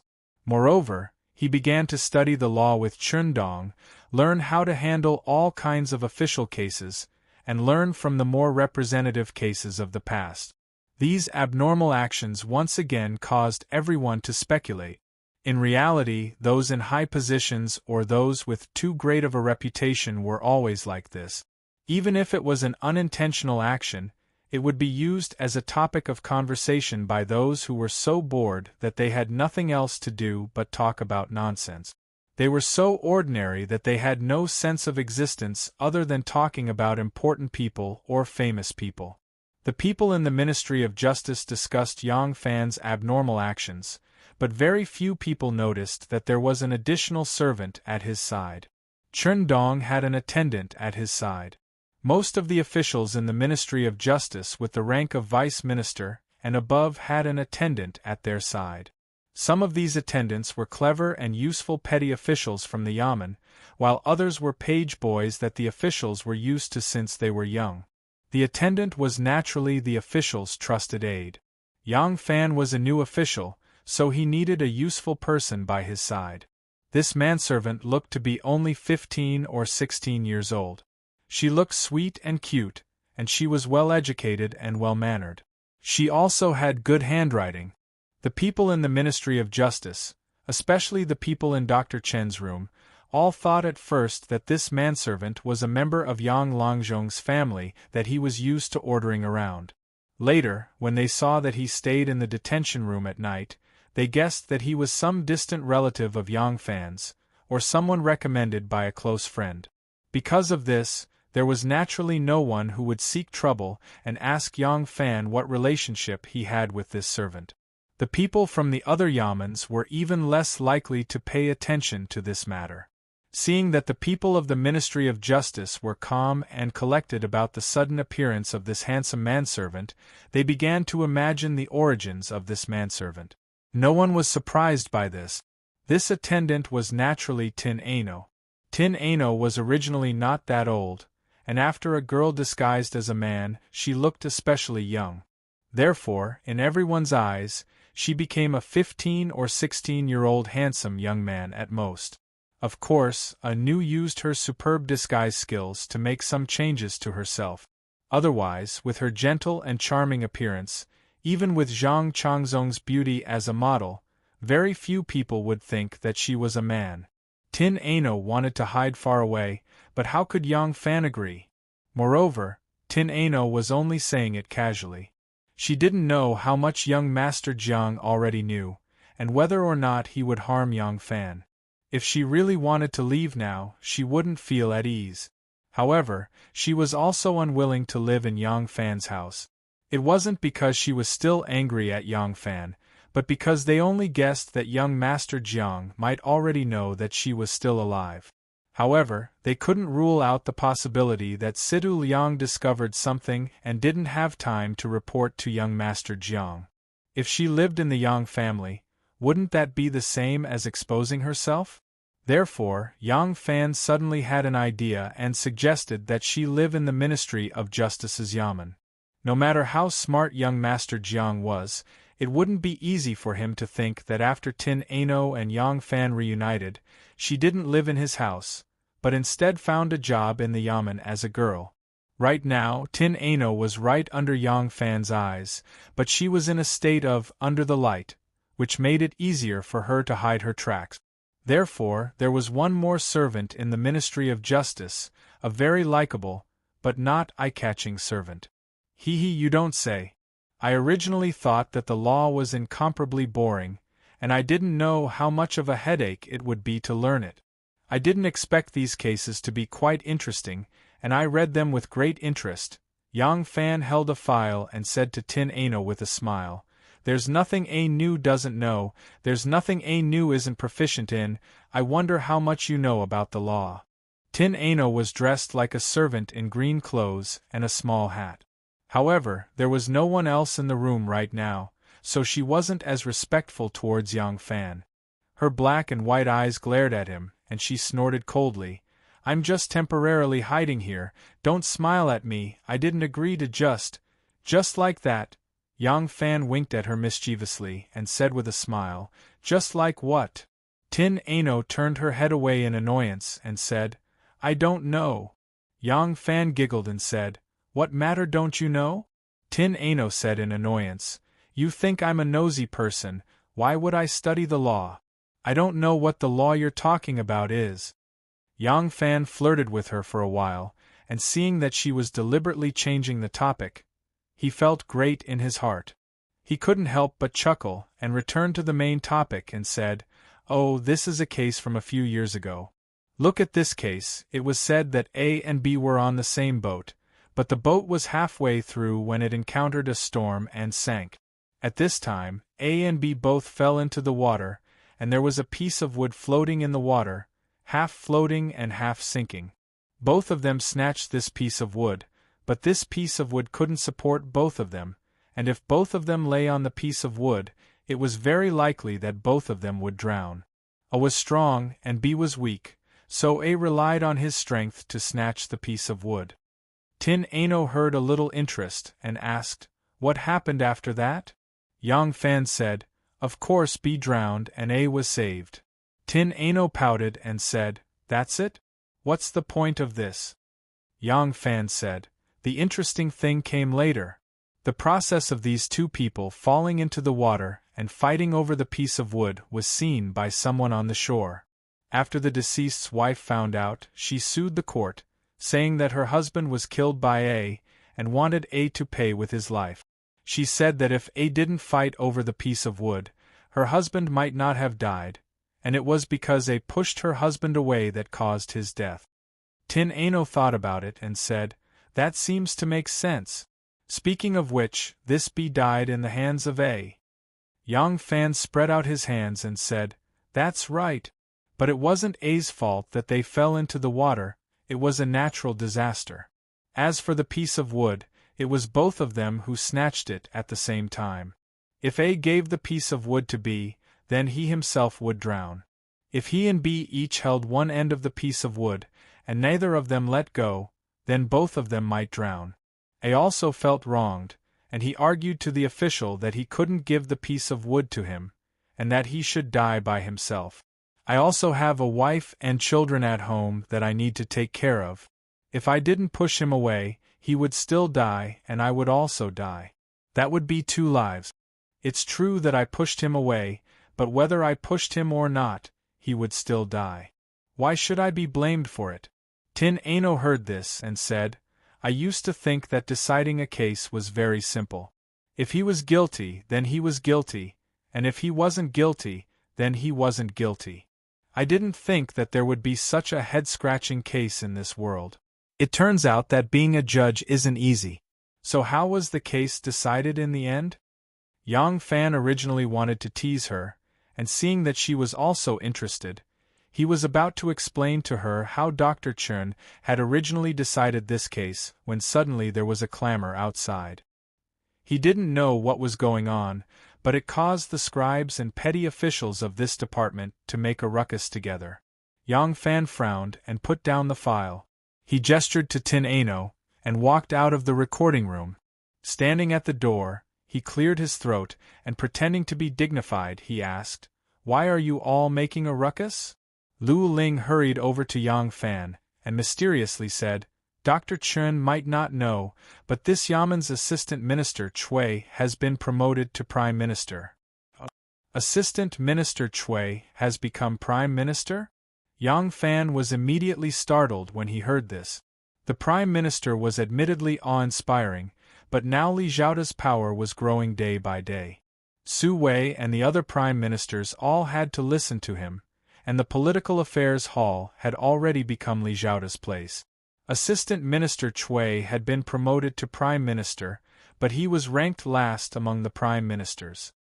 His real power was much less than the current official of the Ministry of Justice. Was this a promotion on the surface but a demotion on the inside? Lu Ling said, That's right, the court has just issued an edict. Sibin official Do Lu Qinwang will be transferred to the position of Minister of Justice, and the left admonishing official Tao Wenjie will be transferred to the position of Assistant Minister of the Ministry of Justice. Heh. Our position of Minister of Justice has been vacant for a long time, and now the Emperor has suddenly assigned both the Minister and Assistant Minister of the Ministry of Justice. It seems that our Ministry of Justice will be heavily used in the Emperor's eyes.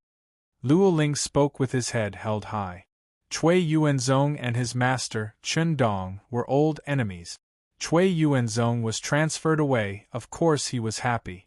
In addition, the Ministry of Justice previously had Cui Yuanzong, who was the Assistant Minister of the Ministry of Justice, as well as acting as the Minister of Justice. When the 3 departments of justice were put together, they all had their own official positions, but the Ministry of Justice had the second-in-command acting as the chief. Imperceptibly, their positions were half a level lower.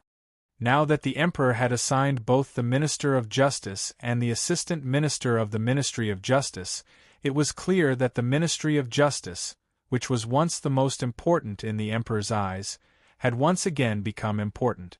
Yang Fan thought to himself, this transfer, could it be Taiping's doing? I didn't expect her to really have a way. Yang Fan thought for a moment, then said to Luo Ling, in that case, we should go congratulate Assistant Minister Cui on his promotion. Is Assistant Minister in the Yamen? Luo Ling replied, Assistant Minister Cui has entered the palace. Presumably, the Emperor has other instructions for him. Yang Fan made a sound of acknowledgement and said, I know. When Assistant Minister Cui returns to the Yamen, let me know. This official and Minister Chun will go together to congratulate him. After Yang Fan finished speaking, he turned around and returned to the signing room. When the people at the door saw that Yang Fan had not revealed any expression of surprise from beginning to end, they couldn't help but start whispering. Someone said, looking at Yang Longzhong's appearance, it seems like he already knew about Assistant Minister Cui's promotion. Looking at his expression just now, it doesn't seem like he just heard. Luo Ling's master, Chun Dong, was now on the same side as Yang Fan. Luo Ling, who had once viewed Yang Fan as an enemy, now naturally had to protect Yang Fan. When he heard this, his expression tightened and he hurriedly said, "Nonsense! How could Yang Langzhong have known about the appointment from above? This is called staying calm in the face of danger. This is shrewdness, understand?"